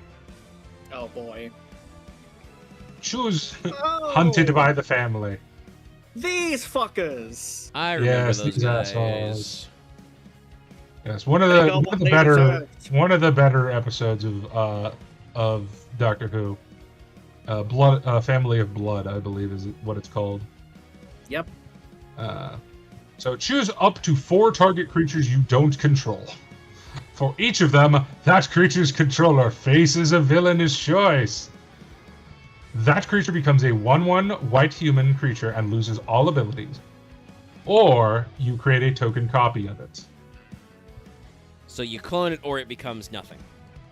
Yes. Also, I find it once again very funny that it says, I know it's not magic, doesn't mean anything by it, but sometimes they put some funny words together. Become a 1/1 white human. No, I understand. Dude, oh, there's a card I have to show you. This is not even from a Universe Beyond set. Hold on. Is that gonna be like some weird magic card that says create a something black gangster or something? No. Because I Damn can it, Law. totally picture them putting those string of words together. I feel like there probably have been some accidental goofuses like that. Probably So more like I don't think gangster. More like barbarian or something. Before Probably. anyone makes any assumptions. I am not racist. And No, you're before just anyone wondering else- what No. would be the most likely to be an accidental racism. Yes. No, the card I'm thinking of is witness protection. Enchanted creature loses all abilities. Is a green and white citizen creature token named legitimate business person. That's really good. Ooh, this is from that Art Deco Angels and Demons set, isn't it? Yeah, it's from the Gangsters under Angels and Demons, New Capenna. I see why. I love I that see scene. why me saying gangster like made you think of it. Oozes. Yeah, it's just like legitimate business person. Ah, man, you know. Magic is. This is why like people are like, Universes Beyond is making Magic too silly. It's like Magic is silly. Magic has always been silly. What is it? There, I know which one I want to end with because it's a mind fuck of a card. But let's do this one. My brain is just looking at this and like, okay, yeah, you can make it a 1/1 white human creature, or they could have just said make a scarecrow, and that would have been funny. That would have been awesome because that's actually no. They should have done that because the Scarecrow is actually a creature type. And it is what happens to one of them. Yeah. Let's go with Nano Gene Conversion. Yeah. Another classic. I clapped. In when my I saw opinion, two of the best episodes of the series. Actually, no. You know what? I'm gonna pair this with another card. Okay, Omega. Okay. This is actually the most played card outside of Sonic Screwdriver. Funny enough, I didn't bring it up because it's kind of like just straightforward, but load. There we go. By the engine conversion is choose a target creature you control. Each other creature becomes a copy of it, except it isn't legendary until the end of the turn. Yeah. So if it is a legendary creature you choose, you still get all the copies, and they become legendary or become non-legendary. Yeah. So, like I said, you could do some weird shit with this one. And then a very great quote by Nine, which is "Everybody lives." You know, just this once, everybody lives. Yes, and this is a house of a card. Gain hexproof and indestructible. Players are hexproof. Players can't lose life. Players can't lose the game. Yeah. Literally, everybody lives this turn. Yes. This is a different version of a very powerful card called Teferi's Protection, which is even better. But this is a cheaper, both in cost and in price, because this one's only $15. Teferi's Protection is like 30 or 40, I think. Yeah, I could see that you could do some dumb stuff with this, even though It's also just it's just a you don't die button for the most part. Yeah, it's an instant, so you just as go good like, as a- oh, my opponent's it's gonna just fuck good my as, shit up. Nope. No, you're not. You will not fuck my shit this day. Yeah. This does not work if it's commander damage specifically, because if you have 21 commander damage at any time, you die. So you won't die this turn, but as soon as the turn changes, you die. But still, like, very, very great protection, and once again, very, very classic episodes. I also kind of feel like again, I don't want to oversell Doctor Who as like a cultural touchstone, but also the early reboot days especially were very big in like the early, not the early, but the early modern internet fandom. So I think particularly Reddit, Tumblr. Yes. I think shit like the Weeping Angels and like the gas mask guys from Are You My Mum, like the Are You My Mummy thing, like those left a very strong impression with people that is still like seen today in people's aesthetics. It's like talking about like, not to make every single time I'm on camera about Marathon, but to make it a little about Marathon. Like, there was a problem with Marathon where there were some art pieces in the prototypes that were straight up plagiarized, like that the former art director who got fired or got let go, like, took art pieces literally from an artist in this style. But that's not the only, like, that artist was not the entirety. They were in a style that Marathon is in, which is similar to other things like Mirror's Edge and, like, older titles. I don't think there's a name specifically for the aesthetic, but there is a type of aesthetic that we are borrowing from, and, like, that's very similar to this, where, like, you know, there are some big, you know, moments. Sorry. Finally, also, I just double check chat, and I see Chris Wright's little comment. After Thunder Junction, crimes are a mechanic. That's great. Thank you. Primes are a mechanic. Yeah, Magic is a silly game. I love it. But we're gonna end with one of my pet cards from this set. It's not really an amazing. It's pretty good, but it's not like a broken card. Like I would say, Everybody Lives is one of the stronger cards. This is my pet card, River Song's Diary. Get once handed on. Yeah, this card's a bit of a wild one. I mean, the diary so is the imprint. TARDIS. Yeah, imprint. Whenever a player casts a instant or sorcery spell from their hand, exile it instead of putting it in the graveyard. Dallas doesn't hear me when I say hold on. Oh, sorry, my bad. I cannot magically, Dallas, when you post the image, it does not magically appear in my paint window. You know, I'm not capturing the Discord chat. And I had a lag there. Okay, now it's actually there because I tried to paste it and it wasn't pasting for a second.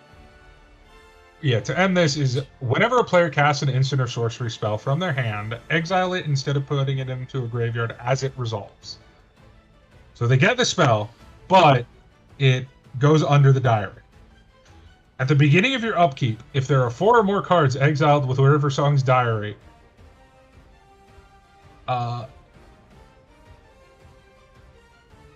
at the beginning of your upkeep, if there are 4 or more cards exiled with River Song's Diary, choose one of them at random. You may cast it without paying its mana cost. That does sound very funny. So that's this card is very silly. Whenever a player casts an instant or sorcery, you exile it. Yeah. Instead of putting it in the graveyard. Hey, you know what's if there are 4 more cards exiled with. Yeah. Good. I can.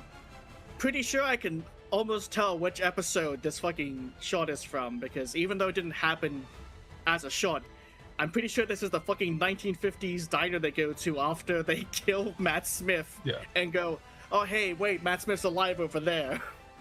Yeah.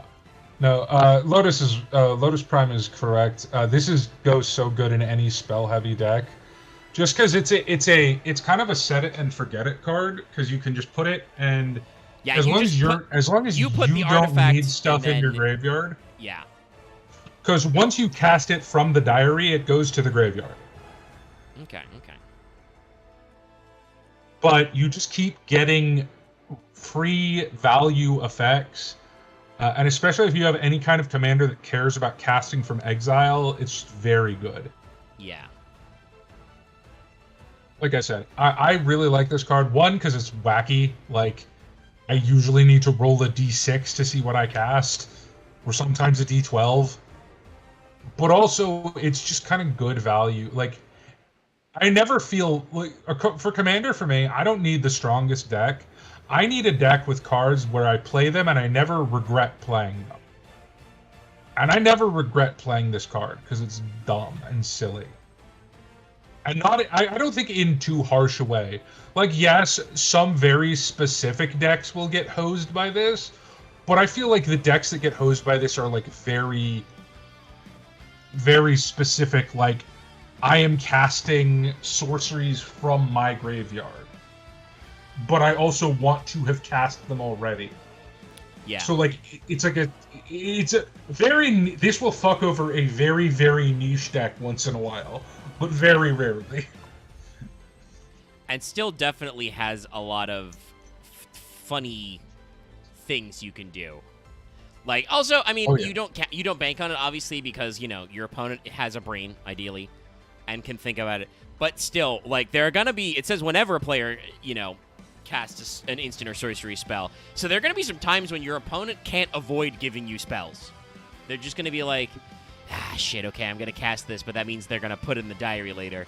How many they got under there? 4? Okay, so whatever I'm about to cast might come back to bite me. Like, it's and sometimes they'll be fine with it. Sometimes they'll be like, hey, I want to kill this thing.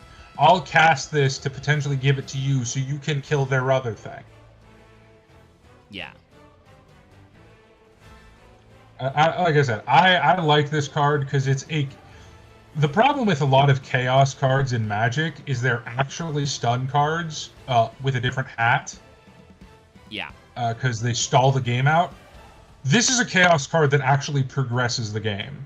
Like, it's chaotic and wacky without just sitting there with your thumb up your ass. Like, I used to like Chaos cards. I used to be like Dual Lugs and like Chaos cards that are basically stun cards, and then I was like, wait, this is actually miserable. I'm going to switch to wacky cards that don't stall out the game. Yeah. Anyway, that's all I got. Thank you for letting me autistically rant for 4 hours. Hey, it's the Magic episodes, you know? It's almost, not that I would have wanted it, but if it went one more hour, it would be April 1st in the time zone. It's April 1st in some other parts, like for Loth. Actually, I don't know. It's almost midnight here. It might be already going towards April 2nd. I don't know. What time is it for you, Loth? Actually, I don't even know if Loth's... He might actually be taking his phone call. I didn't look. Okay, he's definitely muted. Loth can tell me what day it is of the week later. He's trying to do phone call shit because we've been going for 4 hours. But yeah, no, I think it was all right. Like, we didn't, thoroughly study this set as much as some of the others we did, which is okay. We don't need to be here for 6 hours. If you have not seen our episodes on the Final Fantasy Magic the Gathering, that was like a month and a half all blocked in of like every single one of those cards because we could talk once about Final Marvel Fantasy comes out. I think you said you wanted to do Marvel. Yeah, I don't know if we'll do a shot by shot on that one, but that's another one that I think we can talk about a lot of stuff in because I know some Marvel, you know some Marvel, everybody knows a little Marvel, At the very least, there'll be some fun. We saw the preview cards they showed like last December, and it was like, oh, this is gonna be some good shit. Like some of these are very fun looking. Yeah, they've showed some more stuff, but yeah, I'm sure. I'm very disappointed. I don't know if you've seen it. It doesn't look like there's an X-Men deck. Oh, that's a little sad. I don't know why. Or they might be the backup commanders for the Avengers deck. I'm not sure. Maybe. Listen, X-Men, they're good. There's a lot of them. There's a lot of funny stuff you can do with them. I agree. I'll 100% agree with you. I mean, there's a lot of stuff you can do with the... Obviously, not to tangent too far, but there's a lot of stuff you can do with the obvious X-Men, but also it makes me more worried. It makes me more worried that we're going to get us a Universes Beyond X-Men set. I'm like, oh god. My god, that would be painful just because there would be so many C and D listers you would like. I mean, you could pull it off because like that's the thing. Like having watched, we did talk about this in previous episodes, talking about Nikhil reacts to some of the old X-Men stuff. Yes, there are some X-Men deep cuts out there, gang. Like, obviously, you all know the classics. Gambit Never Folds. Rogue. Obviously, a lot of the old school headliners. Iceman, Angel, who goes through, like, multiple forms. Cyclops, obviously, we would have to come up with a reason to dunk on Scott Summers. Because from what I'm saying, there's no X-Men characters in the set written out so far. That is very except for Quicksilver, but like, he's also an Avenger, so like I don't know if that counts. Well, and also talking about continuity snafus, right? Marvel constantly, goes in and like futzes with stuff, and then unfutzes with stuff, and then refutzes with stuff, like. DC is known for, like, their crises, and they did do a couple of big reboots. Usually, I think DC doesn't necessarily retcon within a run. DC does big reboots more than Marvel, but Marvel does little fucking Marvel does Marvel will do things where just, like, they'll do a new event, and they'll decide that Wanda and Pietro aren't Magneto's kids anymore. And then they'll decide later, nah, we lied. We like it better the other way. Fuck you. Yeah. DC's a lot more like, no, we just need to try this again. Okay, let's just try it again. And then there's the weird shit where, like, Polaris is, like, I think has been not Magneto's actual daughter for longer, despite the fact that she also has magnet powers, but then they fucking did it back anyway. Like Nikhil talked about that with one of the sets where it was like, there was a brief window of time where all three of them were biologically Magneto's kids. Yes, but the comics never did anything with it. Yeah. No. It's because, like, I think Nikhil mentions this I can't remember in which series he did, but despite what DC is the one that resets the timeline. Yes. Despite everything, Marvel is still one long, weird timeline. Yeah. Which obviously, and I think some of that does have very strong parallels. Like, I think that is actually a key. I think it's a key part of Magneto's character arc that he is a Holocaust survivor. Like, I think that's actually a really, really important part of his thing. Yes, it made him much more interesting. On the other hand, Tony Stark's a lot weirder because, like... Oh, God. Originally, canonically, he was injured in the Vietnam War selling weapons. But, like, I think it works, obviously, a lot more with, like, where people are at right now if he was injured in, like, a conflict in the Middle East. Yeah. Which obviously also, because unfortunately we live in Clown World, is a statement you could make about any number of decades.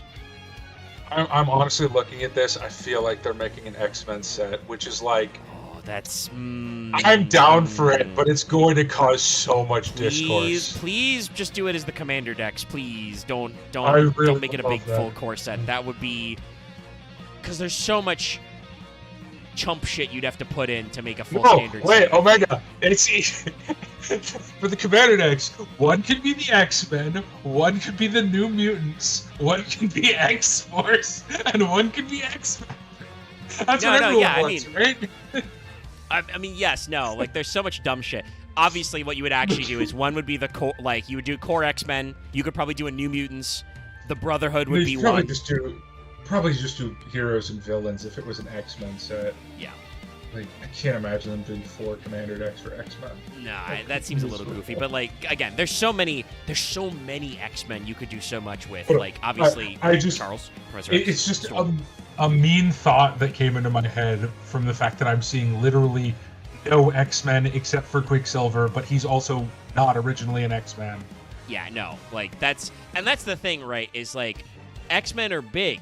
I mean, so much so that, like, you know, Arxis is working on that, you know, the new Tokon Fighting Souls. X-Men is a core team. They're one of the blocks right up there with Avengers. You know, is another group, and then they've got the Cosmic Group, which is different. Like, they have some much looser teams, but those are the 3 main teams in Marvel. Well, even honestly, it's just the Avengers and X-Men, really, because Marvel Cosmic is its own weird thing. Sorry, Anyway. Sorry. We were discussing what we'll eventually do for a Marvel set, which will be interesting. Dallas was telling me that it doesn't look like they're doing like an X-Men thing in the Marvel set, which probably means there's which a makes me X-Men worried product. that there's going to do an X-Men product, which is like, oh god, the internet is going to hate that. Now the question is, how badly are they going to make Cyclops? We have to beat up Scott. They could actually, it could actually make unique X-Men for everyone. It's not like Spider, because Nikhil did the whole the Sporkle test for X-Men. There are at least 200 X-Men. You could do a set of literally nothing but X-Men, but yeah. Yeah. This was a fun jibe, like our Magic ones usually are. I occasionally hunt for like weirder shit, but I didn't have any good ideas for like an April 1st upcoming, so this was a good one to jump in, drop it. You guys got to listen to me bitch about certain Doctor Who storylines, so I don't know that's how much I that's okay. contributed. Like that was the thing I was worried about would be everybody's level of knowledge, and I didn't like stop down when you joined to double check with you, but you knew some more of the newer shit than I did, so like I think it was a good balance. So I don't know when we'll do our next MTG episode. That may be whenever they fully release Marvel, just because that's the thing we can talk about and is in people's eyeballs, you know, and other shit. But we'll be back tomorrow for Final Fantasy XIV. There's a new Moogle Tombstone event, treasure maps, maybe ocean fishing. Expect to see me run lots of fucking Evil East raids, because those are all on Raid Up, and I still don't have that fucking poster. You know, shit like that. They added a brand new drop to commemorate the Tactics remake in the Evil East raids, which is the thing I am about, but also I still didn't get it. And you know how hard I had to work to get both of your shirt, chat? A lot of effort put in. Which is so funny, considering how much I saw that fucking shirt whenever I ran it. I know, right? It is what it is. But we'll be back for that tomorrow. If you didn't watch yesterday's video, yesterday's stream, I should say, that was shorter. But Lucky and I finally finished Resident Evil 6. I never have to play Resident Evil 6 again in my life. I'm gonna have to binge the entire series. Yeah, no, it's not that long, but it was a time. And it tired us out a lot. It says a lot that we've been talking about, cardboard cards for like over 4 hours. I'm not nearly as tired as I was playing Resident Evil 6 for 2 hours.